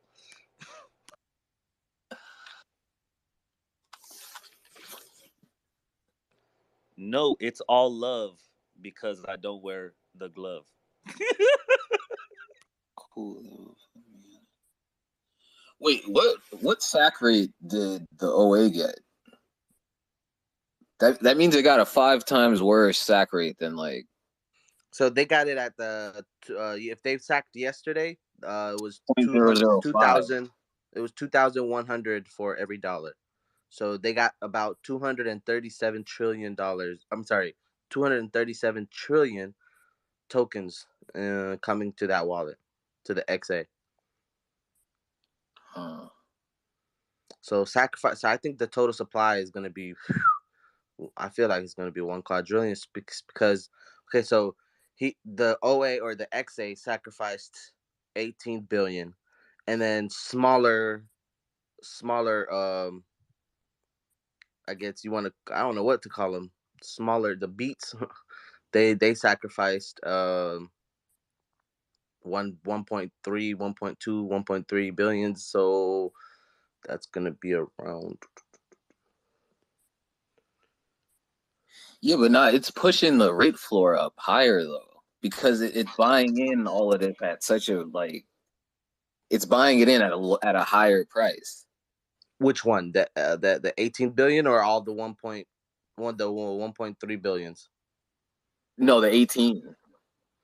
The 18 happened yesterday. Everything else was happening, I think, after 7 o'clock yesterday. So it was 17 hours ago. That was really at the end of that rate at that dollar to 2,100 points. It went down. So a dollar was giving you 1,400 points based on the how to post chart that I have. One, two. I think the sacrifice today is at the multiplier of 8.6 or something. So Yeah, I keep the dollar constant so it doesn't confuse people. Yeah.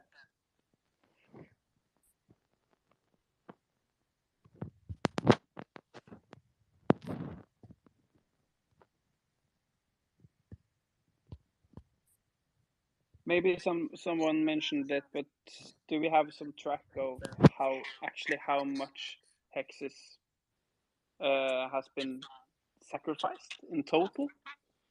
Are we about 50% of all total hex in circulation now sacrificed?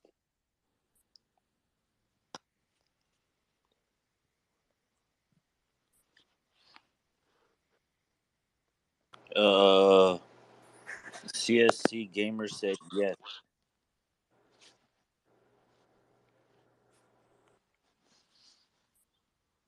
That's freaking bullish. 50% of hex, almost 50% of hex has actually been sacrificed. He said that's a good thing, I guess.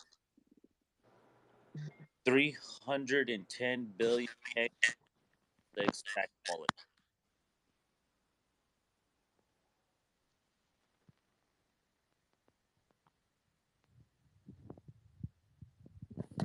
Okay, so with some calculations that I've done with all the 1.3s, the supply is going to end up being close to 500 trillion.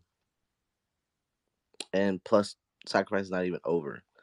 So we'll see what else this does. Because right now, bro. And he says there's 0 in PulseSac wallet.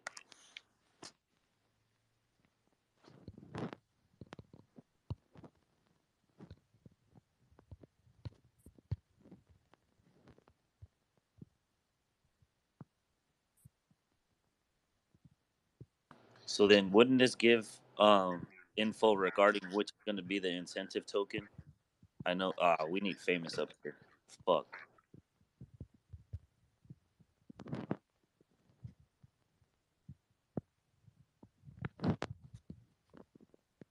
What do you guys think about the incentive token and all that?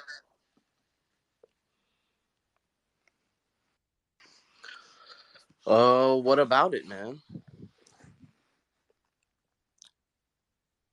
I feel like Have you given any thoughts to it? we need Gamer and Future up here, and maybe Crypto King. And who else is in here right now? Hold on. We need the heads that like to fucking clash with each other to fucking argue this game theory shit. Orca, wake up. But like the incentive token, when it comes to that, Orca, he wake. is up. Hey, all right. Okay. I struggle a bit like to understand the whole incentive token thing because I struggle to see where the value is. Do we know anything about it? So the incentive token, right? It's basically all right. I got you. Um, so the incentive token is basically like, you know, we haven't figured out what the value is gonna be. Like, we all know that we're gonna receive it for providing liquidity. You can market buy it, but you also could take the incentive token and provide liquidity for that incentive token to gain more incentive token. But the value, I think he's gonna come up with something. Right now, there's a lot of theories going around. We got the Orca theory, we got the famous theory. Different things, man. Because you understand what I mean because hex, I'm I'm buying that because of the store value. It can provide yield. And I'm buying Pulse Chain because it's obviously a network and you can build things on it. And I'm buying PulseX because PulseX, you can exchange. But I'm like right now, I don't see the end game for the incentive token and that's maybe also because I'm not that well familiar with the cake thing and the other cryptos where you can do the same thing basically. But what about if it would have been PHEX? Wouldn't that be awesome? Like you stake your Pulse X and the end game is actually you get PHEX as an incentive. Like the whole main goal for Richard, it seems to be HEX. So why wouldn't that be quite cool? Hey man, that would be great, man. I mean, shoot. Well, But That the will be thing is with you that, end the circle you're, with bring the PHEX. price down if they sell it, though. He's saying No, you but do that, they sell it. Just HEX, bring it down. you don't want to sell your HEX. You want to stake it like the rest yeah, of but your thing HEX. is, people are gaining the incentive token because of the impermanent loss that they could receive. They possibly could hit on their per liquidity providing, and with the PHEX, with the smart contract, with the way it works, you're going to have to ramp up its um what's it called, velocity to actually mint a lot more tokens, um and adding a smart contract to an incentive, liquidity incentive, is just, I don't see it happening. um and the mint rate of HEX is through T shares. So I don't know, you're gonna have to incorporate that. And then I don't know, possibly, right? He might try to time lock it, right? Like say you can't withdraw your incentive token until a week from now, or every week, or every month. He might be like, hey, there's a time where you can pull out your incentive token, and at that time is where you can sell it. But until then, and especially everybody's gonna have different times. So not everybody's gonna be unlocking their incentive token at the same time. Um, and then I know single staking asset. We know he hasn't said too much about it, but just like cake, it's all a downhill though. Like at the end of the day, if they don't create a way to actually someone to incentivize them to hold the incentive token, then it's still just going to be a constant. uh I feel like it might just be a up and down trend with the incentive token. All right. Yeah, So I wait, wait, agree wait, wait, wait. because Gamer said Oh this yes, as sir. well. Gamer said that's why he said you don't distribute PLS or HEX or PLSX because that as an incentive ruins the price. So the other token is going to have either have game theory or just be a token. I don't understand all that, so I'm just reading what he's saying. Post it in the top. Post it in the top so we can all see it. Hey guys, can I have some clarification?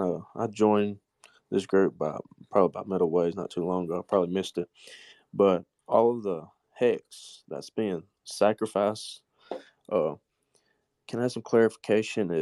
What is that hex going to do? Is it going to be staked or is it going to be burned? Taken out of the circulating supply. Does anybody know what that's going to do? The quick answer would be to have no expectations. A lot of people have questioned what would happen with it, but we all have no clue. That's money we've all never seen. So It, uh, yeah, there's generally no expectations, but the burning mechanism is in effect and can be observed. For example, when you stake, there's a burn of that hex for that commitment. That's the contract, and then in turn, when that contract comes due, you then mint your HEX back. So that's part of the system. No, Okay. he's saying there's no burn. Gamer's saying there's no burn for it. I think everybody's having a misconception of what it is right now. He's gonna find a video and post it for us. So like, he's gonna just find the Richard Hart video and share it. So yeah.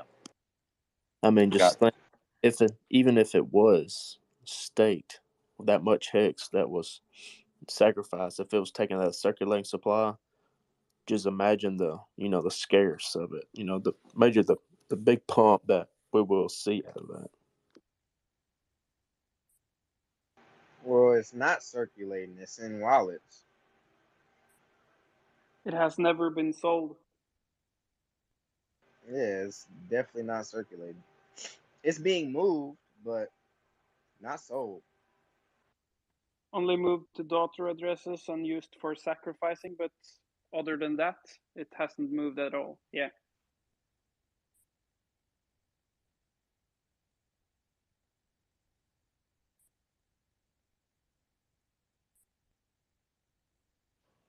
Everyone I need to wondered. go, but I wanted to thank you guys for the great chat and the brainstorming and the insights. Thank you very much, and goodbye. Oh, thank you, man. Yeah, man. That's crazy though, man. I don't know. I've never been in a community that's so driven on game theory. Like, gotta bro, be the these one, OG man. Hexicans be, bro, y'all be coming up with a whole bunch of shit. You gotta be. I feel like the whole game is just this whole thing is a game. So like you gotta have what I mean, the map. You gotta have the blueprint. You gotta look at this thing bigger than where everyone else is, because it's like Yeah, thanks for saying that because people see the think we're market. in this and we're just hoping and praying or wishing or Nah, man. riding the coattail of Richard Hart. Heck no. We are Nah. definitely putting in the work and strategizing. Yeah. I know. Okay, so strategizing on what to do after it comes out is one thing. Just guessing on what should happen and what could happen is a different. So now if we was to be like, hey, when it comes out, like this is the routes that but nobody's gonna talk about that. No one's gonna talk about the route they want to take. Everybody's just trying to get a feel about, okay, what's the next man doing? You know what I'm I'm just saying? not What do selling. they think? My route is to not sell for the first 2 years, and then I'll think about it, because like I feel like, all right, if you sacked within the first 5 days and you put up $1,000, that's like 10 million pulse. I don't like, this thing hits 10 cents, you're already like at $1 million. You know what I mean? Like I don't think we're going straight to 10, but like I don't like, you got to compare it to other chains. You know what I mean? Like if AVAX can do what it did, if BSC can do what it did, like those things aren't trading in the cents anymore. If Sol can be at over $180, or I mean, it's probably down right now, but like look at the highs on those things. Like I don't know, man. I'm just holding. Like Dude, I but think a lot of don't. people are gonna get wrecked playing around too. Yeah, but dude, look, you can delegate, man. Like, you take that 10 million pulse, you just hold that for 10 years, man, and you eat off the delegation, man. Don't. That's exactly. Yeah. Yeah, I mean, people got to really think about this. This is deeper than, you know what I'm saying? I sacked, I get money. 2 years later, I get rich. This is like, dude, you can feed yourself for Forever. generations. Yeah, generations. Yeah. Yeah, like you could have a generational, you know what I mean, like the family fucking pulse delegation that fucking has been feeding this family for 4 generations and shit. Like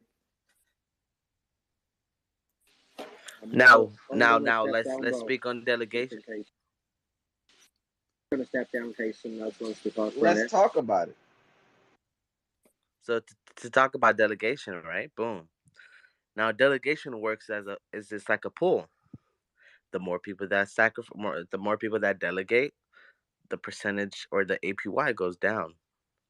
So with everybody, with 33 validators, I hope the validators give good percentages, and you know everybody's saying, "Oh, you can delegate," and then you got new people that's trying to create passive income to delegate as well. Because I remember when Binance started the delegation thing, it wasn't too many people knowing about it, and there was a lot of people not teaching people about it or even telling people about it because with more people doing it, it takes away from the pool. And I understand that. We're all here to create passive income, and that is why this DeFi space is huge. There's a lot of things, a lot of ways to create passive income, and I hope Pulse X comes out with this Dex comes out with some good passive income mechanisms. Um, so we could just stay in, in the central place. We don't have to go outside of uh the ecosystem to actually do it. Um, I but think man, that's this what delegation is. I think that's what that more token thing is. I don't Like it's even gonna know. be, I it's gonna heard be about it. some yeah, I think it's gonna be Their some their website just says more to come. Like, cause it's Trevon, like that dude, like he's all about fucking just milking those DeFi systems and shit. Like I think he just wants to make one on that network that works crazy. I think the incentive token is going to be something like that too, where it's just something that's like generating traffic. Like we got to all remember too, like Pulse itself is deflationary, and every fucking transaction on there is going to trigger that. Like that's fucking crazy. So let all these coins come. Let them all like I don't think every one of them is like part of the plan, but like ETH is as successful as it is because of all these ERC20s, and a lot of them are garbage. But you feeding the network.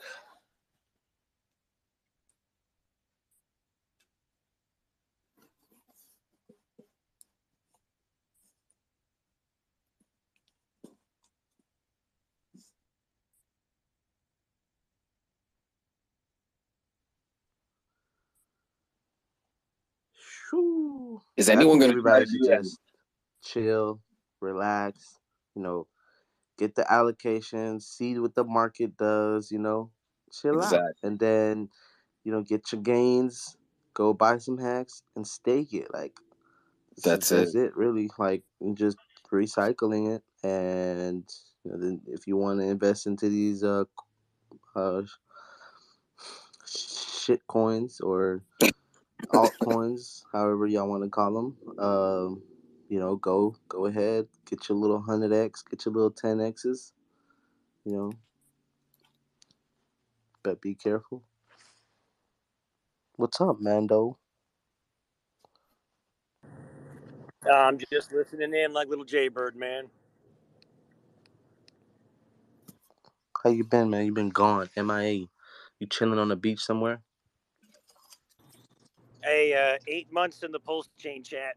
Needed a break, brother. Needed a break. And I like talking about things when there's updates and new things to talk about. But I will say this Richard Hart products are Richard Hart products. Anything else is just going to be untested. I personally decided not to go into any of these other sacrifices and any of these other things just for specific reasons, not because I don't like Gerardo or the guys over at LL or any of these other things. But we definitely want as many protocols on Pulse Chain as possible. We can't Yeah. be maxis, can't be maxis in that sense. I mean, Pulse Chain's an L1, so it's really funny to think that we're just going to sit here and launch a brand new top of the line L1 and just be, Mr. Maxi all day long. But in terms of, the conversations that have been popping up in the community and stuff like this, dividing people and stuff like this, that's all just trash, man. I mean, we got to get all past that stuff. I mean, you can't launch a layer one and not expect for savvy community people to launch things that they're passionate about. But with that said, I think that a lot of these things are going to have massive sell-offs when they launch. If you look at what they do and you look at those like-kind protocols, they generally launch. I don't think that you're going to see Richard Hart pumpamentals on a lot of these things. And then as far as the Moore token and all these different things, you got to be out of your mind to get into these things until they legitimately prove themselves out. And that's not being a maxi on anything. That's just, your money in a protocol that's unproven. It's just being smart. Versus, just being in, for a fact, Richard and the team is doing it right. It just doesn't make any sense. You got a bunch of people siphoning off. Here's my thing. Richard built this thing. Richard built HEX with his team. Richard built this community single-handedly, and then is launching Pulse Chain, right? And then inside of the community, you have a lot of people now that are doing their own thing, which is totally good and it's totally fine. And we sacrifice for freedom of speech and freedom of everything, just being free, period. So let's not hate on people who are wanting to be free. You have the ability to do what you want, to go where you want with your money. Nobody signed up for HEX to be told what to do with their money and what not to do with their money, and then to be scolded if they do something that somebody else doesn't like with their money. That's not crypto, right? Amen. So the main thing, though, is let's keep our eye on the prize and not go after all these fucking dangling carrots that haven't proven shit to anybody. It just doesn't make any sense. So I'm not sacrificing for anything other than RH products. I mean, he essentially designed and created the, in quotes, sacrifice, right? Now we see him popping up all over the place, not even just within our own community, but, there's sacrifices happening now outside of the community. So Richard just creates trends all day long. He creates things that other people haven't. A bunch of people that just basically follow on the back of his shirt tails, right? That just means that you probably want to start off with RH and stick with RH. So I'm excited for Pulse, but I was going to do some sacrificing on these other community things, but then the way that it happened, not that it couldn't happen one way or the other, but the way that it happened, the timing of the launches, to me, I'll be honest, if I was somebody building, if I was part of RH's community and I was somebody that was building, I probably would have launched it prior to an RH sacrifice set or after one, not during one, right? That's just me. I would have waited just out of like, hey, let's not launch our thing when Richard is still doing a sacrifice set. But that said, that's just me, and I don't hate on anybody. But I do just want to say this as somebody who's been here from day one. Guys, let's just put aside all of our BS about what we think somebody ought to do, because this is all about being free. This is all about people doing whatever the hell they want to do in crypto. And for me, I see, is K for K on here? I just wanted to say K for K. I love you, brother. I watch you. I appreciate you. I appreciate all the time you put into all that market analysis and all that math. I really, really do.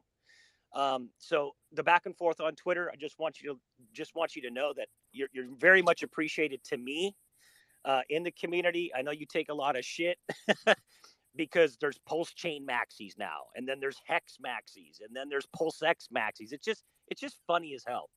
But let's just be a community that just loves each other, has each other's back, treats other people outside of the community with dignity and respect, because we need people to come to the chain and not feel like they have to be in some cult to come over. That's just what I wanted to say. Well said, bro. Super fact. Well said. Yeah, indeed. Build it, and they will come. Exactly. And when Like and let when them they come come, when they do. and when they come, it's important that we are there to actually help them on board as easily as possible. Um, that's the main thing I have observed so far. That's the important thing we can do so far.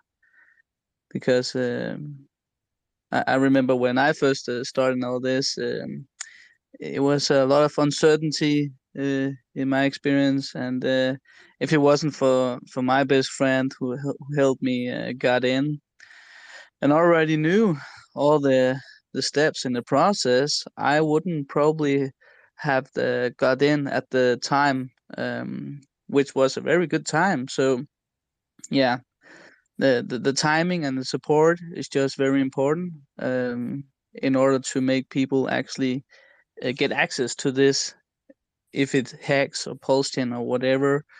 Um, yeah, because there's There, still there, not there, so much.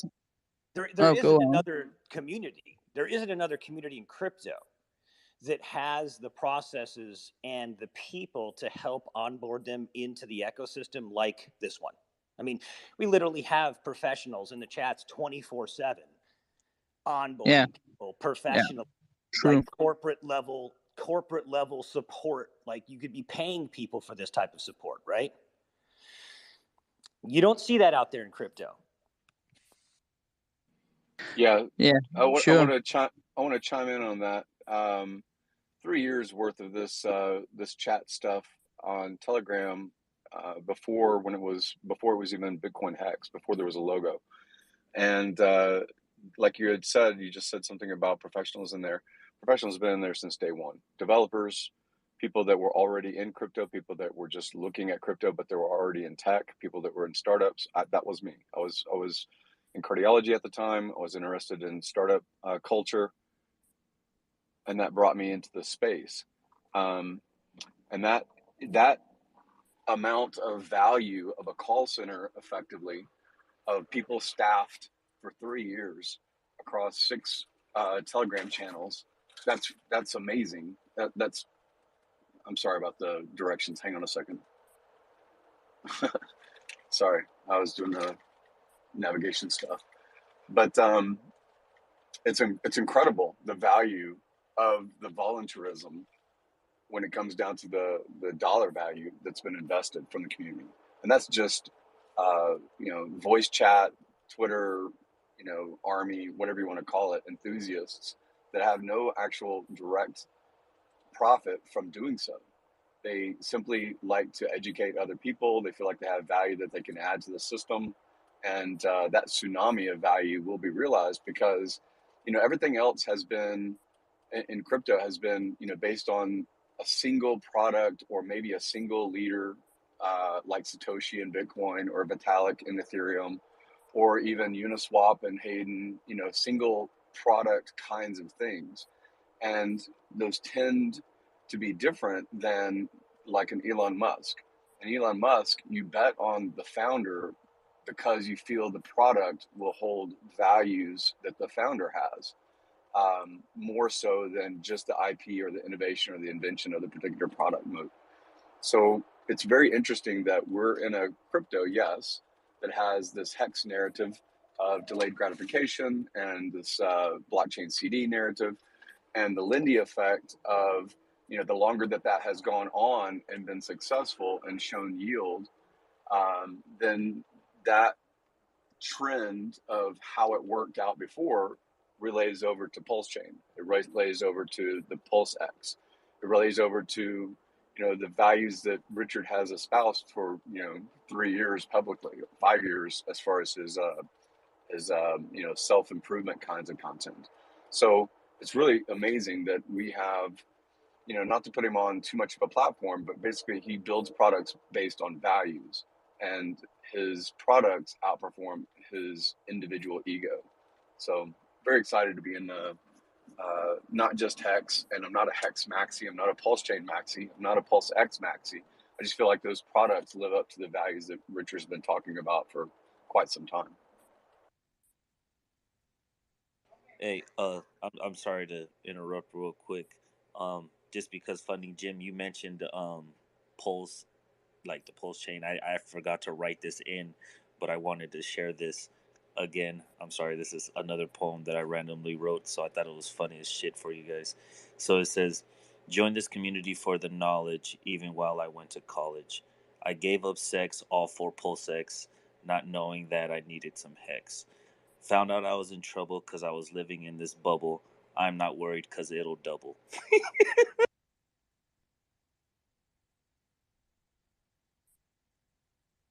That was hard. That was hard. Uh, Go ahead, Mando. No, I'm good. I'm good, man.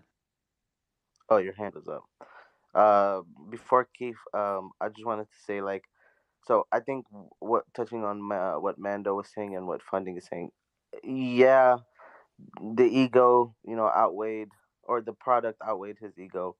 But thing is, with this community, Mando as well, it's like there's a lot of people, yeah, that have this professionalism and have this knowledge, but then take it to the extreme.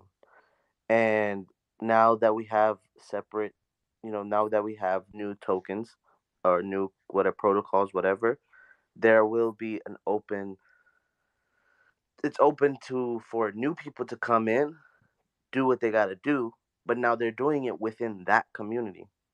Now, of course, they're going to need Pulse Chain to interact with the network. But then, I've seen communities go from, I've seen people that was for day one of Binance and then create a community, and then I talk about cake and get banned. You get what I'm saying? Because which I don't understand. It's all the same ecosystem, but it happens. Um, and I feel like there's a lot of people taking their ego to the extreme. Like, there's a lot of people that take their knowledge and think that they're the only one that knows it, and then the way they give it, it comes off, it comes off like it just comes off negative. Like they're and they come into these chats, they want to say, hey, they become an admin or whatever, or become a voice of the community, and then they go do their own thing, and then use their voice to actually gain traction on their specific uh, case.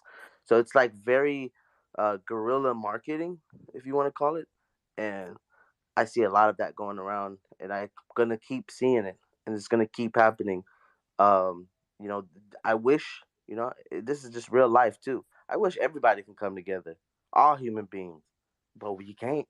Everybody's gonna have their say so in everything. But I hope when I saw about Hex community, forget about anything else.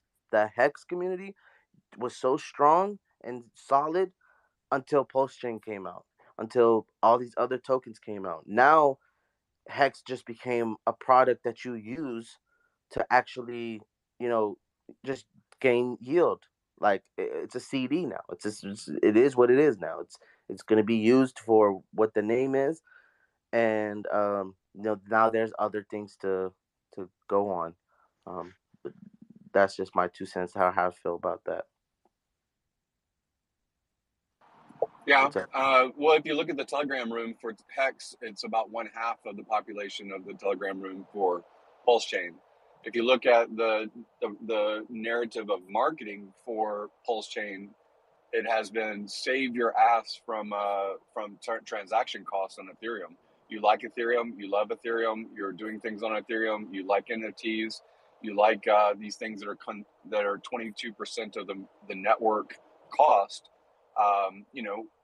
Here is an alternative. So the Pulse Chain population, at least half of it, isn't in the Hex Telegram rooms, and the Pulse Chain commentators, whether it's public or not, as far as the influencers of BitBoy or Carl the Moon or Ivan on Tech, they haven't publicly said that they are Hex holders, but they have publicly said that they are Pulse Chain holders.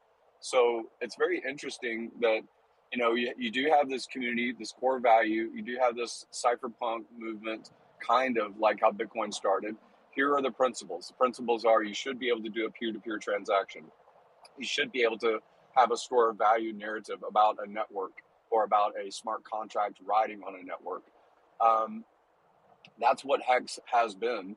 People that were public early in 19 and 2021, they were typically entrepreneurs already. They were already business owners. They'd already had some levels of success, most of them, before they became YouTube commentators about HEX. And that's not the same thing that I see in Pulse Chain. You see Hexicans, people that have HEX, that already have been doing this for a couple of years, also talking about Pulse Chain.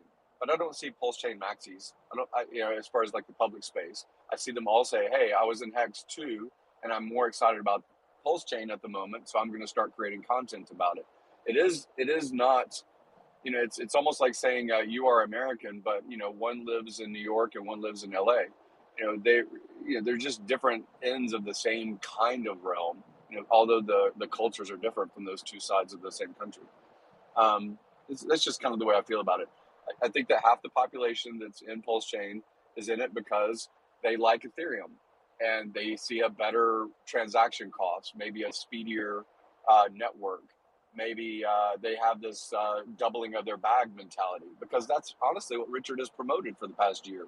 It hasn't been uh, Pulse Chain as a epiphany product that he wanted to bring to market after watching the DeFi space. It was a result. It was the being forced to greatness kind of scenario, because if Ethereum S load was not 12x more expensive to actually use it as a computer the way that Hex does, then probably Pulse Chain wouldn't exist.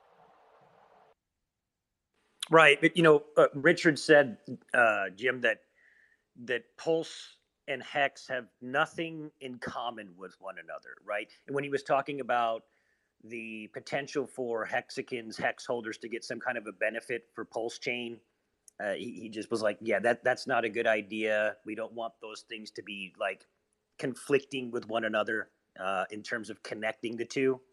But it's obvious when you launch a L1 like Pulse that you're going to have a ton of shit that's built on the chain from inside of the community. I mean, that you would absolutely, if you pulled, will this happen once this launches? It's 100%. Of course, it's going to happen, right?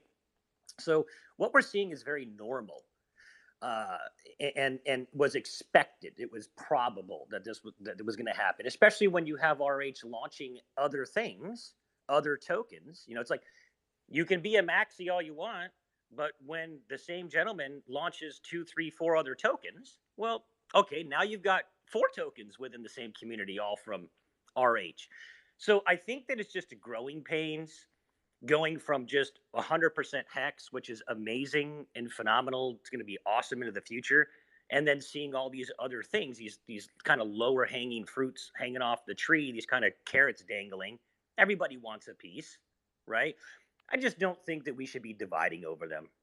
Jesus said a kingdom divided against itself can't stand. I just think that we should just let everybody just be free, enjoy the freedom of the chain, because Richard's building a chain that's really going to give us freedom, and just support each other instead of getting all upset and hating on each other. It just doesn't make any sense to do that. And honestly, none of it can derive a net positive outcome, right? Like, none of us have the potential to honestly, over a Twitter space or tweeting back and forth negative things to one another, to make things better based on whatever narrative you're sitting on, right? So I just think that the community is going through a little bit of a growing pain. We need to just learn from it, realize that thousands and thousands of more people are going to come over to Pulse, and they're going to enjoy Hex, they're going to enjoy Pulse X, they're going to enjoy Pulse Chain and anything else, and they're going to build all kinds of cool shit from within the community and without. And Hex is our version of Bitcoin. It's just a better version of Bitcoin. It's going to continue to grow, and we ought to just be supportive of everybody.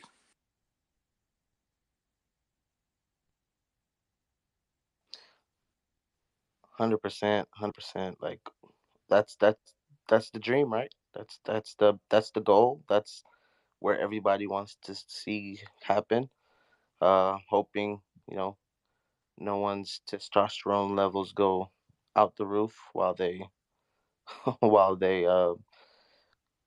go into this ecosystem and build. I'm 100% for it. Build. Go ahead. You want to see it done? Do it yourself. What, like how he said.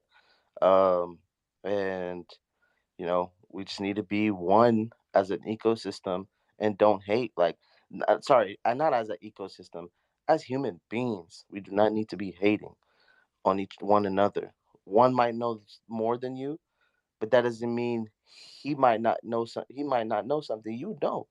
You get what I'm saying? So like everybody here has a unique way of showing their inside and expressing their knowledge. Um, if they want to build a token, they build in a token. If it hurts the community, I personally, I'm definitely gonna try to stop it as much as possible. I will speak up on it. I don't care if people cuss me out.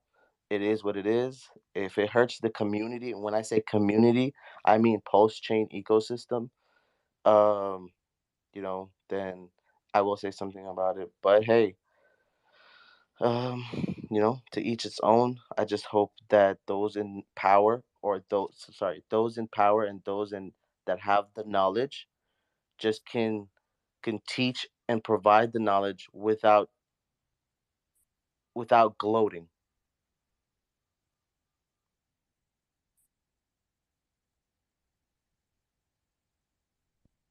Yo, yo, Keith, you had your hand up. Yeah, hey, what's up, guys? How's everyone doing? What's going What, on? Chief? What's up? What's up? Hey, so funding. I wanted to go back to something you said a little bit ago about volunteerism and support within the community, and I want to get your opinion on something, kind of see what your thoughts are. But um, my whole journey with this thing started last year, and I got into HEX, and I don't know, around April, and didn't really know what I was doing. I just kind of figured it out, and then Pulse Chain came around. Then I got into these Facebook groups, and then I found Telegram, and I proceeded to spend, I don't know, 8 hours a day and night, like late night, in these Telegram rooms, just listening, just writing down, listening, learning. And I couldn't agree more that the level of support within the community has been incredible. I mean, guys like Mando hanging out in the chat rooms, just inspiring everyone, melting brains with game theory. Same thing with Orca. And that's kind of where I started, and especially when Papa Boner was in the room and yelled at me back in, I don't know, October, about doing crypto on my phone and getting me on Trezors, and I went down this rabbit hole of OPSEC. And so I mean, up to now at this point, I've probably clocked 1,000 hours of just DYOR chat rooms, now these Twitter Spaces, which have really started to kind of take off. Um, and we've got a lot of guys that get in these spaces every single day. Guys like Sean, famous, hosting every day. Hex is the ways in there. Mad Hatter, Jay Future, myself. We all join in these spaces. We welcome people to the mic, and a lot of people ask questions. They get the best answers, and I've personally seen, I've got these DMs that come into my inbox, and oh, thank you so much. I'm going to go here. I'm going to go there. Send them the Trezor.io website. So um, I'm very interested in supporting, and bringing in new, no coiners, newbies, whatever, teaching them the best OPSEC from the beginning, making sure that they're using hardware wallets, that sort of thing. And my only thing is I don't have the time just yet, because I still work a full-time corporate sales gig. So it's kind of difficult for me to spend my entirety of my day and night in the rooms and spaces. But soon, hopefully in the near future, I'll have that kind of flexibility again, to be able to divert my time towards instructing, educating, whatever. So Funding Jim, my question for you is, I created something, and this is still brand new in its infancy stage. I just secured a Twitter handle, but I'm calling it the Hexagon Hotline. And the phone number I want to use is like a 1-800-439, which is HEX, 1-800 HEX 5555. And I thought it might be beneficial to have like a call center. So like if a new person, new on board, has questions or they don't know what to do or where to go, you know, they can actually call somebody and speak with, you know, a live person, like an actual real Hexican. This would be me answering the phone and helping them, you know, walk through everything from where to go, where to start, what is HEX, what is Pulse, what is PulseX, what's a hardware wallet, you know, um, importance of OPSEC. And so my thought process was like, okay, and Orca brought up a good point about trying to prevent like, you know, the spam bots and the scammers and that sort of thing. But like if we had like a way to route people, you know, press 1 for HEX, press 2 for Pulse, press 3 for PulseX, 4 for security or hardware wallets or whatever. And, you know, be able to actually field calls and talk to people as a, you know, a true like live chat, live support. Of course, this would be totally free. This would just be me doing this with my free time, trying to help, you know, grow the community. Of course, this isn't necessarily like bringing in whales into the ecosystem, but just general, you know, questions, uh, concerns, issues. I mean, it can be something like, oh, I don't feel, you know, if you need some kind of, if you just need someone to talk to, you know, that's the kind of like ideas that we've got this like Hexican hotline where anyone, you know, in the Richard Hart ecosystem can, and this is again, solely only for Richard Hart ecosystems. This is not going to have any third party projects. It's not going to have anything else. This is only going to be onboarding into the Richard Hart ecosystem. So, um, you know, something that, like I said, I just secured the Twitter handle. I don't have any kind of website. I don't even have the phone number yet, but it's just kind of something that I'm like, I want to do. And I just figured I'd kind of get your feedback on it. You know, what you thought maybe having like a real live chat or like a, you know, hotline to speak with somebody who can kind of guide you and walk you through, you know, your journey into the ecosystem. So just kind of wanted to get your thoughts and general feedback on something like that, if it'd be beneficial. So the feedback I have is this is the tragedy of the commons. Tragedy of the commons is that you will spend capital, you will spend labor, you will spend mind space that is opportunity cost for you to build something else, right? Because you have a sense of voluntarism. Many of us inside of HEX have a sense of voluntarism. That's why these rooms are filled with people that are giving of their time, their mind space, if not their money, right, to this cause. I'll use an example. The crypto Sparbot guys, the German guys, the Austrian guys, they've gone 42 cities. They've gone 18,000 miles. I'm driving right now the R8 from San Antonio, where I picked it up, to deliver it to Phoenix, Arizona, because they needed to go back and renew their visa, their big travel visa. And during that time frame, I'm relocating the car. So as I'm speaking, I'm going cross country, and I'm volunteering. There's no cost, there's no expense. However, those guys, they have an entourage of around 10 people total. That's an Airbnb that hosts 10 people every time. That's 3 vehicles. 18,000 miles times 3 vehicles times miles per gallon or expense. That's overhead, right? Where does that come from?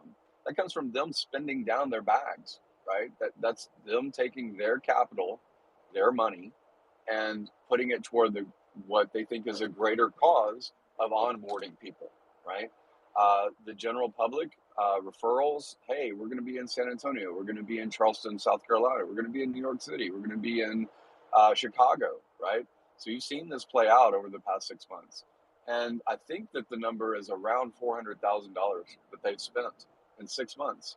And what's that opportunity cost to an entrepreneur? That's expensive, right? They're relatively young guys. This is where they can make their mark when it comes to building a product, service, company, things like that. So they were asking the other day, because they've only got 3 more sites, I think, before their tour is complete. And I think it culminates in Las Vegas. Anyway, they were saying, hey, does anybody else want to pick up this mantle? Anybody want to take these cars and continue this road tour situation, right? And my best advice is you need to, and again, some people are going to not like this for whatever reason. They're going to not like what I'm going to say. They need to actually build a business, and it needs to be a business that has little to do with sell down of their crypto, and a lot to do with advocating their crypto, which is Hex. It's a Hex car, and Pulse Chain, another car is a Pulse Chain car. Anyways, so what I'm getting at is, why haven't they struck a deal with the local car dealership that sells high-end cars? Because it seems like a lot of people like high-end cars, and they probably will spend their gains or their yield or the things that they already plan to consume. A nice house, a nice that's a real estate market. There's all kinds of marketing that can be synergized and actually pay for the tour versus spending down their capital. And you're talking about having a call center. I think that's a great idea. I think it's excellent. It really relatively low cost if it's a single man operation. Yeah, but you can automate a lot. There's a ton of phone tree kinds of stuff. Like you can go to grasshopper.com, I think, and you can get a 1-800 number, and it might be that number you just talked about. And you can set up a phone tree and it will roll over, like you just said, hey, press 1 for this. And maybe you get an automatic message that is a voice message that you've generated. Hey, did you know that the Telegram room can educate you because they have a live pulse conversation almost all the time, right? Hit this button for help, whatever it is, right? But I don't think that should be your expense.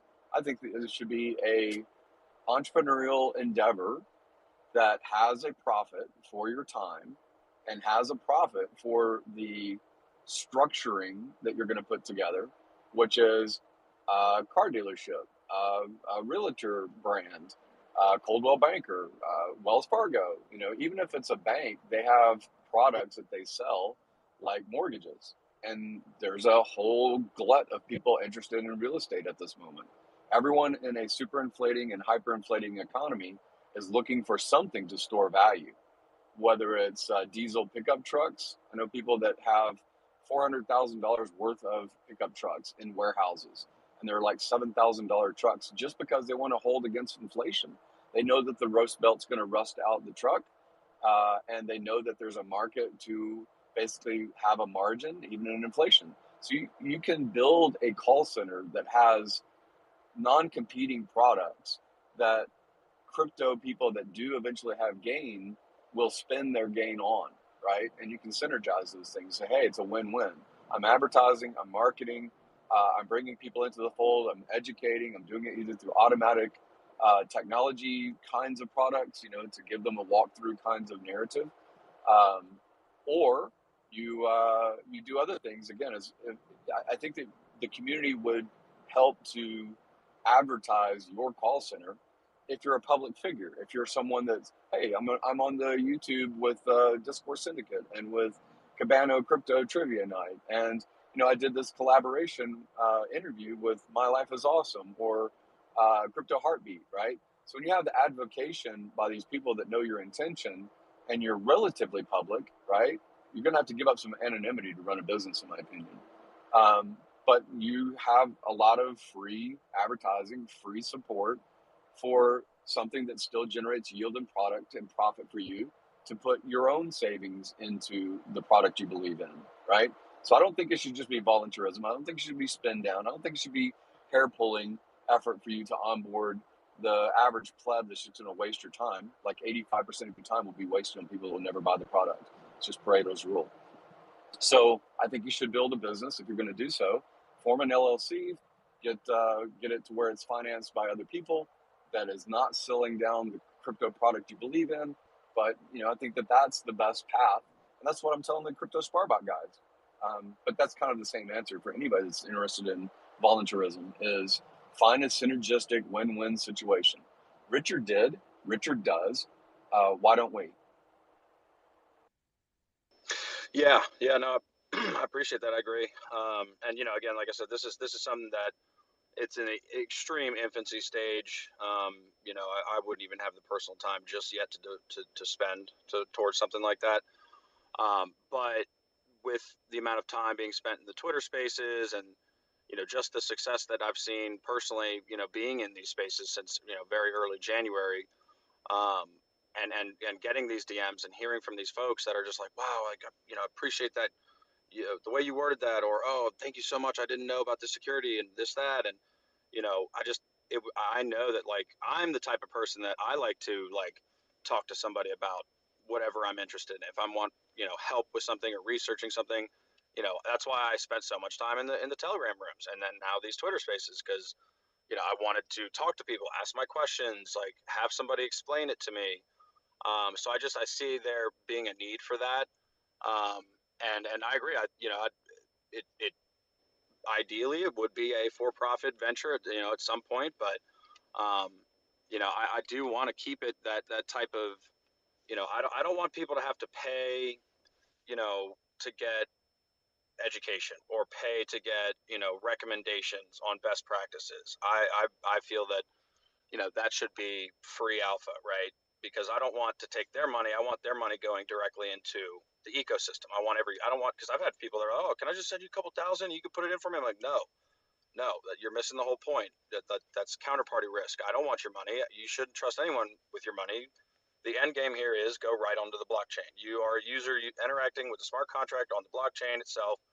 You know, there should be no middleman, and people don't know what they're doing. And you know, I didn't know what I was doing. I made some OPSEC mistakes early on, but you know, I had that person, Papa, who yelled at me and made me, like, totally, like, shook me up, because I was like, oh, I gotta get my ass in gear here. I gotta get this right. I, you know, went down this rabbit hole, and you know, and so, but if it weren't for those people telling me, you know, what to do, and advising me on my questions, then I would not be where I am today. So I guess that was just kind of the overall idea. You know, at least initially, was to kind of offer it as a free, you know, education hotline, help desk, whatever you want to call it. Just thought it might be beneficial out there. But Yeah, Keith, you know, you got it. You got it from the Telegram, right? yeah, most of it, yeah. And Right. then So, pretty much all of it, actually, yeah.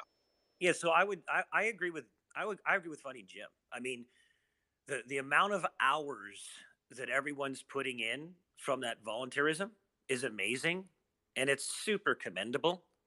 But we all have families. We all got mortgages. We've all got kids, and some of us don't. And time is super valuable. I think everybody would agree, right? So the community has put together amazing things to help newbies, like How to Pulse, like the Telegram groups, where there's trusted individuals that like how you met Papa, how you met me, you know.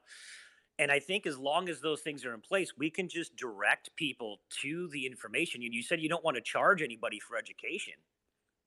I completely disagree. I mean, you've got to either spend time in the market getting your education, which should cost. Time is money, or where in the world do you go to get an education you don't have to pay anything for unless you have some kind of a scholarship, right? YouTube videos from Richard Hart. Well, there you go. There you go. But, Richard's not in the trenches walking people through how to get onboarded all the way on through for the most part, like for a newbie, right? I mean, it's a one-on-one kind of deal. Yeah. Right. It takes time. Yeah, each individual. Right. So I'm just saying, I agree with Jim in that sense, but I think that we do have some really great things to help people get onboarded as long as they're comfortable with the process for now. But I will tell you this: if you set up a hotline like that, the thing is you've got to actually be there, right? Right. And like, good luck with that. Like, when are you going to have time to be there? Unless you're just a single dude and you're ready to you're going to have hours of operation. Are you going to have, are you going to make anything from it, from your time?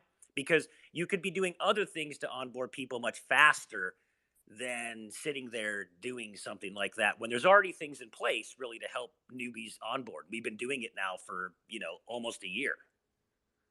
That's just my. Yeah, no, I agree. I guess I'm just coming at it from an angle of, like, I already have chosen to spend a significant portion of my personal time. Not so much during the day. I mean, I have been in the Twitter spaces during the day. Certain days I'm in there all day, but like, if you like, I don't know, like Sean and Mello, like famous, they've seen me, and we've all kind of been in these spaces from, I don't know, the hours of like 7 p.m. till 5 a.m. on average since early January. I even had to like start taking breaks and like cutting back because I like was losing sleep over it. um, but this is more about just like, hey, this is something I wanted to do with my personal time, the extra time that I do have, which, let's be real, I'm not married, I don't have any kids, so I work a job, and I've got a girlfriend, but she's also busy doing her own thing, and she's running and gunning on her own. So I've got that time, and I would have more time if I didn't necessarily have to work a corporate sales gig. Let's say, like I said, best case in the future, there's a certain dollar number, or actually it's pennies, in either of the Pulse or Pulse X, that would allow me to, okay, take a step back and say, now I don't necessarily need this quote unquote paycheck or commission check as much as I did previously, and so I can reallocate my time on a daily basis. Which again, I'm not somebody who just wants to sit around. I think I don't know who said this recently. I think maybe Crypto Kool-Aid said it. He's like, look, are you going to be someone that is going to, go eat potato chips on the beach and just kick back and, sit on their money, or are they going to get off their ass and go and do something for the community, or, start a business or something, right? So, that's just kind of like my mindset of like, yes, I would have the time, and I would gladly be willing to spend my entire day and evening just on the phone, either onboarding, educating, helping in any way. Sure, is my time valuable? Like, absolutely is. I have an hourly rate. If you break down my commission and my salary, like I have an hourly rate. For what I do is I sell to C-level, so I work with CFOs, CEOs all day, and I know buyer profiles. I know how to work those kind of like larger end clients. But that can translate over very well into, you know, onboarding any user from any background, from any jurisdiction. Well, okay, maybe not. I'm not the expert on any other jurisdictions. Let me clarify that. But whether you're you got a couple $100 and you're just getting started, or if you're a freaking dolphin or a shark or even a whale, and you just want to have a conversation with somebody on what is this pulse chain, what is HEX, how do I get going? Because there is a lot of information out there with the Telegram and these websites and everything, but there's so much of it, and it's all over the place, right? And I feel like if I put myself into a new person's shoes who doesn't know anything about crypto, doesn't know anything about Richard Hart, maybe I don't have the time to go and spend, watching every single Richard Hart video from the beginning. Maybe I don't have time to spend 8 to 10 hours a day in the Telegram chats. Um, Maybe I'm too scared to raise my hand in the Telegram chats, right? Maybe I'm not comfortable in an open public forum. So I have a very strong feeling that there is a niche out there, or a group of people that, like, maybe it's privacy, maybe it's just a lack of confidence, whatever, that they just don't want to speak up in a public forum.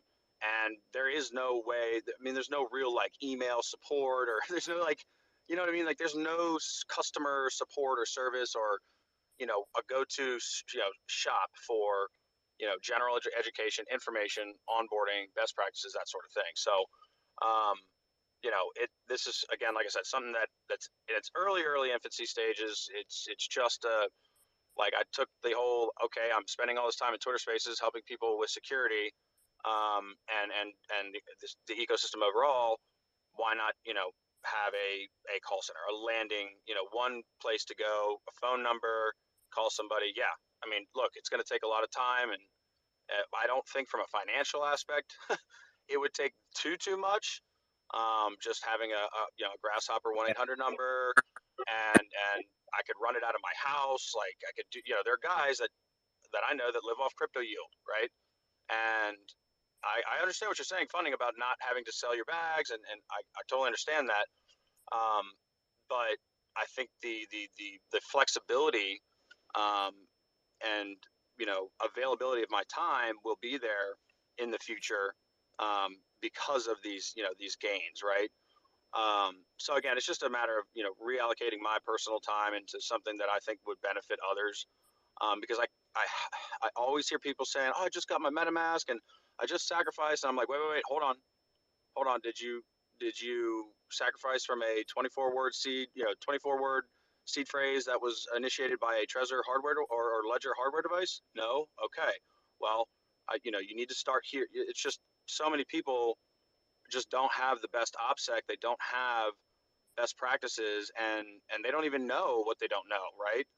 And so I hate to see when people, get scammed, get wrecked, get hacked, whatever, because they didn't know, because no one told them, or they didn't, even know that they needed to ask the right question, or, until somebody came in and said, whoa, hold on, wait, why are you just using a MetaMask? No, hold on. You should only use MetaMask as a front end. I can't tell you how many times I've like almost like not interrupted, but politely, I guess politely interrupted and said, hold on, back up. So I think that there's like a need for, somebody to take that extra step to really ensure that people are doing the right thing and doing it safely and securely, because, these are cutting edge Genesis, Richard Hart financial products that, you know, I'm very confident are going to revolutionize, the entire financial space, financial sector. And we want people doing it the right way from the very first moment that they show any interest in the ecosystem, right?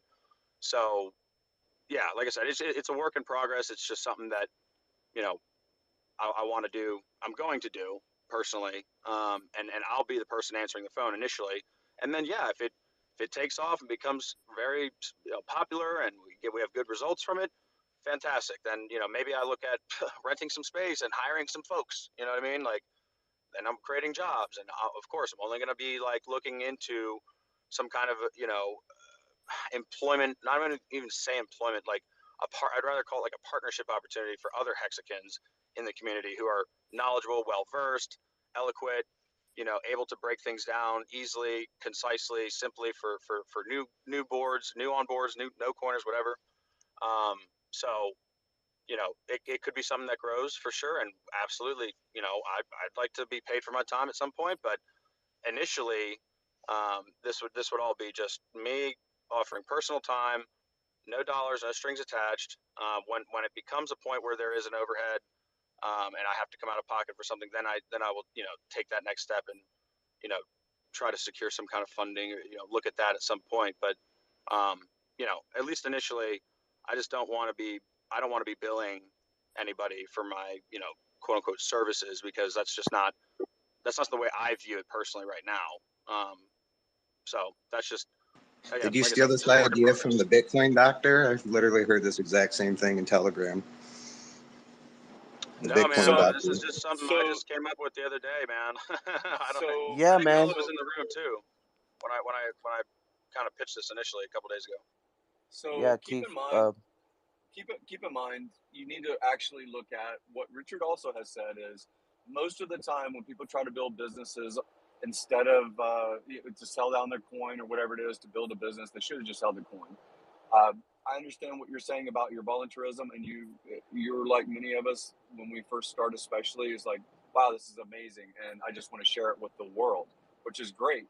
However, you also have to look at the yield on your time, and the yield on your time for 1,000 people to buy $100 worth of a cryptocurrency, right? 1,000 people, let's say that's 10 minutes per person, which obviously it would take a lot more per person. Let's say it's 10 minutes. Do the math. 10,000 minutes, or 1,000 times 10 minutes. Yeah, 10,000 minutes. And then spread that over how many man days is that by a single person, right? So I'm doing something that's something similar, and it is I talk only to people that have $20 million net worth only or higher, or they have network. And that means, are they outside of crypto? Are they in finance, in fashion, in the formation of supercars? Are they related to, these locations where sponsorship deals happen at the same meeting table?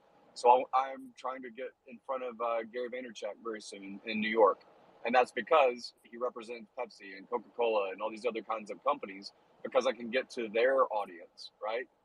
Not just because I'm going to speak to crypto people, right? So you need to look at actually what your effectiveness might be.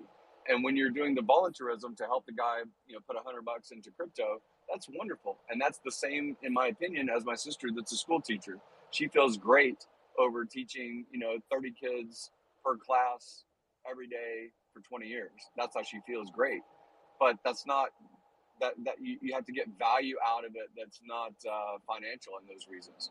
So if you're doing it for volunteerism and you want to put your resources toward it, that's all, applaudable. But also look at how effective you can be. I sent you a DM, and the DM is the same thing that I posted on Twitter. And I haven't tried the product myself, but it is interactive video. And the way that the interactive video is very much like those what is it? You used to like fill in like you would make a choice to go left, go right, and then the story would change. I think it's like ad libs or something like that when I was a kid. So it's something along those lines, but it actually is video interactive. And part of the reason why video is so effective, whether it's live stream, YouTube content, an interactive video that basically the user decides, I need to know more about this, or I need to know more about that, and then it gets automatically guided. It doesn't actually shift them over to another video clip. It actually changes the video content itself based on the decisions that the user is making. It's more interactive. That kind of stuff is a better guide. And you making the effort or finding someone else that wants to make a similar effort to make that content is probably going to be better, because it's reproducible. At 4 a.m, whatever time zone you are when you're asleep, that content can be teaching someone else on the other side of the planet that has $100, right? Has $50, has $30, right? So you need to look at what your yield is on your time and your exasperation, right? How, we are very motivated at the beginning of the year to get into a health and fitness routine. And then by February, often that's faded, like decayed half as enthusiastic as you were in January. And that's just human psychology. So if you're gung-ho, look at those kinds of technology tools to multiply and leverage your time. That's really what you need to do. Yeah, no, absolutely. I agree 100%. I did get your link. I'm going to definitely look at that. And, I know Famous is working on his HEX to Learn website, which is absolutely coming along really well. It's got great information on it. And I think there's a way that, and him and I have talked about this, and Matt Hatter as well. We've kind of all, hey, look, when I've got the extra time, hopefully in the future, near future, a year or so, that could be something where I could dedicate an entirety of my day, and effort into, right? But yeah, no, I appreciate the feedback, man. And what works on the high level with the high net worth individuals should definitely be able to work just as well, for the single moms working 2 jobs, because my thing is like, look, if I can try to help, and I've done this, like I have friends that, and people, even in random people in Twitter spaces that, have had, they heard me say something and that changed their mindset about whatever they were thinking. They were maybe going down a negative path, and they listened to something I said, and they messaged or reached out to me and were like, wow, that's amazing. You have no idea how much I appreciate this, blah, blah, blah. And so I think that could be replicated. And my goal would be to, try to keep people from getting wrecked. And if we're already doing that, great. Then how do I change their lives for the better? You know what I mean? But yeah, it would be an enormous, it would require an enormous amount of personal time, personal energy. But again, like I said, I'm an extremely motivated person. Just being in sales and just by being that kind of go-getter type person, you're motivated by a commission check. If I'm motivated by gratification or self-gratification that I help somebody, or that I had an impact in their life where it changed their outlook or it changed their direction for the better, then that's what I want to do, right? And the money will come later. I know it will. It's not a focus of money in the beginning. So, yeah, that's just my kind of general thought process on it. But yeah, I appreciate it. Make an automated directory. That would be a quick way to scale and not eat up all of your time. Yeah, it could get absolutely astronomical, Keith. I really appreciate. Yeah. I appreciate your heart and trying to help people. I've done similar things, and you end up in massive burnout mode. And it's like Jim said, it's all about the time versus the impact. Um, and so I think that like even just starting off personally within your sphere of influence, doing what you're talking about, and seeing how it goes just with your first 20, 25, 30 onboards, right? Like start there before you go all gung ho and set everything up. Like get your first 50 onboards, see what it's like, feel what it's like to do what you're talking about doing, and then go from there. Yeah, absolutely. No, I've got probably, I don't know, I've talked to about 100 people, maybe 15 at this point have actually sacrificed or staked HEX in some way. So not an enormous success rate, but you can only lead a horse to water. I can only show them the door. They have to walk through it, is the kind of mindset I think everyone needs to have in crypto. Because we're all about zero counterparty risk.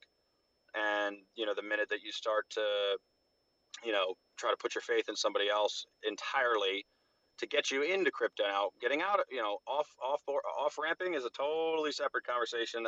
that's a whole different world. I don't know anything about off ramping crypto. I have yet to do that. I've just been pumping for the last year. So it's a little bit different on the off ramp side, but from my focus, I guess, would be the onboarding, the education, the welcoming to the community. Here's the best way to do it. Very non-biased, very security focused, and yeah, walking people through the right steps. But yeah, no, it would. I mean, I've already seen burnout time from the hundreds of hours at this point that I've spent in the Twitter Spaces. Mad Hatter, Hex is the Way, Sean, Mello, like famous. Like we've been doing this for quite some time, and it does. There is a level of burnout for sure. I totally understand. I'm there with you for sure. What's up, Daniel? You got something? Yeah, just want to say, in the end, Keith, if you want to do it, you do you, right? Um, it made me think about this story I once was told that this man walking down the beach, and then suddenly see all these starfishes has been come into land, and he meet this guy, and there's over probably 100,000 starfishes stranded in the sand. But he see this man taking one starfish and throwing it out in the water, and then he said, when he met the guy, well, what are you doing? This doesn't kind of make a difference. There's so much. Most of them are gonna die anyway. Yes, but I made a difference for this one, and then throw the starfish out and take another one, and this one I made a difference too. So in the end, yeah, we can talk about scale and whatnot, sure, but if it is the connection, the social interaction you love to do, then do it, and you will probably make a difference for that one you're going to talk to. So yeah, I appreciate your motivation for it. So I just thought that angle perspective needed to get there as well. Yeah. Thank you. Yeah, thanks, brother. Appreciate it.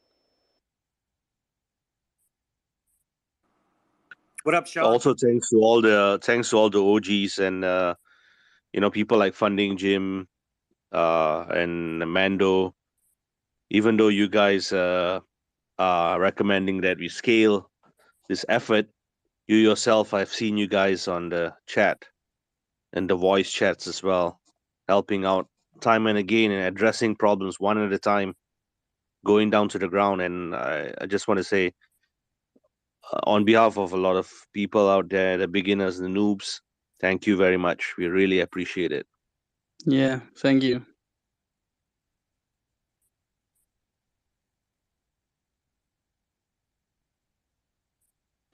Guys, can I Go ahead, ask? Sean. Oh, go ahead. Sorry. Hey, thank you. So, is it tomorrow? Richard Hart and is having a debate. Is it on Twitter Space? Where is it? There's a link to a website called gocoevents.com. And if you go up to the top of the Twitter space, it looks like it's the like 5th or 6th pinned tweet. I'm gonna take down some of these, you guys. I know that everyone likes to put up their info. There you go. Funding Jim has it on the very first pin now. Awesome. Thank you. I'm looking forward to it. I think it will be so fun. Yeah, I think it's going to be. It's gonna be on fire. Probably going to be some fireworks in there. Yeah, I agree. Yeah, for sure. I mean, both of them. They are just, gonna be really. Oh wow, I look forward to it.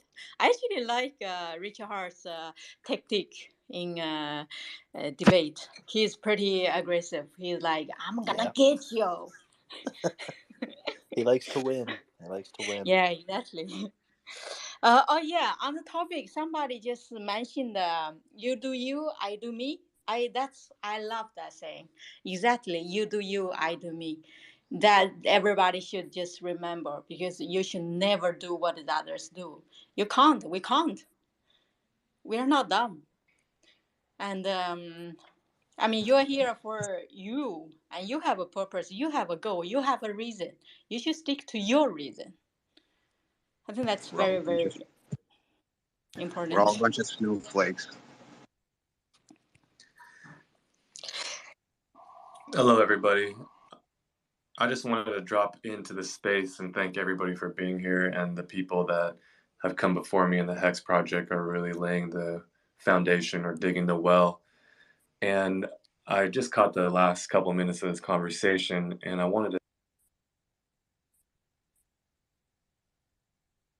never know what kind of impact that one starfish could have per se. You know, using that metaphor or that story, that one starfish could go under the sea and onboard a whole litany of starfish into HEX. So, you know, you just really never know what kind of impact you're making in the world, or for better or worse. So keep doing the good work of spreading the message here. I think it's good. And, you know, it might be a thankless job and you may not see anything for it. However, that doesn't mean that that impact or that ripple effect or that momentum is for nothing. I'm sure that there have been people listening to this space that have not mentioned anything, whether that's in here on Twitter or on other platforms like Telegram, that have gone out into their families, their communities, and have spread the word about HEX and Pulse and PulseX and that sort of thing. So I just wanted to bring that to the space and, you know, keep doing the good work, guys and ladies. If you're onboarding, the impact will be seen on the chart, but yeah. Hey, so Sean, you had your hand up. And thank you, for sharing.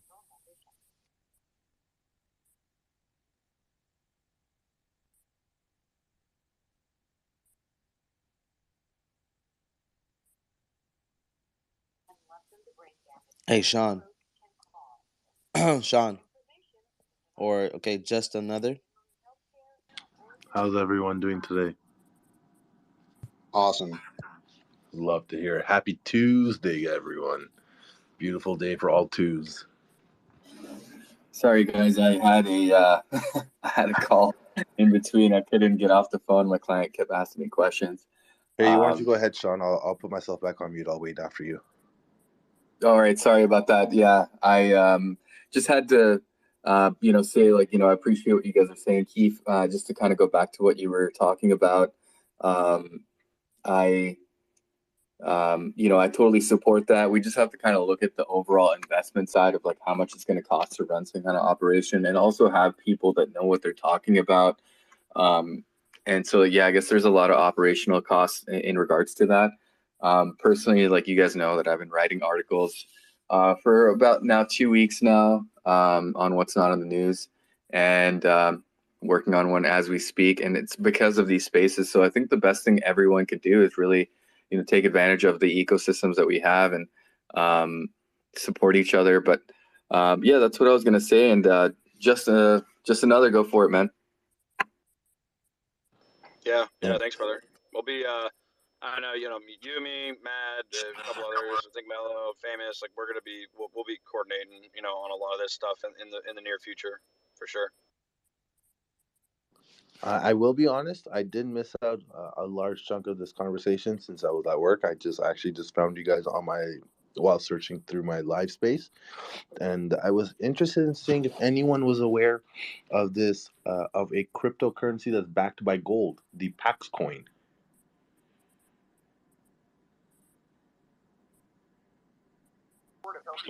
You cut out. Oh, What are you what stop is your sharing? what is your question? I mean, what are you asking about it? I was curious to know if anyone else was familiar with the cryptocurrency that was backed by an actual gold. It's called the PAX coin.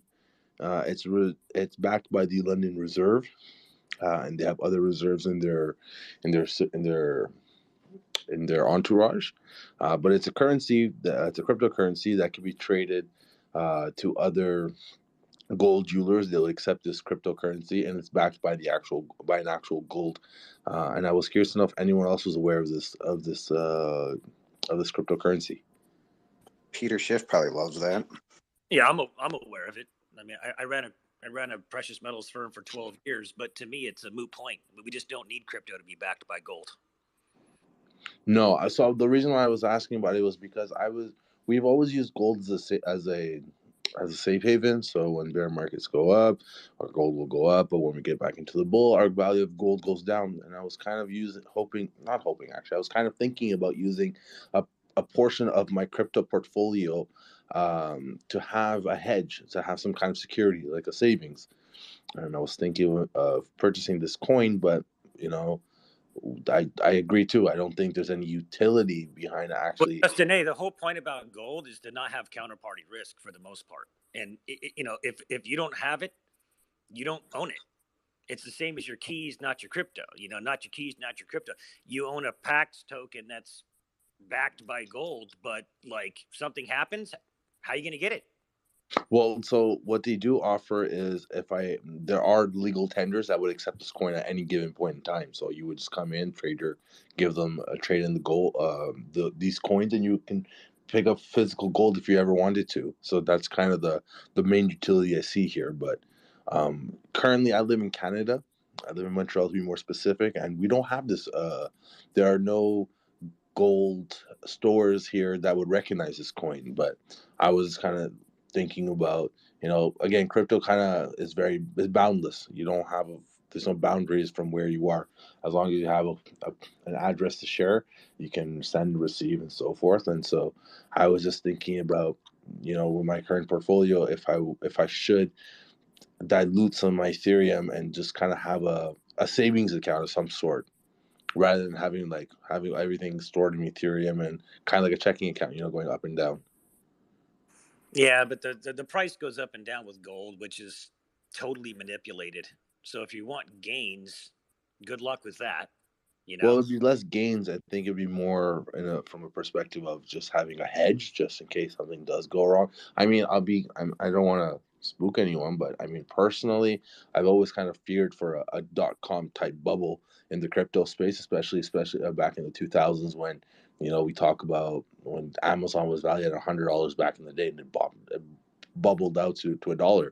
But again, now you look at Amazon, it's $3,000. That's a different story. But I kind of worry about the same thing in crypto with a bubble happening, and a lot of it's pandemic fueled, as we talk about. So I was kind of just looking for something to hedge against it, just in the event that there is this bubble. And I don't know. I'm personally just looking at history and how markets have repeated themselves, and I'm looking in this direction of utility, and with NFTs also kind of. I don't think all NFT projects are blowing out of proportion, but I do worry too that we're using NFTs as shares in a company, and a lot of people crowd surfing, trying to create DAOs to buy land in metaverse and so forth, and with the value of buying land on Sandbox, whether it's a 4x4 or 12x12, are astronomical. And so I was just kind of, again, going back to my point of, should I, or I just want to get people's opinion of if I should have if it's worth having some type of hedge in the event of I think stable coins are better. I think stable coins are better if you want to hedge. stable coins like Bitcoin, or what stable coins are you referring to? No, a stable coin like DAI or USDC that basically it's going to stay at $1 and not be fluctuating. If you want to hedge, just put it in the hedge, right? Like, but you know the premise is though that gold can't go down in price, and it can. So, no, you can. Yeah. All right. Thanks for that, Mendel. I appreciate your input. I'll think about that one. Hey, he's looking for a savings account, guys. You missed the key right here. Yeah, I was just about to mention that to him. Just another. I'm in Canada too. I'm in Toronto, so welcome. But I personally have been in the space for about 4 years. I was in Quebec for a while doing mining, and I've been always looking for like a savings account with high yield. That I don't have to really care about what the market inflation is if I'm making my interest. And the way I look at it is that most of us in the space are, about decentralization, and we have a token called HEX. If you've not heard of it, that token, I don't know if you left. You might have left, but actually, he's still here. So he's still here. Yeah, the HEX token, it provides up to 38% APY on your commitment to your staking. Now it's fully decentralized, so it's not like other platforms where they promise these high APY, but it's centralized and they can get hacked and all your crypto can be liquidated. So with this system, it's something that I've been in it for a little over a month now, and I'm a diehard, fully, after I've watched and researched and done everything, I'm fully in, and that's because I was always just looking for somewhere to put my money that, not including the appreciation of the token, I'm getting a good yield. And really, I couldn't find anything else, just because I like to have full control and not have a centralized entity making those decisions for me. So have you heard of HEX? No, I actually haven't. I'm going to take a look at this right after I talk to some of you guys, after a little bit of research. But I had the reason why I had talked about gold. Well, again, I saw gold versus crypto, and I came across this coin, I would say 3-4 nights ago, and it really piqued my interest. I was just thinking, like, yeah, you know what? Even if there was a .com crash, bubble, whatever, with crypto of some degree, gold technically won't be affected. Even if it's a gold crypto coin, the value of gold backed by the actual gold in the London reserves wouldn't take a hit. And the coin has been pretty stable, I would say, in the 2000 range. It fluctuates anywhere between 2050 to 2200. But again, that $2,000 marker is very consistent. So that's kind of what piqued my interest of hedging, of creating some type of savings. Because again, I'm a small business owner. What really got to me was, I'm not sure if you heard of this, Sean, but KPMG recently listed cryptocurrency in their asset books, specifically Ethereum and Bitcoin. And so now, as a small business owner, I'm thinking I should be allowed to also purchase Ethereum on my business brokerage account and be able to say I have an asset. Now, again, institutions here in Canada aren't recognizing your crypto portfolio as an asset, because it's not on their exchange, and so they're not able to liquidate. But just setting with KPMG, setting the foundation for listing cryptocurrencies as assets, I was thinking there should be a savings of some type too in crypto. But I will definitely take out HEX. I have come across other staking pools too, not as high as you had mentioned at 38 APY, but it's just something I want to protect myself from. Hey, Anish, The difference is the self-sovereignty. Do you know about Peter Schiff then? Obviously, if you're into gold, or are you familiar with him? Yeah, he's a bum. Sorry, who? Yeah, Peter Schiff. No, I'm not familiar with Peter Schiff. Oh wow, he's sort of a gold bug in the space, and yeah, I mean, just Google him. He's all over the place on Twitter. Yeah, nothing. interviews, et cetera, et That's cetera. just worth listening And to. ironically Why enough, would you promote it's that? interesting you bring up Pax Gold, because if you look up at the topic of our conversation right now is gold, crypto, Richard Hart debates Peter Schiff. I'm not sure what brought you to the room, but was it the gold hashtag or what? But if you're not aware, check out who Peter Schiff is, and then check out Richard Hart and Hex. And tomorrow, there's going to be a debate between the two of them, and it's going to be pretty interesting. So maybe it might provide a few insights. I was actually just surfing on the.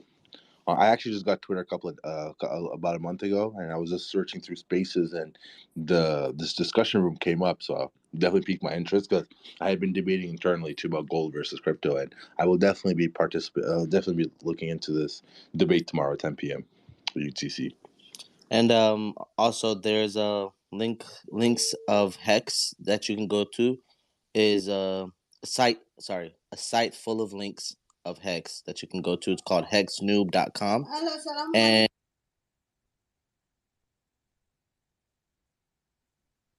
Oh, Yeah, hey, gold is. just to add to that, I'm a business owner here in Toronto as well, just another. And when it comes down to it, I constantly buy insurance policies for clients. And instead, me and my business partner have now decided to, instead of paying an insurance company a certain amount of money because the cost of what they would cover, it doesn't really make sense to us, we've now been buying HEX and staking it, and you get a certain APY depending on how much you buy and how much you stake. And the way it works is that, I'd rather have a savings account, especially right now at the price that HEX is, that I can buy into and just gain more interest on that investment without having to worry about the bear market or the ups and downs. And that's one reason why it really made sense to me, and the fact that I don't have to worry about what the markets are doing. It's not pegged to Bitcoin or Ethereum like the rest of the market, because there's a thing called Hart's Law that Richard Hart invented, which pretty much says like the reason these things fluctuate is because their biggest pairs are paired together. Like Bitcoin's biggest pair, Ethereum's biggest pair is Bitcoin, and vice versa with most of the big coins. So as they go up and down, they reflect each other's pricing. Yeah, I'm sorry, Marcavelli, you had something to say? He said discovered it. He didn't invent it. He coined a term. He didn't create the process of Hart's Law. It's something that was already taking place that he just made it more aware to people by coining the term. He didn't invent it. hey, did I get rugged, by the way? Yeah. So yeah, I was back to just another. Yeah, those are the links that you can go find HEX, and go research howtopost.com as well. Go just do some research on the HEX, and also join us in the debate. Thank you guys. I will definitely be doing that. And yeah, it's kind of fun. Yeah. Sorry, just one more thing. Another good interview, I think, for someone who knows crypto. If you YouTube search Meet Kevin and Richard Hart interview, I think that'll just give you some insight to like where Richard Hart came from, like his information, like his knowledge, and his game theory on crypto itself. So I think that would be a great video to introduce you to who Richard Hart is.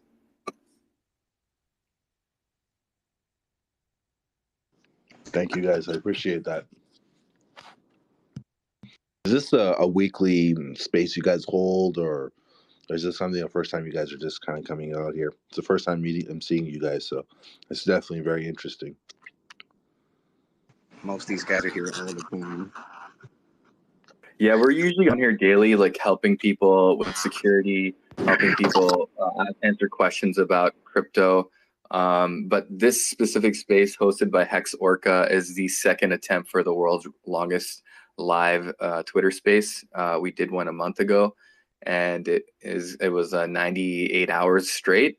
This time we're doing it as well, and I believe we're attempting to break that record again. When it comes to it, it's just a matter of a community. I've been in the crypto space for a long time. There's never been a community like the Hex community. And now the biggest news that's coming out is the Pulse chain. So Richard Hart is now forking Ethereum. It's a hard fork where he'll be copying every token and every NFT over from ERC20s to PRC20s, which is doubling everyone's bags. It's all proof of stake. And at the same time, the transaction fees are going to be much less. Instead of waiting on Ethereum, they keep pushing their consensus layer proof of stake over and over and over.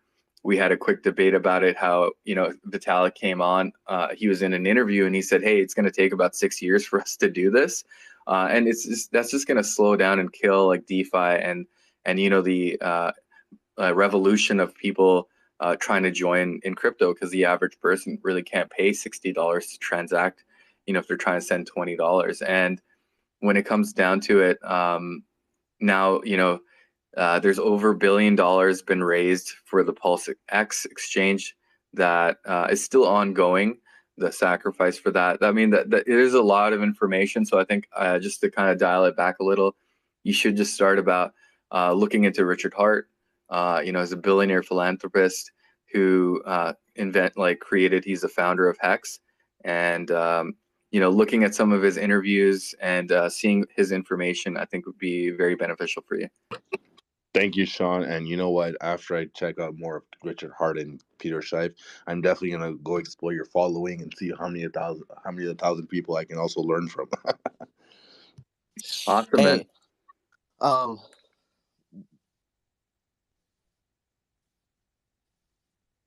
What the hell's going? You keep getting muted and unmuted, Mello. Maybe some Can close you to hear that. me? Yeah, I can hear you. I had to leave and come back. Okay, so I think that hashtag got him in here, and I think the hashtag actually worked. That's great. Yeah, I did share it not too long ago, so maybe that could have been the reason. Also, there's a cool website that I can send you guys some information to, and it has all of the live spaces. It's just a new, I think it's called Spaces. I have to take a look at it. It's called spacesdashboard.com. It's in beta, so you have to be invited to it. So I followed them and they invited me to it, and I can probably send you guys, whoever's interested in that, but it does send you all of it. Personally, what I've been using it for is when people are hosting NFT spaces with hundreds and hundreds of people, I'll go into their spaces and they'll let me come on. And with the articles I've been writing on my What's Not on the News, I do have information about people that are, NFT artists, and say, hey, don't worry, all your NFTs are going to be copied. I don't know if you're aware of this. And it's piqued some interest for a lot of people just to bring, awareness to the projects. But yeah, another great website is howtopulse.com. Great team, great information. And it all starts with security. So just another, hopefully, you have all your assets on a hardware wallet and you have your 24 word seed phrase highly secured. I always start with that information first. Thank you, Sean. But just one more thing about where you can find these spaces. So we have a gentleman called the Famous Hexican, and he's broadcasting this live on YouTube right now, and his channel is Hex to Learn, and he also has a website, Hex to Learn, and you can click on there and it will bring it up for you. So and he actually has an app too, but basically that's one of the cool things about the Twitter Spaces is we're running these things pretty much every single day, almost 24/7 at this point, and so we're meeting a lot of great people just like you who are sharing, and we appreciate you coming in and being curious to learn more. So thanks so much.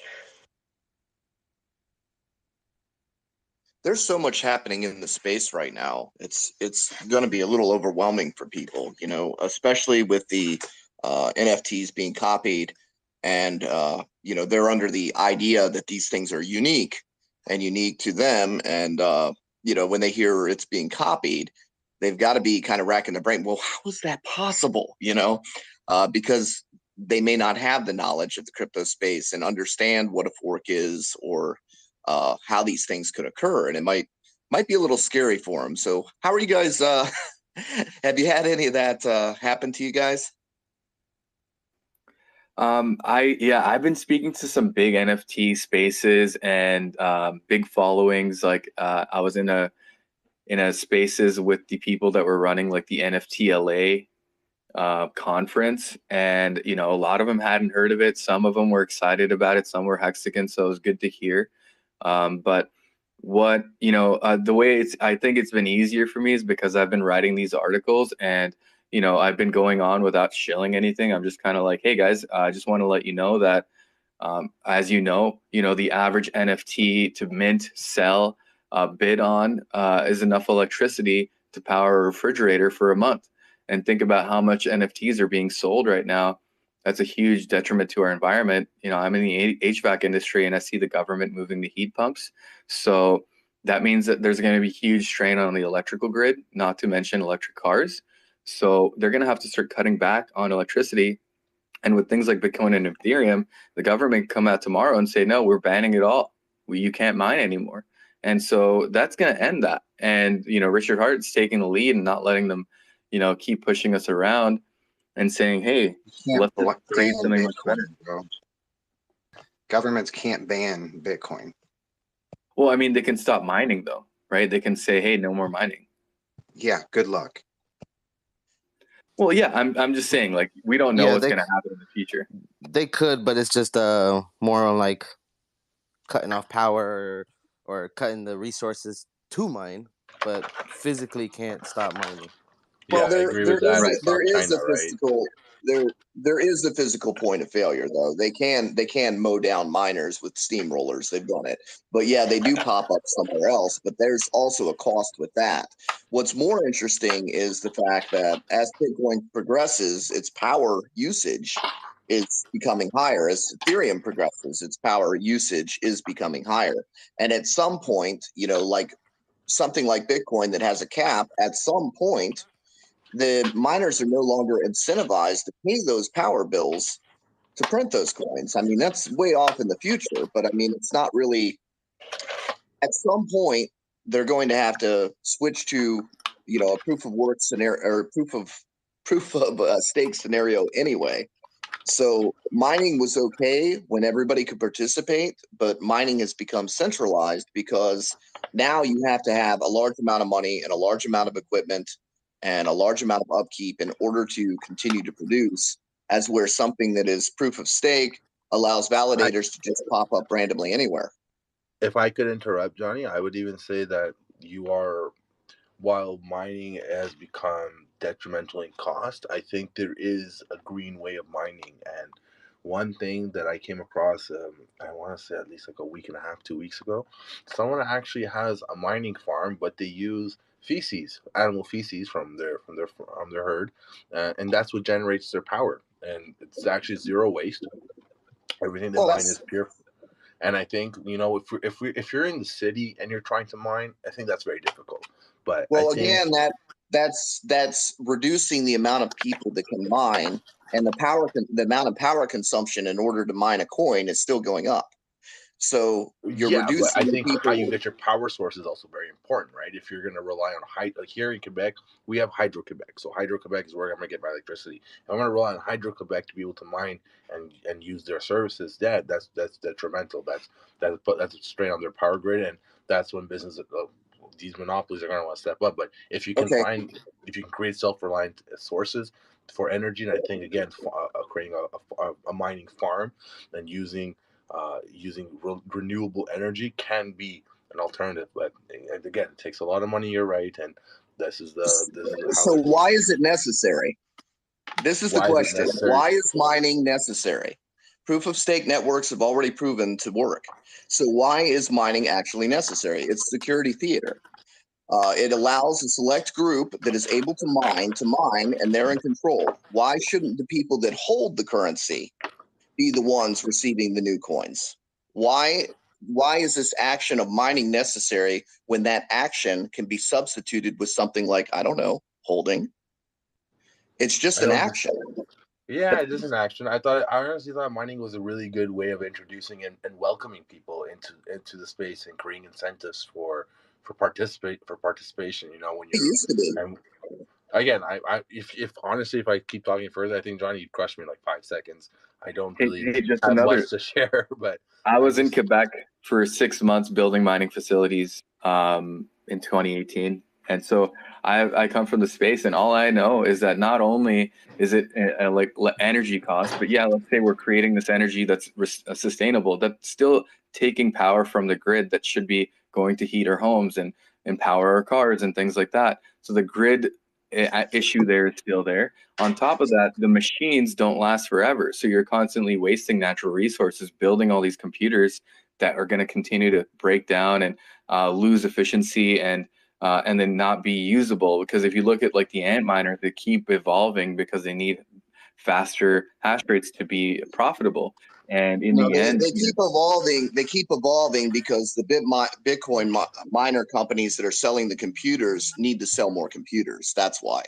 And the external sell pressure is horrible, because they actually have to sell the coins in order to pay for the power bills, whether it's green energy or not. There's still upkeep, and that is constant sell pressure because they have to pay for their overhead.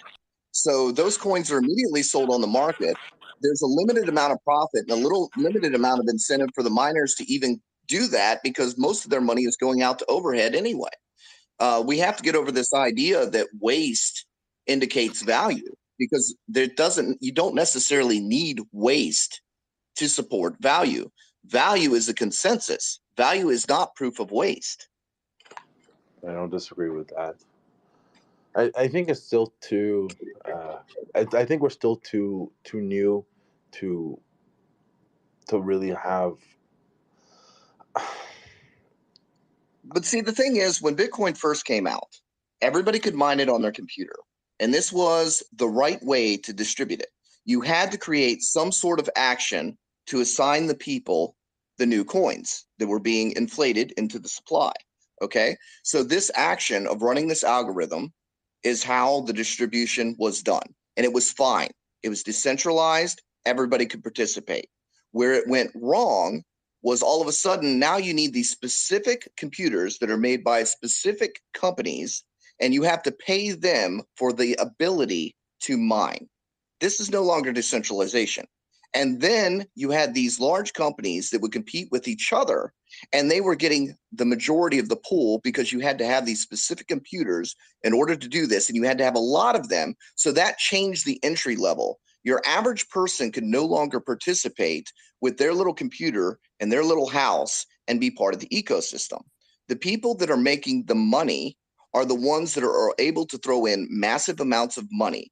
And where these proof of stake networks come in, and specifically HEX, is you are able to participate at any level from your own computer, acting directly with the code without buying expensive, overpriced mining equipment, enriching some company that makes this specific equipment, and paying your power bills before you even make any profit.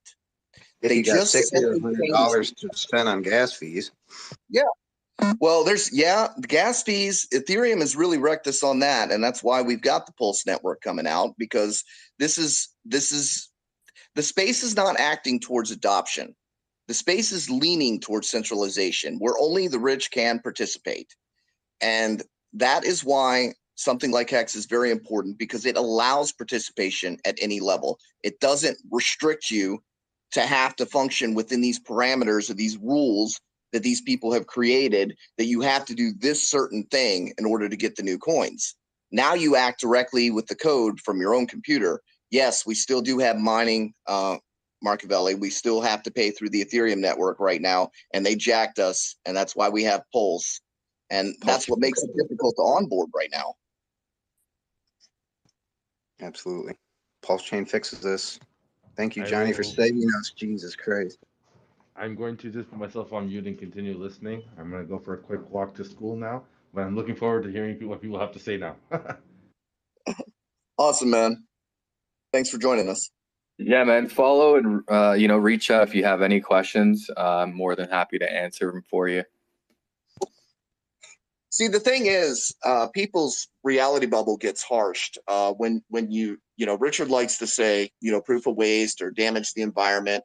Immediately when you say that, some people get flipped off. The switch gets flipped off because they're like, oh my God, it doesn't do that. Well, there's more to it than that. It's not, it's not taking like a green stance or saying this is the fact is it's waste. Just plain waste. That this is an action that doesn't have to be done.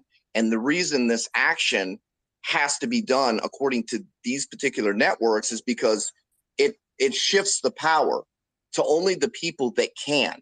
And it kind of throws everybody else out and doesn't allow them to participate. And, that's kind of a That's not how you get adoption. That's how you end up with an exclusive group of individuals owning a majority of a supply, is when your average person can no longer participate. And then at that point, it becomes, a rich man's game or a rich man's collectible. And it's no longer about, creating adoption. And, people are like, well, Bitcoin's going to save all these third world countries. Really? Do you see them running around with a bunch of cell phones in their hands and laptops? Is this going to save the spear chuckers? No.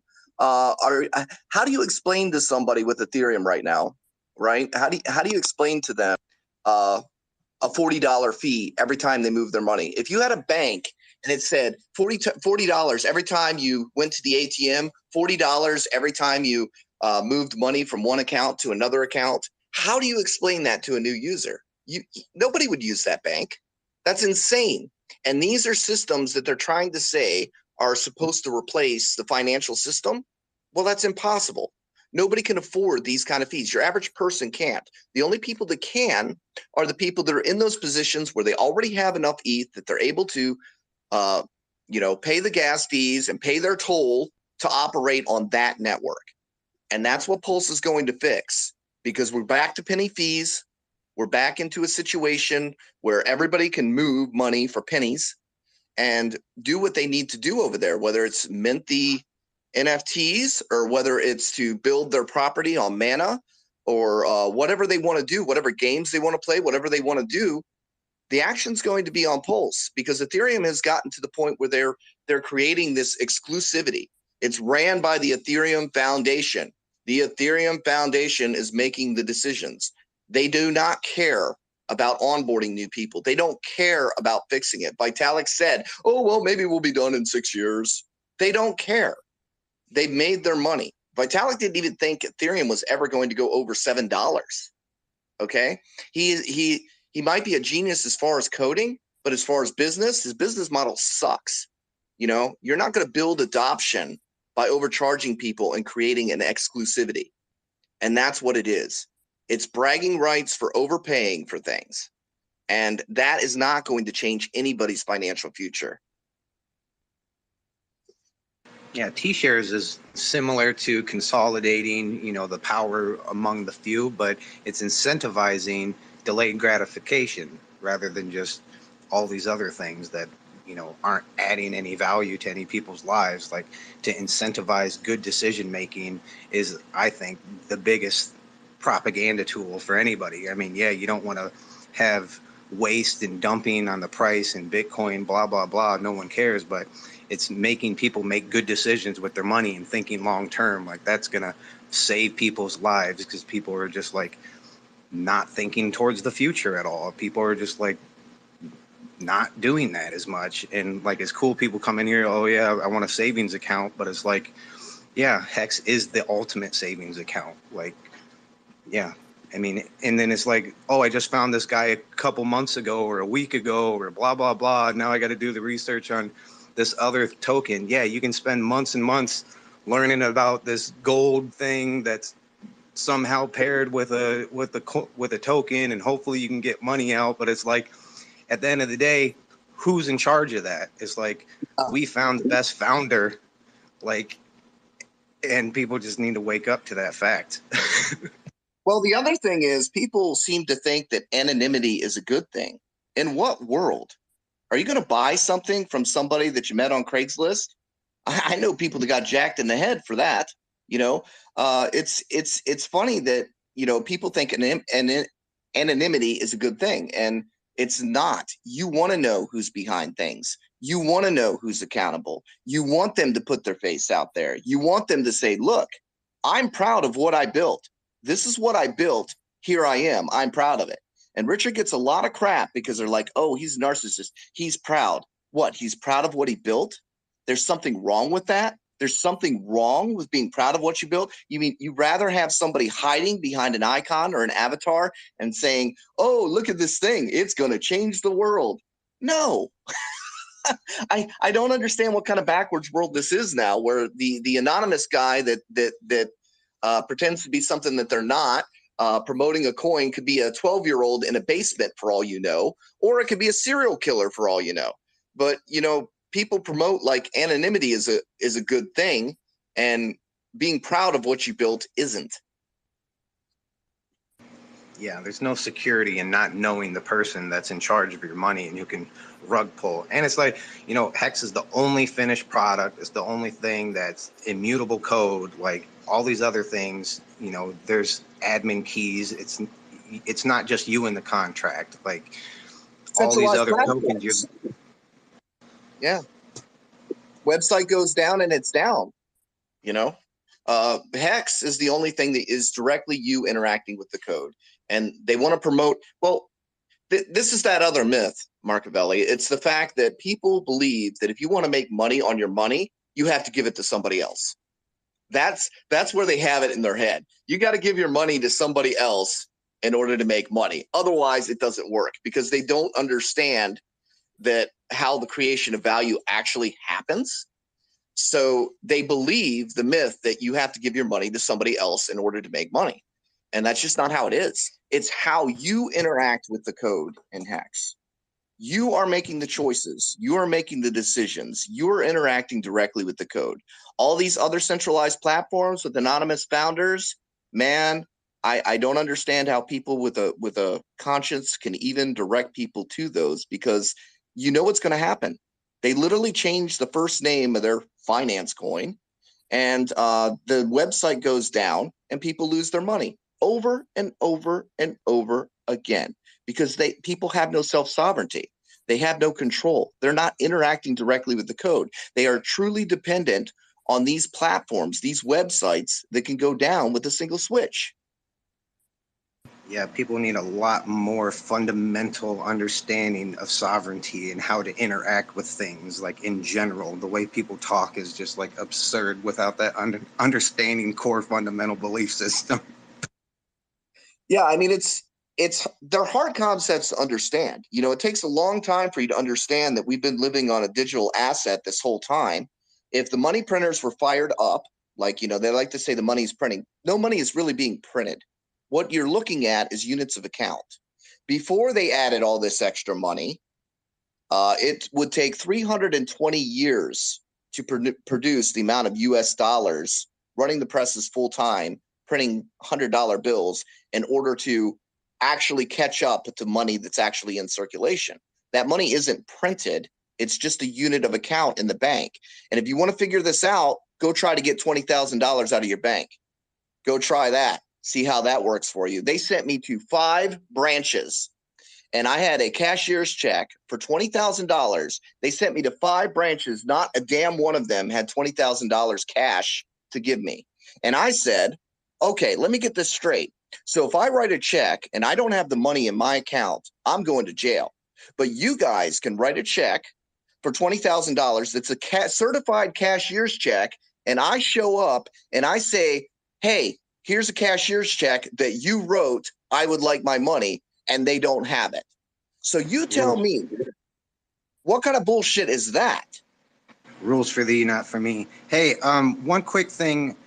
What is the only thing I'm racking my brain, this gold versus crypto thing. I have no incentive to even talk about gold, other than the one use case for gold would be to have a little bit to give to the Anunnaki when they invade our planet again. Other than that, I can't think of anything. So the gold versus Richard debate is going to be beautiful. I think it's going to be absolutely fantastic, because a lot of the arguments that Peter has about digital currencies, Richard has taken the steps to correct. Okay, the ability to participate, the ability to, you know, I mean, it's going to be a great debate. I really look forward to it, and you know, gold is something that has been around forever, and that technology advances, guys. That's what people need to know. Everything changes. You need to be able to adapt. You need to be able to change with the times. The Bitcoin maximalists now are no different than the gold bugs of the past. They want to preserve what they have, you know? Yeah, but it's like gold just goes down in value. Like gold is barely, like Richard Hart has just crapped all over this idea of like investing in gold. Like it's like he's got more gold than anyone, and he says it's garbage, like for a reason, because it's just like you're not making any money. I mean, call it a savings account, but it's like if I had a gold watch and I wanted to go hawk it or sell it, it's like you go to a pawn shop or something and you're going to get what, maybe 60-70% on your money. Like that's not good. Well, Gary had $100,000 in silver coins that he sold off for HEX, and boy, he's happy he did.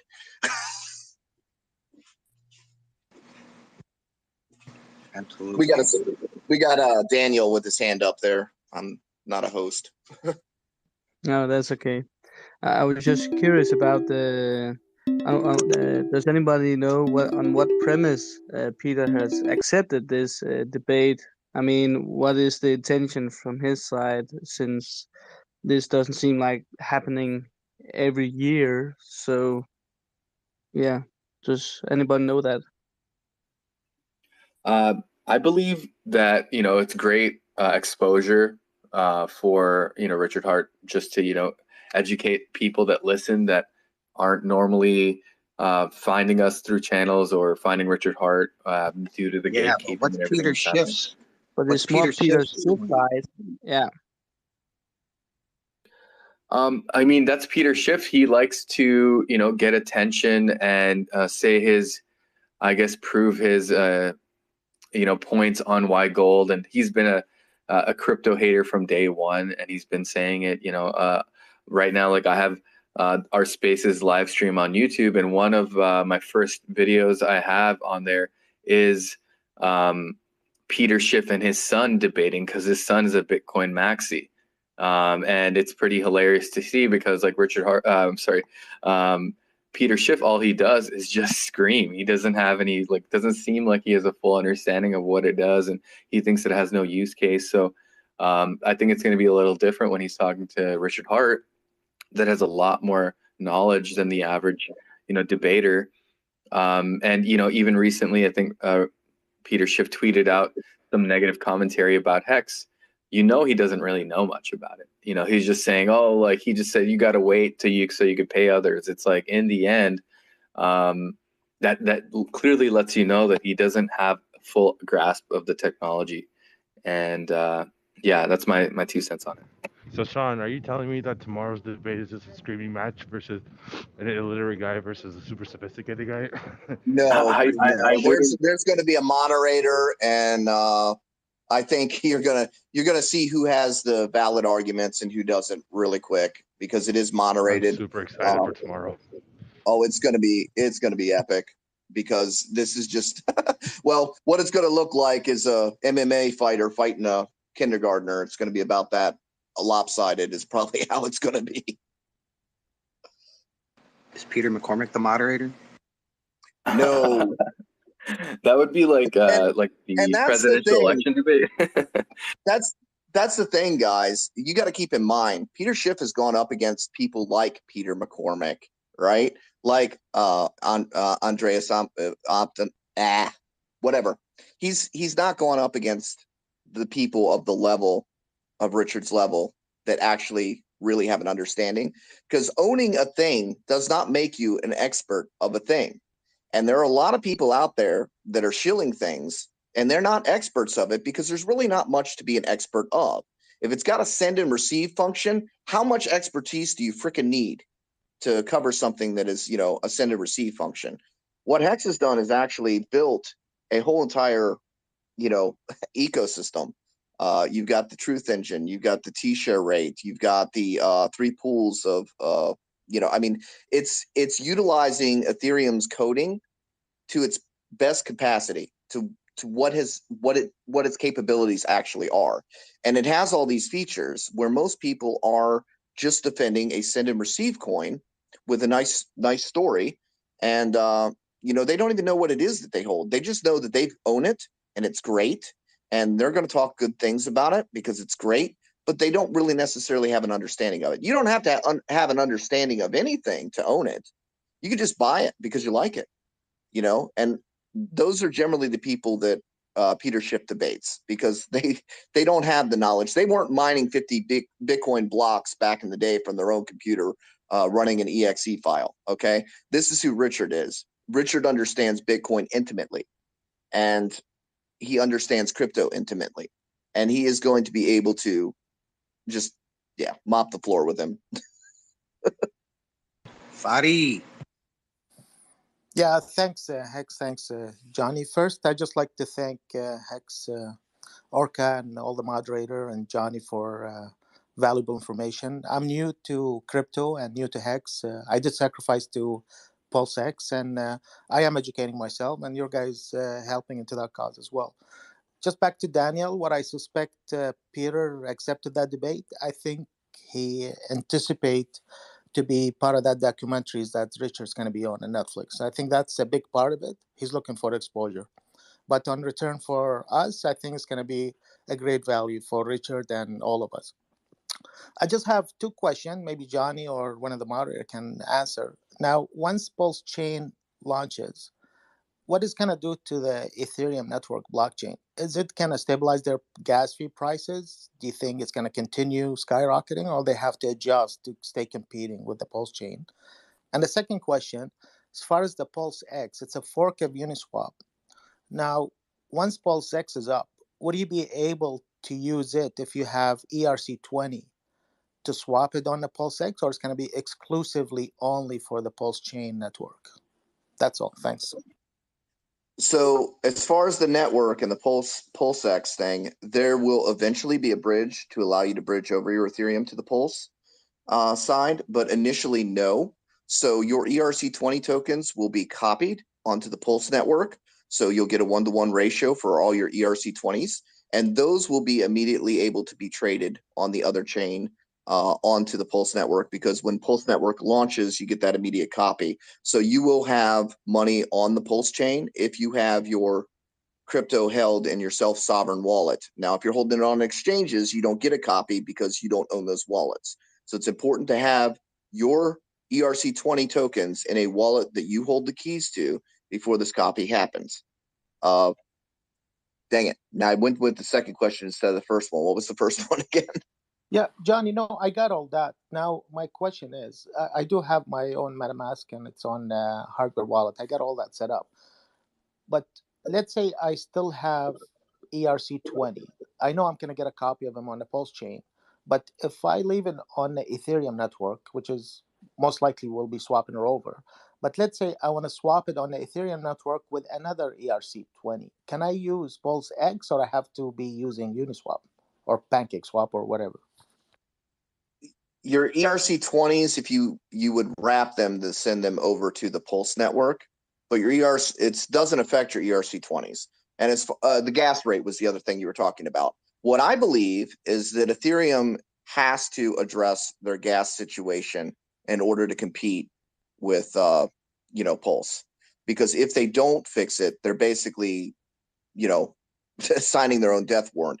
Are you going to take the highway that has no tolls and fewer cars and be able to go to the same exact place, or are you going to take the highway that is crowded and you're stuck there burning your gas and it takes forever to get where you want to go?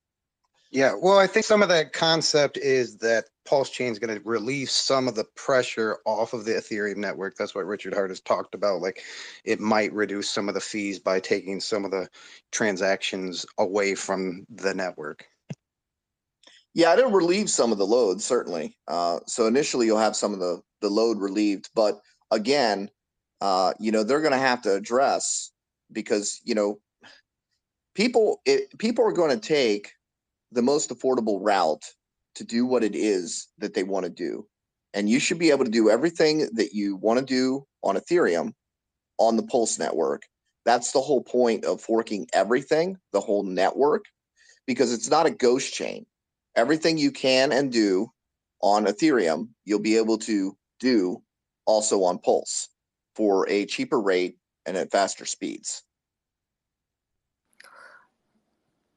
Hex, I just have one reply to Johnny. Maybe you can clarify. Now, I'm not sure if you know the answer of anybody knows. So all the copies on initially, they can have basically just ratios. But once the bridge is open, how long is going to take before the prices equalize on both chains? That's going to be the deciding factor, which blockchain you can trade on. Well, they'll have some value. They're going to have some value. You can't trade at zero value. So this is an experiment. Yeah, so we don't really ratios know. will be doing that, though. I mean, that's the concept, is that they're going to be able to be trading without a value with ratios. Like, you'd have to trade 4 Pulse X for 1 Pulse before value. And that's a thing, I don't know why people don't talk about it enough. It's like, at zero value, like, why is the reason it's starting at zero value, like, for tax implications? Like, that's kind of a thing. Why is there a sacrifice thing? Because sacrifice means something in tax implications. But yeah. How's it going? Fadi? I heard you were sacrificing for Pulse X. Is that true? Yeah, well, a friend of mine kind of told me about it. I did look into it. The funny part, like, I started in crypto late last year, but all my search, Richard Hard or Hex, never came up on my search. So I can tell you there's a lot of media press through Google, through whatever. Until a friend of mine kind of told me about it, I did my research, and I agree with most of the stuff that's happening now. And I did try to spread the word. I got a few guys at work, they already into it. And so I sacrificed to Pulse X. Unfortunately, I did miss the Pulse chain sacrifice. And now I bought some Hex. I have some staked Hex, and we'll see how it goes. You're a smart man. Okay. That's great. Yeah, that's what I was wondering. I just wanted to touch base on that because you definitely didn't miss the coin that already exists right now, which is Hex. We have an amazing opportunity right now. There's a dip in the Hex price. We're going to get a copy on Pulse Chain, and this is the one coin in crypto that we're able to not only just buy, but we're going to do more than send and receive.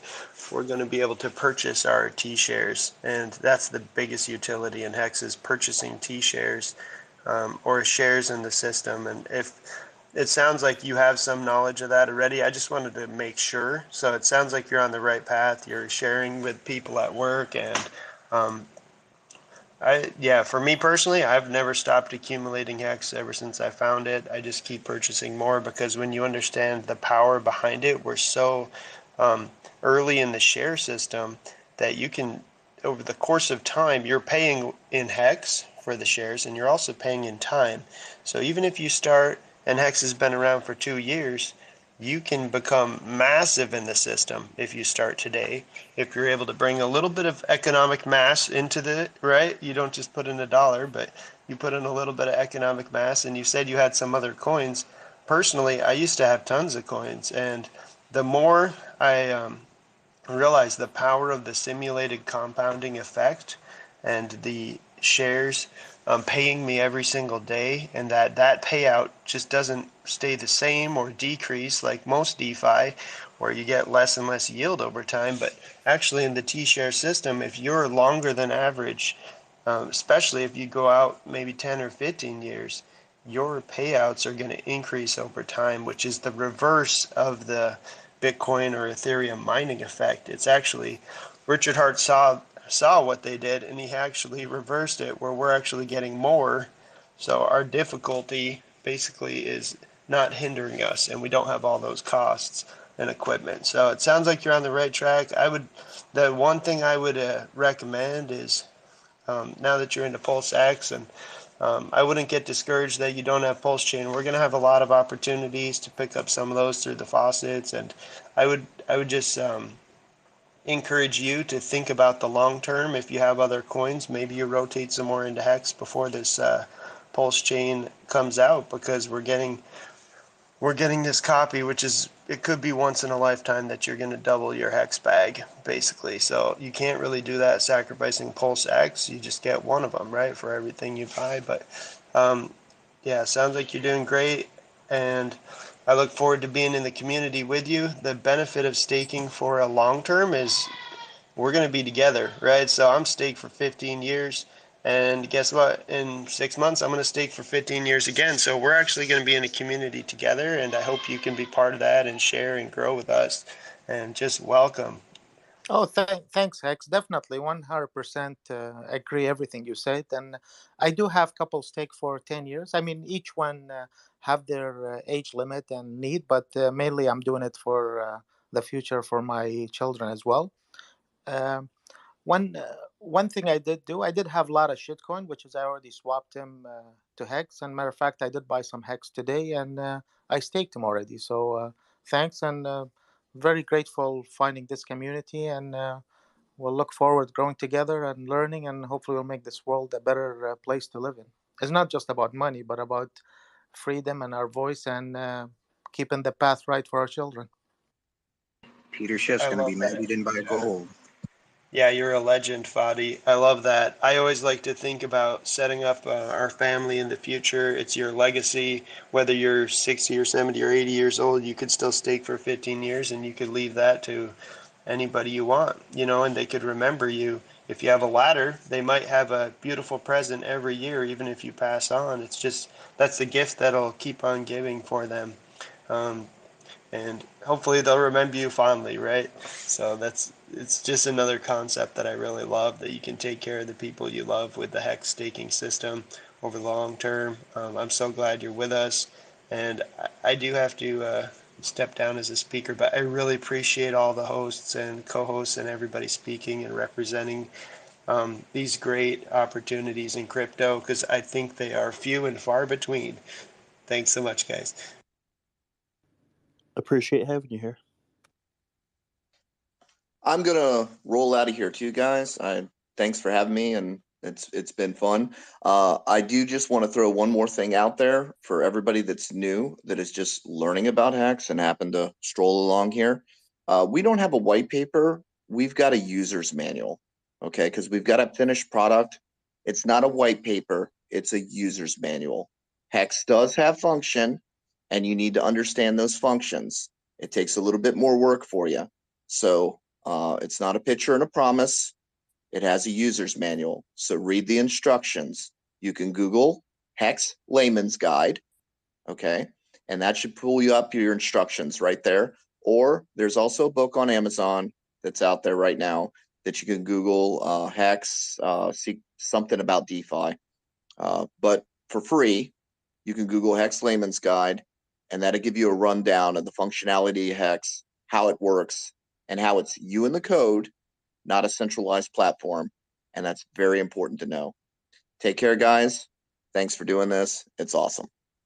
Thank you so much, Johnny. Hey, and people that don't know who Johnny is, like, he's a Hex OG. He knows so much intimately about Hex. Like, if you have questions, please follow him on Twitter. He, like, so many people talk about things that they don't know what the fuck they're talking about, and Johnny's, like, so smart, it's ridiculous. Please follow him. So, Johnny, how does it feel being in the millionaire club? I'm still working on that. I still don't dress right. I don't have expensive vehicles. I'm just trying to pretend like it didn't even happen. As long as you have your health, buddy, that's all that matters. Anyway, thanks for everything you do for this community. Take care, man. No problem. Take care, guys. Thanks for the kind words. Much appreciated. Take care.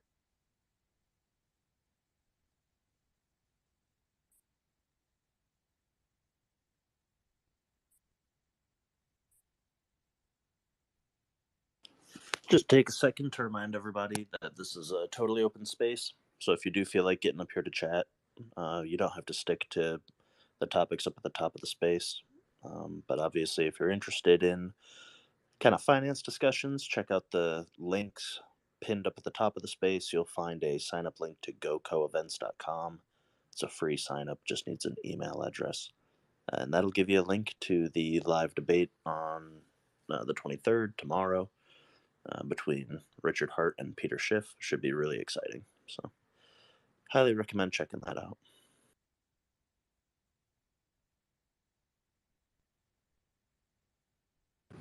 I had a question that I want to pick at everyone's mind. So I was recently, I was having a conversation with Papa B last week. I did a video interview with him, and we got on the topic of obviously security. But after that, I asked him what the best way to transfer your crypto assets to your lineage or your next generations, your kids.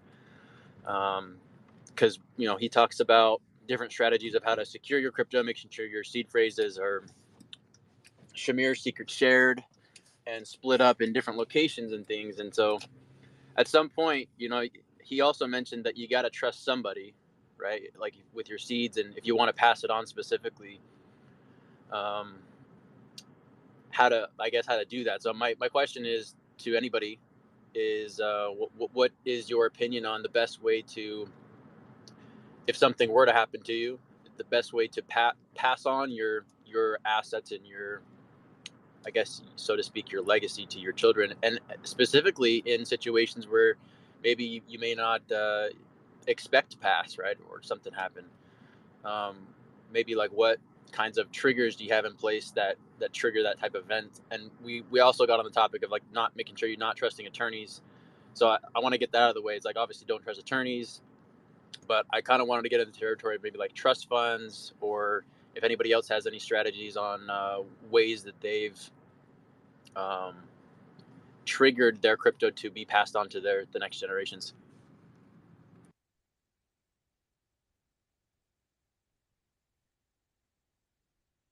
Clearly a good question. I would say, tell the people where your seed phrase is. Yeah, how else would you do it? I mean, you got to have you just communicate, trust, tell certain people, yeah, if I were to pass, here's where it is. If I see you digging it up beforehand, I'm gonna kick your ass. Yeah. It's an interesting question because it's like you do have to trust somebody, and that person needs to be someone you trust. And then on top of that, if you got young kids, it's like, what age do you like let them know? Like what age is a responsible age? Kind of like what you said. It's like, just make sure you don't dig it up early type thing, or don't there's a fine line there. So I've found myself just fighting with myself on like, all right, well, when's a good time to do it? How would you do it, right? Because you want to keep it protected as much as possible, but you want the people that you love to have access to it if something were to happen as well. Yeah, I had a theory of, if you did have a will with like, a solicitor or your lawyer, you can give them half of the seed phrase and then the other half to your person that you're giving, and just tell them like you never share these 12 words with anyone ever. So they have like the final key. And then if something does happen, they will get the other 12, and then they'll be able to unlock the wallet. That's something that I recently was thinking is a good way to do it. Repeat that again. So you're saying So, you put that in your will? Yeah, in your will, you have half of the seed phrase. So like you give, and like, it is private either way. And whoever is the solicitor or like, whoever is managing that will has the half of the seed phrase. And then the other half you give to the person who will be receiving that. And you say, hey, like if something happens to me, you keep these 12 words right now safe. You never show any other human ever. And when you get the will, you will see, you will have the full access to the wallet. And so they are aware of how it works. And then at the same time, you let them know that no one can see these 12 words that I give you. And if the solicitor has the other 12 words, they can't do anything with it. Smart. Yeah, that's interesting. I guess my thought process behind that would be, you've got to trust two people now, right? The person you want to leave it to, and then whoever's in charge of your will, whether that's like an attorney or whatever. Personally, I don't know if I like the idea of trusting an attorney because, I mean, they're people. Humans are imperfect people. So I mean, there could be some ways of like manipulation there. But I get it. Like you got to trust somebody, and that is a better strategy than anything that I've heard so far. So it might be a necessary evil. Hey, Daniel, you had your hand up? Yeah, yeah, it is a good question. I haven't come so far myself. I only see this movie clip in my head that, when it comes to the time that, okay, now it's soon time to go further, like you only have maybe 2 or 3 words left. Um, like there's this keyword, specific word that, okay, then you know that this is what you're going to need to search for. So I will talk about this um, encrypted for years. So like if it needs to be family, which that was your question, right? So it has to give to the next one. Then I like the idea that they need to know me. Then so when I finally say the word, the key word, then they know what they could do. So yeah, it's a quest in some way. Yeah. So again, it's not a finished thought, but yeah. So far, this is the way. So yeah, but I like the idea we just heard as well, like Lord of the Ring kind of thing, right? That reunite them all, and then something big can happen. But yeah. Yeah, if I Well, and may. hopefully by the time we all start croaking, there's some other solution to it. I mean, so that time's Yeah, kind of on sure. our side in that sense. Yeah, I definitely think that's going to be several solutions going to make up as we go along. But yeah, so far it can be a little bit shaky to know what to do. Yeah. I So think I think there is a interesting solution. Hi guys. I what I do. I have my 24 seed phrase, and I use one word which I only know, and I use it to encrypt this 24 seed phrase on a BIP39 sequence of word. So I have this word which I convert to the numbers of the alphabet, and then I basically I move the seed phrase number in a BIP39 set by this letter in this word I know. So family knows where my seed phrase is, but they don't know what our real words are, even if they looked. And the attorney has the word which will encrypt the seed phrase. So when I pass away, he will release this word so they can encrypt the seed phrase. It's a quite easy solution also when you're traveling and you want to carry your seed phrase with you. So you encrypt it on this BIP39 nine set of words. So even if somebody picks up your seed phrase, they will never find the real wallet. That's an interesting solution. I like that. And you can pick any word, it has to be like 4, 6, 8, 12 letter long word or a phrase which fits into the 24 seed phrase. And it's very, very, very easy encryption. And I have all my wallets done this way. So it's quite good solution. yeah, and you can actually you can find a list of many of the different seed phrases, words they are, and then I don't know if that's what you said you did, but you can take those different seed phrases, words, and then hide your real seed phrases in between all those other words. Yeah, this is the thing that I was doing some research, and you can break it. You could brute force it with a computer. It depends how many words you add into it. But when when you create like a poem or something, and you add words into it, it's easier breakable than when you create an encryption like this. Antonopoulos was Okay. a very interesting video about the encryption and how you can brute force if you add, for example, 4 or 5 words to your seed phrase. So that's could be a solution, but could be broken if somebody knows what they're looking for. You know.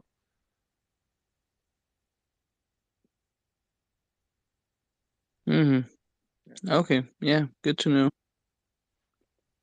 Yeah, and what I'm doing also now, I'm fighting with how to do my hardware wallet recovery phase. So I'm engraving my seed phrase on the washers and I putting them on a screw and splitting them between the family. That's what I'm doing on the evenings, engraving Actually, that's what each Papa washer. B, Papa Boner suggests too. Either that or engraving it on titanium. Yeah, yeah. I have stainless steel washers, and I bought a very cheap engraver with a diamond head, and it takes a little bit of time, but you do it yourself, and it's a very very cheap solution, I would say. Cool. Appreciate the feedback. Yeah. Hey guys, I just wanted to share that I love listening to everyone. Definitely followed quite a few of you guys. I look forward to talking to you guys soon. But I am gonna get to class now, so I will check out the YouTube. I'll see if I can see if I catch anything I might have missed. But lovely talking to you all, and I hope to see you guys again soon. Study up. Thanks for coming in, man. Take care. Why we talking about the securities and this is all about freedom and so on. Did you guys see this article Richard Hart tweeted about? You know, the Telegraph, that the Bank of England tells ministers to intervene on digital currency programming. Like digital cash could be programmed to ensure it is only spent on essential or good which an employer or government deems to be sensible. How Yeah. crazy is that?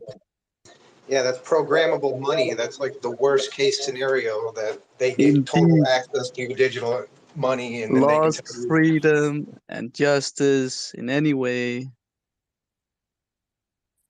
That's Yeah. like the That's like the vaccine passports on steroids. Yeah, indeed. Yeah. So I just thought that when I wrote, when I read that article, that okay, so there was another dimension added to why um, being in HEX and so on, or in DeFi as a whole, uh, probably is going to be more important than ever for now and for the future. Because the article talks also about has an example that it'll be sort of like um, that you can buy burgers because you met your quota, and then you have to buy bugs because that's more climate friendly and so on.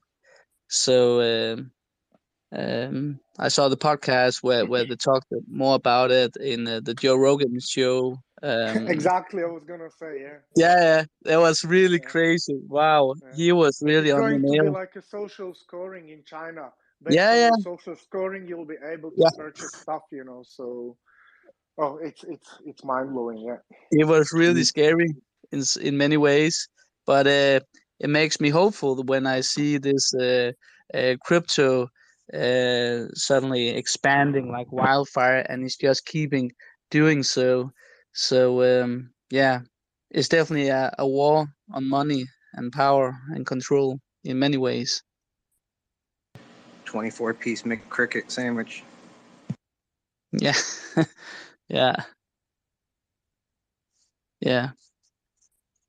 But it just make you wonder, right? Because there was this that was the CEO of Kraken, I actually think.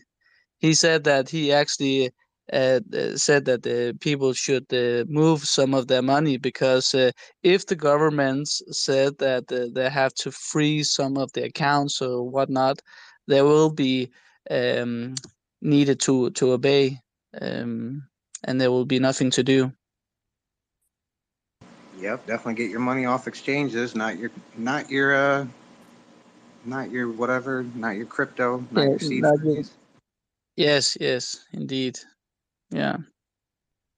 So, but it just make me realize also how important the responsibility people need to really um, step up uh, in order to take fully control for their life and investments, because it could be more important in your life than you might think. I mean, we can see how it's happening in Canada, right? That frozen people's bank accounts because they're protesting peacefully, but still,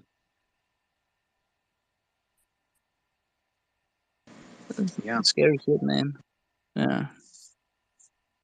Yeah, I mean, what was funny, Jim, talking about the founders of, Bitcoin, all these people, like it's all about, censorship resistance, like no middleman. If you have a middleman, they steal your power. You don't own anything. If you can't access your money directly, you don't have any power. Like I look at it as like, currency is energy.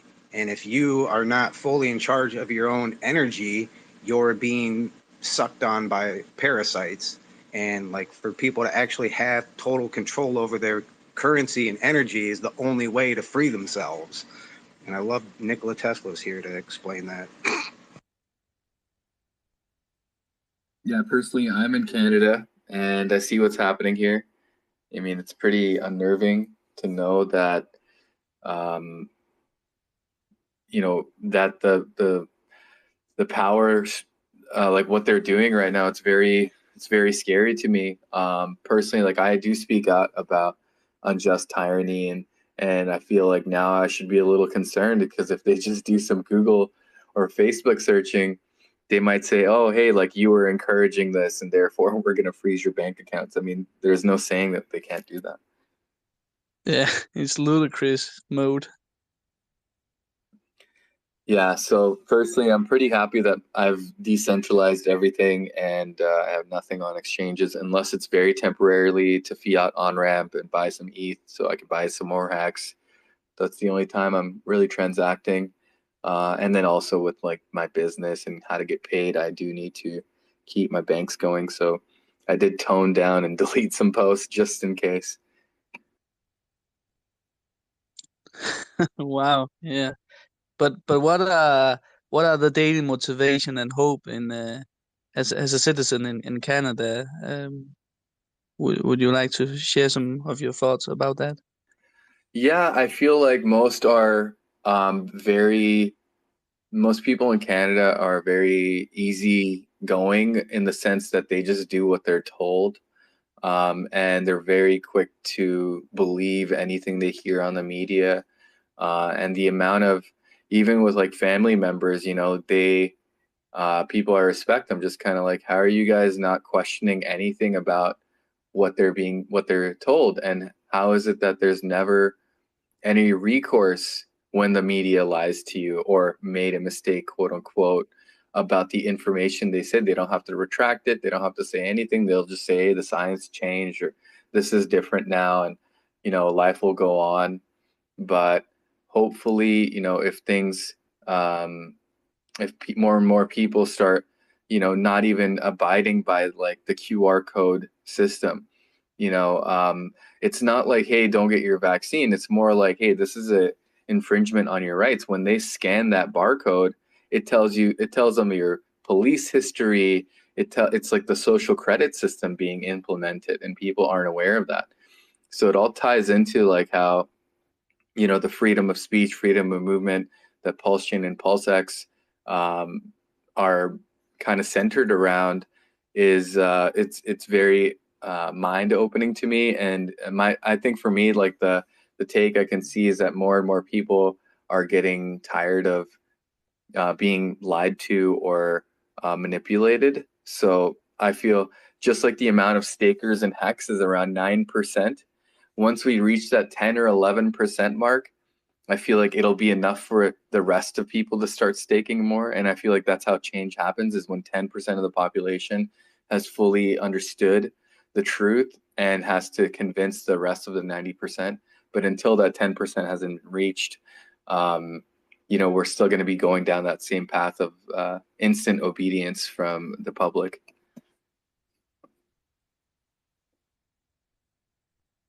Yeah, blind faith in authority figures is just instilled in people from birth, and it's just absolutely absurd. A huge awakening is needed for people to take their power back and like have their own moral code without just listening to some moron on a television tell them what's right and what's wrong.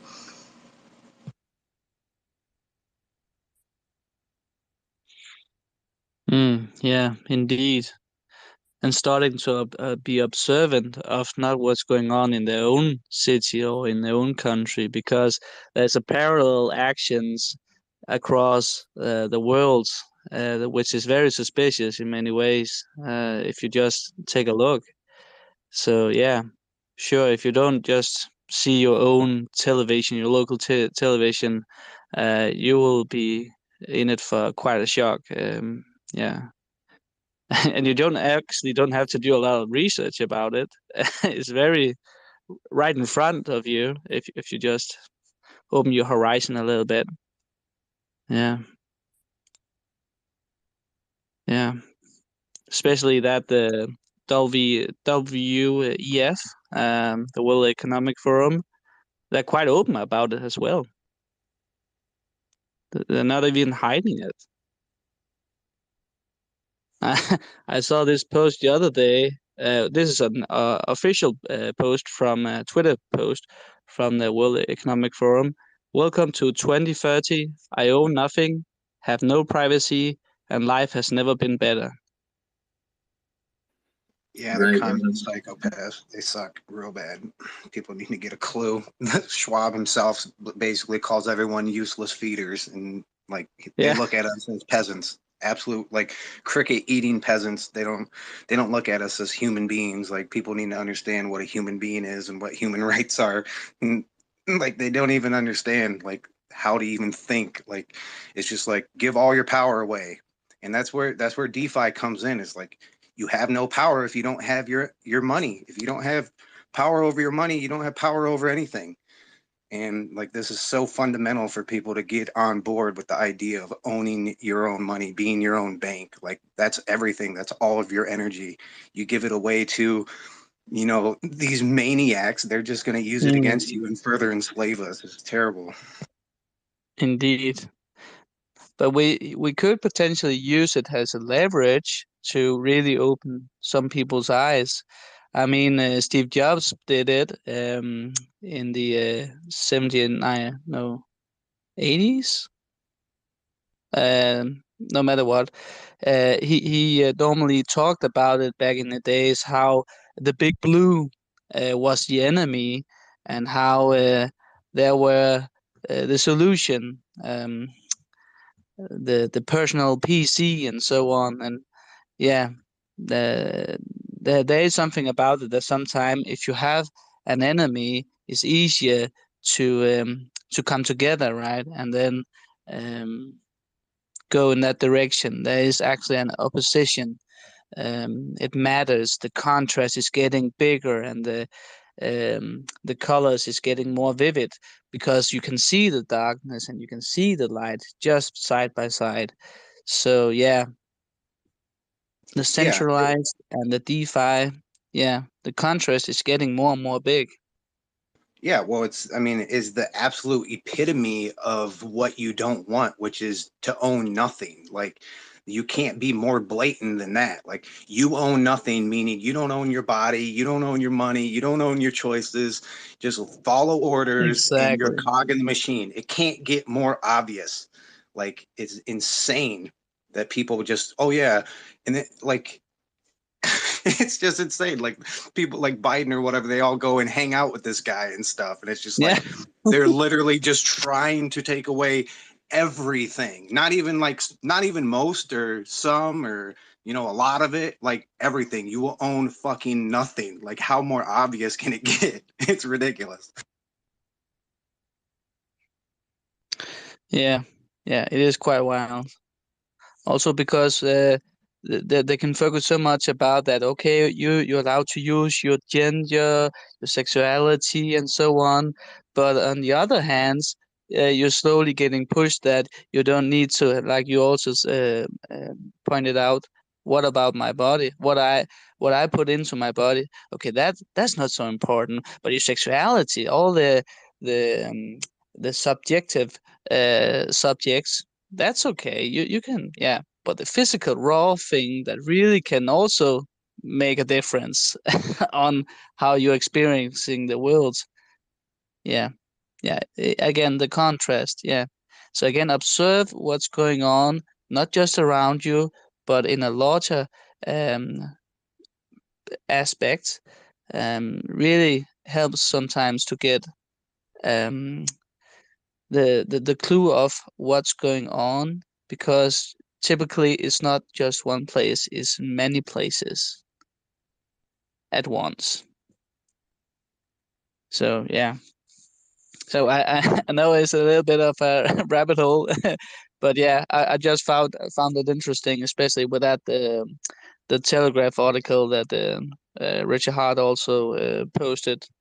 And I do believe that it is because they have a huge relevance since he posted. And if you can find the article, it's easy to find. So yeah, it's thought Yeah. provoking in many ways. And he also posted the concept of, how, not to talk about the 19, but that all of it's just a theater, just so they can put the Johnny checkpoint system in place. Like, if you can't leave your state without crossing through a checkpoint, and like, it's just total and absolute control. And then, with the automated money, like, you can only use your money if you're a good citizen. Like, it's just control. Like, it's just control, like taking your power away from you. Like, this is how people can fundamentally see the bullshit, like, right away. Like, is it giving me power, or is it taking power away from me? Like, every single thing is that simple. Like, end of story. People need to be able to see that right away and not allow it to get to the point in Canada, because I've been talking to a lot of these Canadians, and it's just like, they're so fucking nice. It's insane. Like, no wonder why their government is just invoking communism beyond belief, because they're just like Mm. super nice people. It's like, you can't be a nice person. Like, they're psychopaths that are trying to kill us. Like, wake the fuck up. Yeah, I agree. And I think it takes like a collective of people to have the same mentality, but also an individual to do what they can. And a lot of people are aware, but they're too afraid of like the public shame, or like to go through the struggle of trying to explain, and don't want to look like a tinfoil hat person or something Mm. like that. Yeah. You know, recently, I'm a new Hexagon. I found Richard Hart like literally on New Year's Day. It was the first time I saw his video. I've been in crypto for a while. It was gate kept from me. And so after doing so much research and understanding everything, I sacrificed. I've been DCing into Hex, and I feel like I got really lucky at the current opportunity. And I will continue to do that, even if the price goes up for me. It's not about that. It's my savings now. So the way I look at it is what I've been doing. I'm not a writer, but 2 weeks ago, I started a media brand, I guess, called What's Not on the News, or WNOTN.com. And then I've also been writing articles that are very Richard Hart ecosystem Mm. centric, because they are not on the news, right? So in my mind, I've been posting them, and it's also gave me a way to kind of open up people and say, hey, like, I go into Twitter spaces that have nothing to do with Pulse or all NFT or other chains, and I say, hey, like, you guys, I've been crypto for a while. I'm new to the Hex and like this Pulse chain community, but I want you to be advised and aware of these new projects that are coming out, because it's not going to cost you anything to be a part of it. There's going to be faucets for you to get the free gas. So imagine if there's right now Ethereum just free, you can go and collect it, and it's enough for you to do 1,000 transactions, right? Like how many people would go and jump on that and be on, such as like freepulse.io that's coming out once mainnet launches. So, if you guys want, if you have any ideas, you could take a look at the articles. I pinned some of them at the top. It's on Medium, most of them right now. And, if you have any ideas of articles of like things that you could give me, I'm more than happy to put my time in. I'm not doing it for any kind of cost or anything. I'm just doing it out of my own free time. Like I run a business, but luckily, most of my work is on the computer, and I'm able to sit here, talk to you guys, go on mute, call a customer, send a quote, and then in between, like write an article and post it. And it's been working. I mean, but it will take like, the help of others for me to like come up with ideas. I'm not a blogger or anything. So if you do come up with ideas, just DM me, or you can email tips at wnotn.com. And, I'm happy to collaborate. And there's been a couple other hexagons that wrote an article about Hart's Law that I posted on the Medium. And if you guys have any content that you want to share out there, I'm just trying to build some kind of SEO. Also, I'm all making it all SEO related because with the NASCAR, like we were all promoting hex.com, but if you Google hex.com, the results are kind of they're not the best of what I'd like to see as like someone who hasn't seen Richard Hart. You just see that and you just go to Cointelegraph and it's kind of like a biased. It's not really like the questions that come up on Google. Is it a Ponzi scheme and stuff like that? It's like, it's not really a Ponzi scheme. It's just like the things I see on there, they're kind of like, okay, like they're not really telling the truth, and it's a little biased. So I'm trying to just put written content out there so Google algorithms, and eventually, once I stop DCAing, I'll put like $1,000 into pay-per-click ads. That's what I specialize in for my business, and I do well with it. So I'll do a small campaign on like, pay-per-click ads, and I'll see the results, and just to help the SEO and get those articles ranked up higher. So, it's not coming, and they're very unbiased. They're just factual most cases. So you guys can take a look at them. Let me know what you think. If you see any errors, please let me know. Like I'm proofreading them as I go, and I've had a couple other hexagons help me out. But any ideas for articles, just DM me. Nice. So what's not is like news that's not going to hit the mainstream, but mostly about crypto. Is that Yeah, right? I mean, it started 2 weeks ago, so Okay, it's still. very infant. I saw, I was like, okay, what's not on the news is that's Hex, that's Pulse Chain, that's PulseX, Yeah. billions of dollars. But I see, articles like the first article was, is PulseX a scam? And then it goes into like what scams are and the fact that it's not on the news. It's like billions of dollars are being invested, but you see like some small project on Polygon get $15 million and it's all over Cointelegraph, right? So it's like, how does this make any sense? And I even have like the links on there where it's a search of Cointelegraph. You type in PulseX and it's like no results. Crypto cookie, or there's all these news sites that talk about, we bring you the latest and greatest crypto related news, and it's like I don't see anything about PulseX or PulseChain or Hex on there. So how are you not talking about the best performing assets and like the biggest sacrifices that are in crypto? It just doesn't add up. So it seems like even like the crypto media is very manipulated as well. Yeah, So. sure. Um, well, the big diamond could also be a good subject, I think, but maybe also just the simple aspect of, for example, hacks, like what is T-share, what is the importance of that, or just looking in that Johnny Cares also talked about HEX layman's guide. If you just said that mainly is the factual, it's just facts about different stuff. Okay, well, that's the guides, and the book as well on Amazon is also very point to point on step by step, how is this built up and how is it able to understand this. um like you could take just few aspects like this, of the book and simply just break it down in different passages. It's just some ideas. No, I appreciate it. I mean, it's been 13 days. I've got 12 articles out. I got 8 more drafts that I'm working on. But I'm trying to keep it in layman's terms and within like 4 minutes of reading. Nothing too extravagant or detailed, just to capture that audience. I think that, it's important for people that don't have a huge understanding to have like a simple delivery and information to be given. So yeah, I mean, I definitely will be writing about HEX. HEX is definitely 100% my bread and butter now. I guess you can say it's what's paying me my every day, other than my business and some other investments. But as soon as I can, I will definitely come up and put that all together. As far as like the importance of t-shirts and how since I've started, the price of a t-shirt has gone up by nearly 800x, and that was in like the last 38 days since I've been a Hexagon. But yeah, and I just want to reset the space real quick and let everyone know that if you have any questions or have any comments or just want to bring up a topic, you're more than welcome to request the mic and come up. Nice.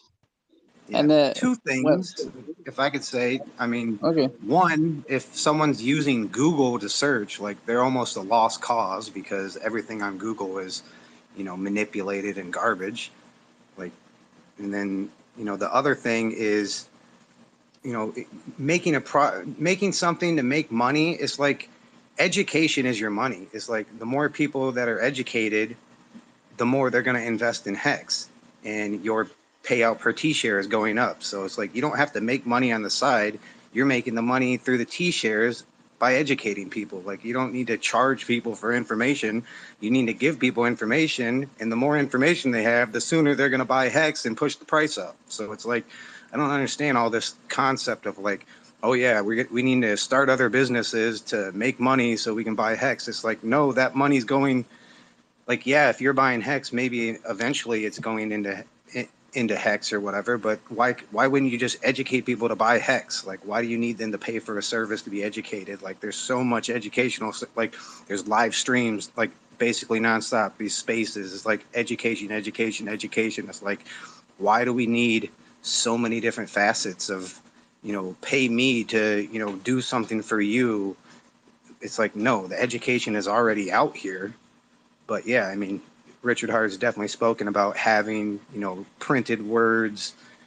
But I mean, competing against the algo on Google is just like, very, I can't imagine wanting to do that. Like, you need to educate people to get away from Google because it's a manipulated concept. Like, their whole programming is just trash. And like, the education to get away from that and use better searching engines and stuff so you can actually get the information.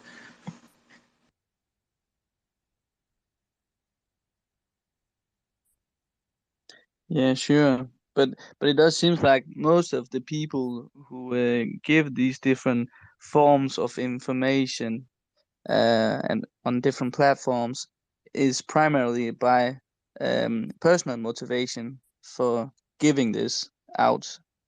And it should be, because I get where you're coming from. Yeah, it shouldn't be like, okay, we're trying to make a business to maybe in the long run going to make money of helping other Hexicans get started and so on.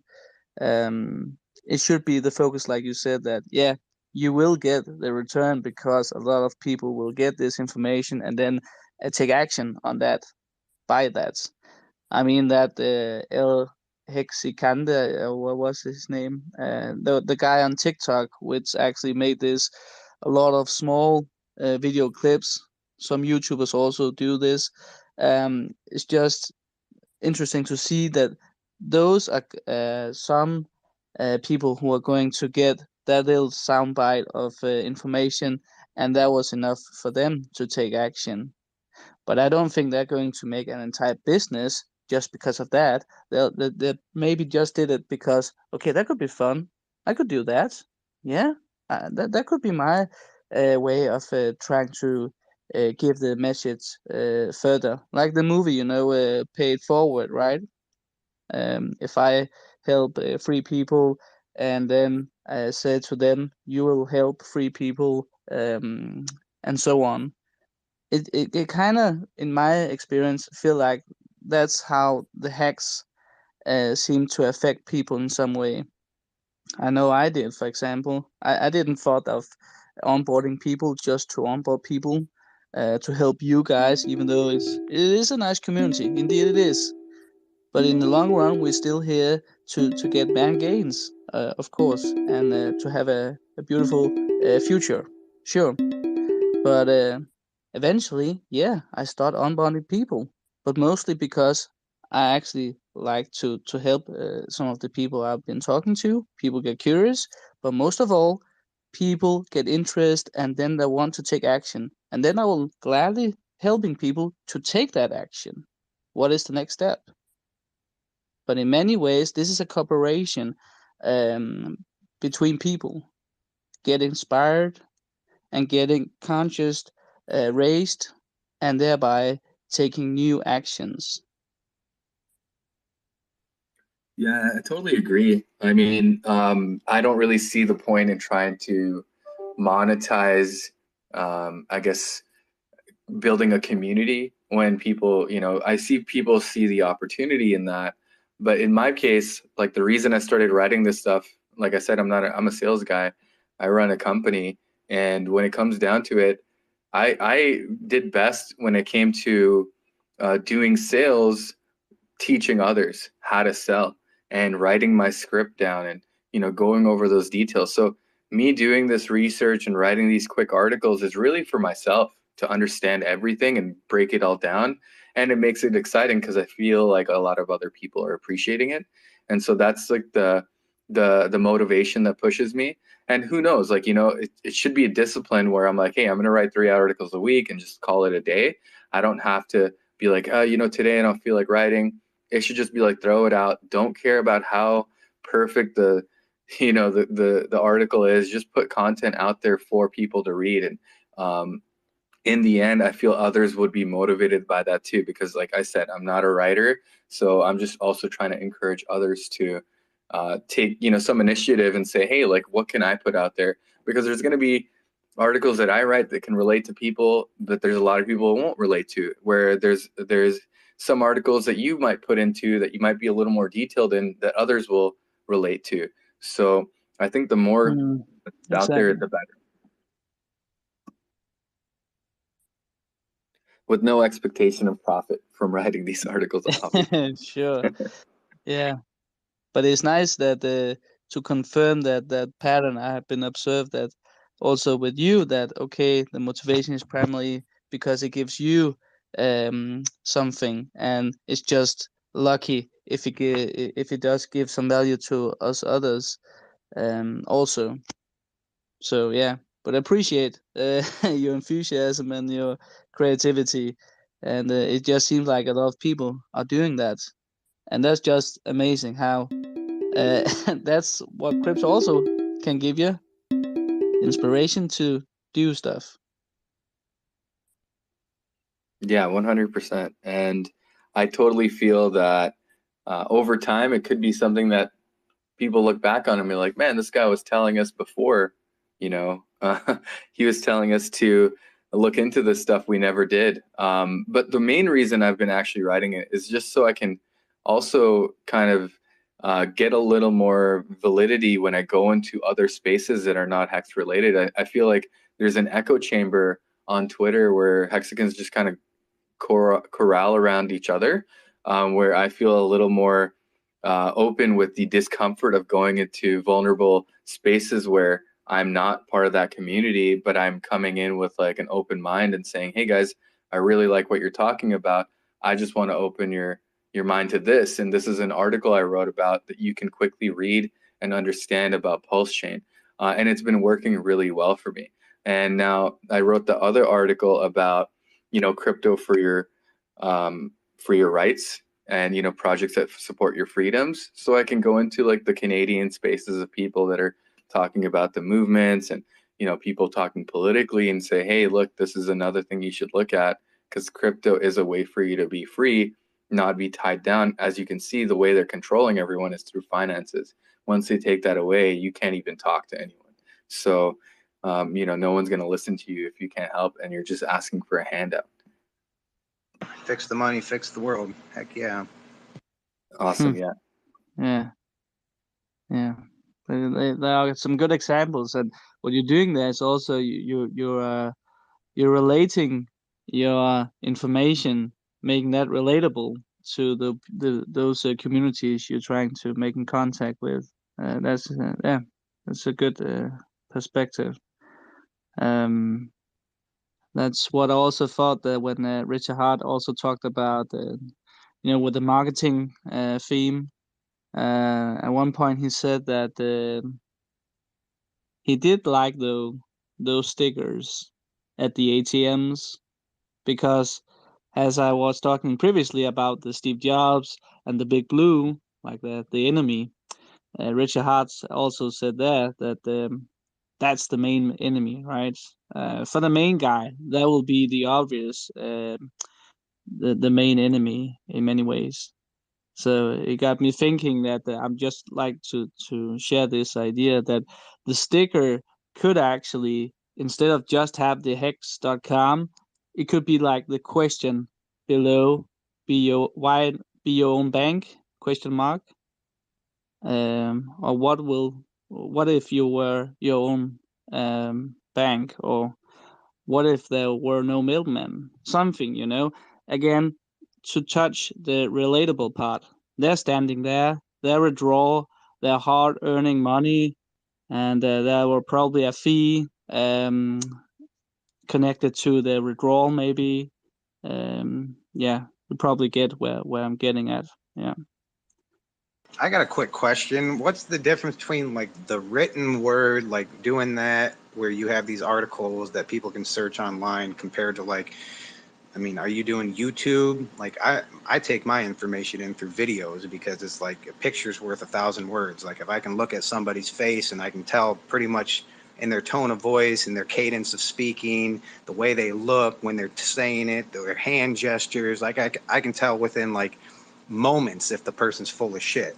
But in written word, it's like it's harder to get that instant download of information. Like, is there a reason why you're doing writing word, or you also got a YouTube channel or something?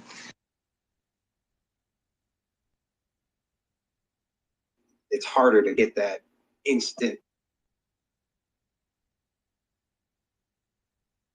Hey, so sorry, Marcavelli. Like, I can't hear you on my phone, so I have to play the live stream that I have YouTube to actually hear what you're saying, because it's all robot to me on my phone. So there's always going to be a delay to my answer when you speak at the moment. But yeah, the reason why, like I said, is like I'm putting it down on writing, so I'm actually well versed in what I'm talking about. Because at the moment, I'm so new to it all. I want to know what I'm talking about. I put it down, and then others that maybe have other aspects or opinions can come back to me, and then eventually I can go to video and do it that way and pair it all and link it that way as well, throw up those articles and put that video in the articles as well as like record the article being read to you, so you could just hit play and you don't actually have to read it all. So it's just kind of correlating it all, and right now I'm just putting all the ideas down in articles. And I also see that there's a lot of other people that are making content on YouTube that have a little better idea. Like like the first YouTube video I ever uploaded was Hex Orca's last marathon, when it was like the third day I was a Hexican, and that's where I even started this all, because I was in the space, I was hearing it all, and I was just like, man, I need to write about this because I don't know anything else to do. So until I kind of sharpen up my video skills, my streaming ability, and have like a full, I think, chapter of like what I really want to talk about, will I start going live. And in the end, I feel that for now, I'm just putting stuff because I don't see anyone else doing this either. So like there is a lot of video content out there. I just don't see a lot of published stuff for those people that do like to read. And maybe some, a quick way for people to get some information without having to hear a video, right? Let's say they're just on their phone, they can't put their speaker on, they could quickly read about it, and there's not too much too much detail in there. So if they want, they can kind of further their expression. And I do link videos to like How to Pulse, howtopulse.com. They have a YouTube channel, so I put some of their videos in the articles. Because like I said, I'm not trying to like push anyone towards my brand or anything. I just want to put it out there while it's fresh in my head, and then just keep working on it and getting better. But yeah, you make a good point. Like video definitely would help. Yeah, I think I people love learn differently too. I mean, some people learn audially, some people learn visually, some people learn with video. Like I'm the same way as you, Mark Bailey. I tend to learn through video best, and picture thing, the whole picture analogy, pictures are worth 1,000 words, is resonates with me. So I find that for me, creating content on YouTube and helping others learn that way is the best that works for me. But I do think that there's a different type of person who learns by reading and visually that way, because you can put pictures in articles too and kind of get the same thing. And some people can just read things better. Like I suck at reading, so it's audially is much better for me. But I think it's good to encompass both spaces and just become omnipresent in as many spaces as possible. Yeah, and I've watched your crypto fitness videos. They're very well put together. You know, you're very convicted when you speak, so it does make sense. There's a lot of detail. I think there was like a staking video I saw of yours that was great. Put a lot of detail into it. And because of that, you know, and I'll be frank, you know, a lot of the articles I've been writing, I'll watch a video. And like I said, like I'm just trying to keep it relatable to the average user who's not so, you know, technologically advanced, or even it's pretty simple wording. It's not, you know, super educated wording. I never went to college, so for me, I'm a standard basic guy in my mind. So I'm like, you know what? I think I can relate to a lot of people with my writing, and I've had that other people tell me, they're like, hey, I really like your writing. It's easy for a noob like me to understand. So yeah, there's a lot of different aspects that we can take from it, but um, all I can ask is for people to either share it, like it if they do read it, and also send me ideas so I can you know, throw more things out there. Yeah, I think that hits on with the idea of like the other guy who wanted like a phone like hotline or whatever, because you know some people are just completely brain dead and can't even download an app like Telegram or something. So it's, you know, you got to reach everybody the best you can, and if you know if you got a calling towards that realm of influence, then yeah, definitely go for it. And yeah, there's so many different people with so many different backgrounds and different ways of learning. Like some people are just not going to be able to download an app. Some people are, you know, just make phone calls, or some people just read articles. You know, we need to get pamphlets and stuff like to have something tangible that you know, you don't have to do anything digitally. Yeah, you know, and even Steak and Apes, he made it like when I first started, the first thing I published was like my website, and it was just about how to buy in steak HEX in Canada, how to buy in steak HEX in the USA. And so he took that Canadian PDF that I made, he made it into an NFT, and we gave it to like 150 people. And you know, most of these NFTs that he's making are very well made, because it's like, hey, we're telling you that you don't need to buy these NFTs. Like we're sending you these so you can get educated and make better financial decisions. On top of that, I feel that you know, it was just it excited me about what I was doing, and that's kind of what led to these articles. But yeah, you know, to stay more like on what's going on, I feel that I just want to keep the energy positive and just continue on with whatever I can.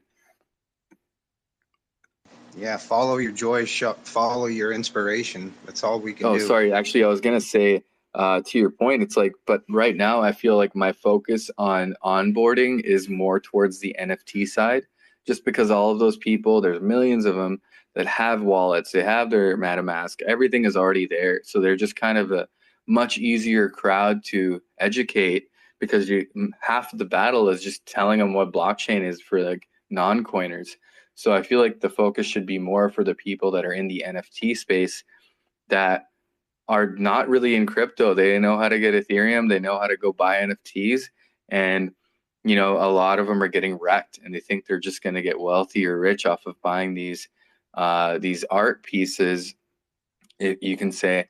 And in the end, I feel that, you know, educating those people on security, you know, because I go into these NFT spaces, it's just like, buy my JPEG, you know, it's just like, it's only half an Ethereum. It's just like pretty ridiculous. And there's, you know, people are not aware that, you know, you buy that that NFT, it doesn't now make that NFT worth that much, you know. And I've always said that, like, I always feel that when I first heard about these NFTs being sold for millions of dollars or hundreds of thousands or tens of thousands, I'm like, who's to say that my buddy who's also an Ethereum whale isn't just sending me some Ethereum to buy my free NFT that I just gave him his money back? There's no real verification if that actually has that value, right? So I try to tell people that, I'm like, isn't there a chance that, you know, if I have a bunch of money and my buddy has a bunch of money, we just make some NFTs and we're just buy and sell each other's, and we boost the price like crazy.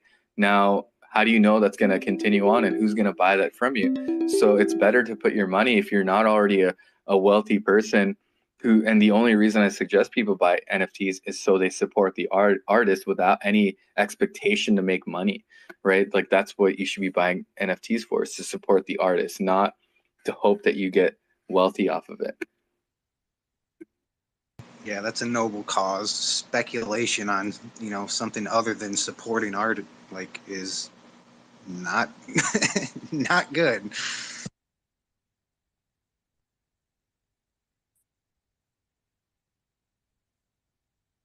But yeah, the NFT space, I mean, there's a lot of blind leading the blind over there. But yeah, like Richard Hart mentioned, you know, people with art that already have a MetaMask wallet, you know, they've already done, you know, half of the onboarding themselves. And I mean, I think he did the ratio of, like, you might be able to get 10 people that don't have a MetaMask wallet, but if you try to reach people that already have a MetaMask wallet, you're going to be able to reach 100 people. So yeah, it's definitely intelligent to, you know, go after people that already have a grip on what a MetaMask wallet is.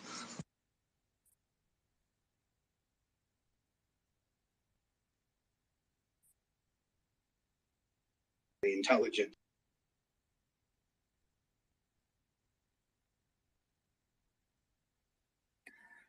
Yeah, 100%. And for now, I think my focus is just educating anyone in the NFT space about Pulse Chain. I think that a lot of people are just unaware that their NFTs are going to be copied over. You know, fingers crossed that everything checks out in the, you know, the audit of Mintra, and that, you know, that project takes off so it can give a bunch of, you know, people like a chance to come onto the space that don't have hundreds of dollars just to mint their coins or their NFTs. And I think, you know, it seems that a lot of NFT people aren't like bound to Ethereum. You know, they're not Ethereum maxis. They just like want to get into the space.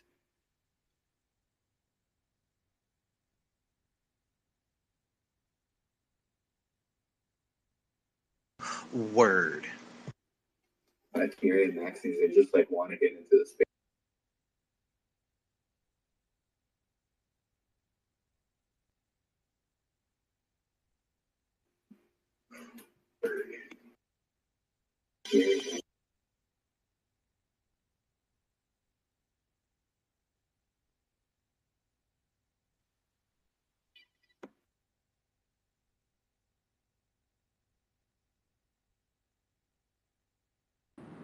Hey guys. How's it going?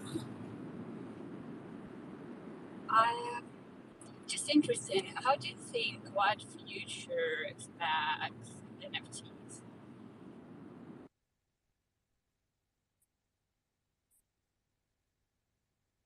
Can you say that one more time? I didn't quite catch your question. Yeah, what future will wait for NFTs? How do you think? I think NFTs will play a pretty big role in the future. I don't know how quickly we'll get to that point. I think right now it's just a case of crypto is such a small place in terms of like normalcy that the nomenclature can be kind of weaponized even when not intentionally. So everyone says NFT, but they probably just mean a JPEG. We know that there's super useful ways that NFTs can be applied to different use cases, different scenarios. So I think we'll see a lot of NFTs kind of amplify traditional banking services, taking crypto ideas that are really strong and stand alone, and then providing a greater number of use cases for that particular ERC20 or PRC20. We see some people trying to build projects like that in the HEX community. I think we'll see it across a lot of the DeFi space in the next 2 or 3 years. But I definitely think that we need to work on, just as a crypto community, drawing the distinction between images that may or may not be stored on the blockchain and smart contracts that have some pretty creative use cases. Yeah, definitely. Thank you. I'm with you on that.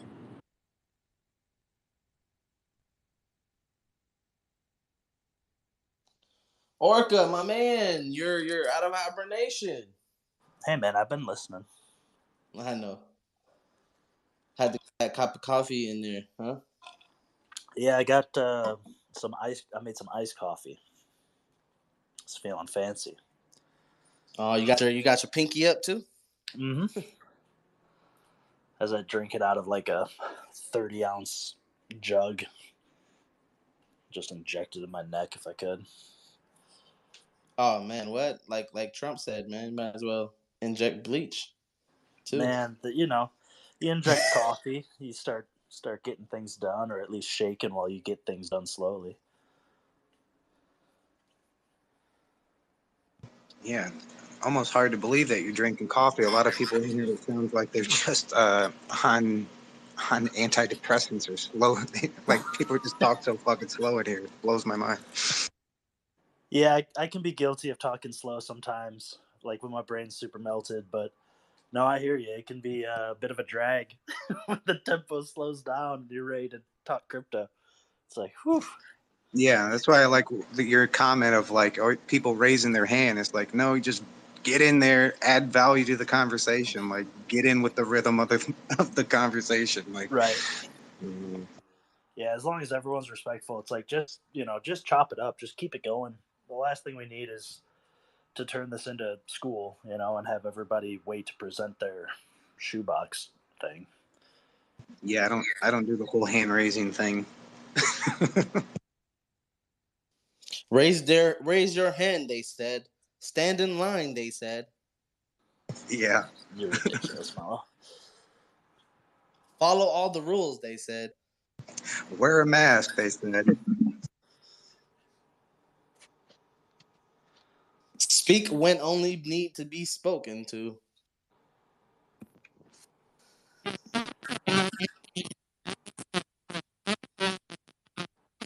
Hey, Oh Chica, man, your mic YV. is red. Is that an episode of Charlie Brown? Yeah, your mic's.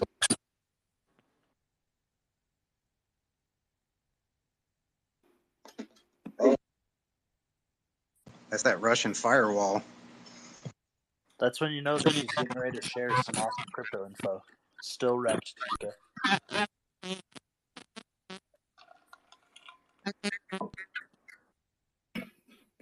Marcavelli had me cracking up with the Charlie Brown. Yeah, I definitely think anyone who wants to come up, ask a question or just bring some topics up that you think is interesting, come up and throw it down. We'll all pick up and see what happens. Well, I'd like to. I mean, since Orca's awake and you guys are somewhat awake, like concept of NFTs really escapes me. It's like, the Bitcoin, the network, all that. It's like a ledger.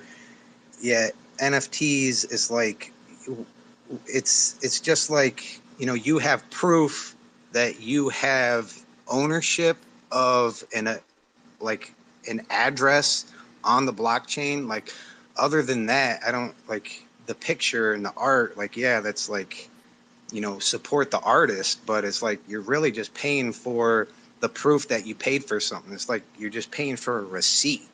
Like, why don't we just like ship people receipts? Why do we even need the blockchain? Like, I don't know. I don't quite grasp how NFTs are useful in any case other than just a receipt. Like, what the fuck? Yeah, maybe I can touch on a little bit on that. I have that same problem, or like I don't see that NFTs can become or what they have become now. They've been just all hype. You know, the NFT space being what it is now is the very beginning. Um, it's not just only receipt. They have so far use case right now they have is passive income by staking it, and also access by owning the NFT. You have access to a certain thing, group or community or whatever they set the contract with, and where it can go, I see it can go to a bigger, broader, in real life use cases. But that will, I think, have to have some type of centralization going on, because with now the blockchain being a ledger system, it's for also an anonymity. If you go back to the Satoshi's white paper, that this is for privacy, and people don't you don't need to, you have a number, you have a string of numbers that coincide with your assets, and those string of numbers are something you keep private, or sorry, you keep secret, and just it's a good way to look at changing the, because you know how they have digital ledger systems with your name and all that from banks to bank, but this will just change it so you can send peer-to-peer transactions without having to know who the party that sent it was. And I think, you also can hide money with NFTs. There's no real use case to it right now. It's just all fun and games. The creators are whoever does art.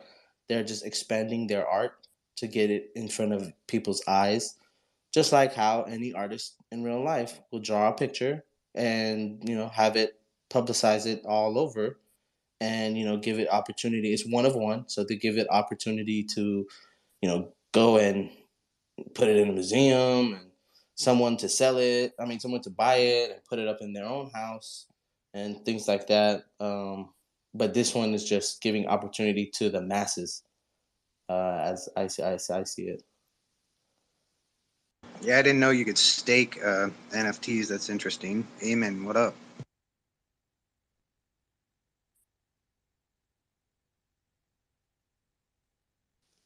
Amon, what's up, dog? Yo, what's up, guys?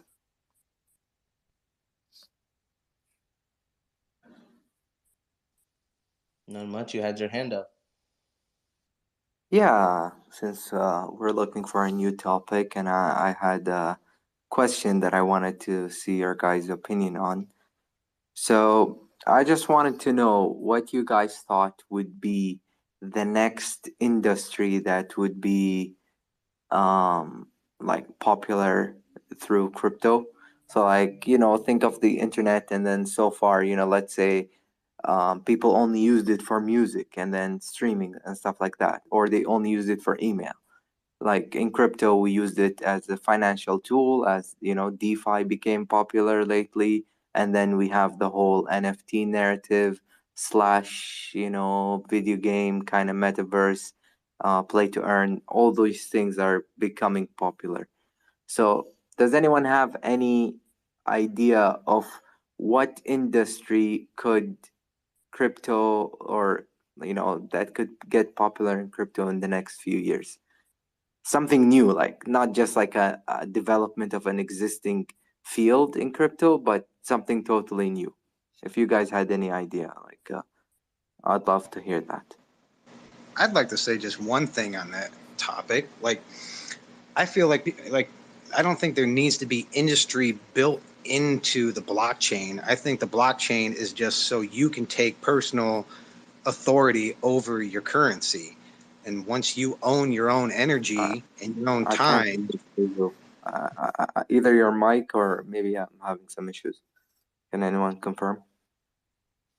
I couldn't hear him. Maybe try again. yellow, hello, I'm on, what up? Oh yeah. You're staticky. It's not like YVs, but you know, it's just in and out. Again. You know, it works for me on the desktop. So like the YouTube stream that I have live, I can hear what Marcovelli's saying. And I picked up some of it, but yeah, definitely on the app, it seems to be staticky. You could try coming in and out again, Marcovelli, and that might fix it for everyone. But you know, like I think it's just like that's gonna happen. Like what's happening with the digital NFTs is just hype, influencers, you know, pushing people. A lot of the NFT market, I think, is TikTok. A lot of fake TikTokers telling people they're gonna get rich off a $200 NFT, and then you know, just a nonstop rug pull of people just getting taken advantage of. Even like big artists are coming out with NFTs, and I've seen like Reddit threads where people are like, "Oh man, like Lana Rhodes, like some Lana Rhodes, like some artist came out with NFTs. This guy like took out a loan and you know, bought NFTs with money he didn't have, and now he's like crying because it's not worth as much as he paid, and it's just going to be a never-ending, you know, sad story for a lot of those people because they're being introduced into crypto that way, and it's going to leave a bad taste in their mouth. And I feel that other like Steak and Apes and other artists that are coming out and just saying, here's some NFTs, and you know, we're going to educate you on if you want to make money or if you're trying to make investments. Like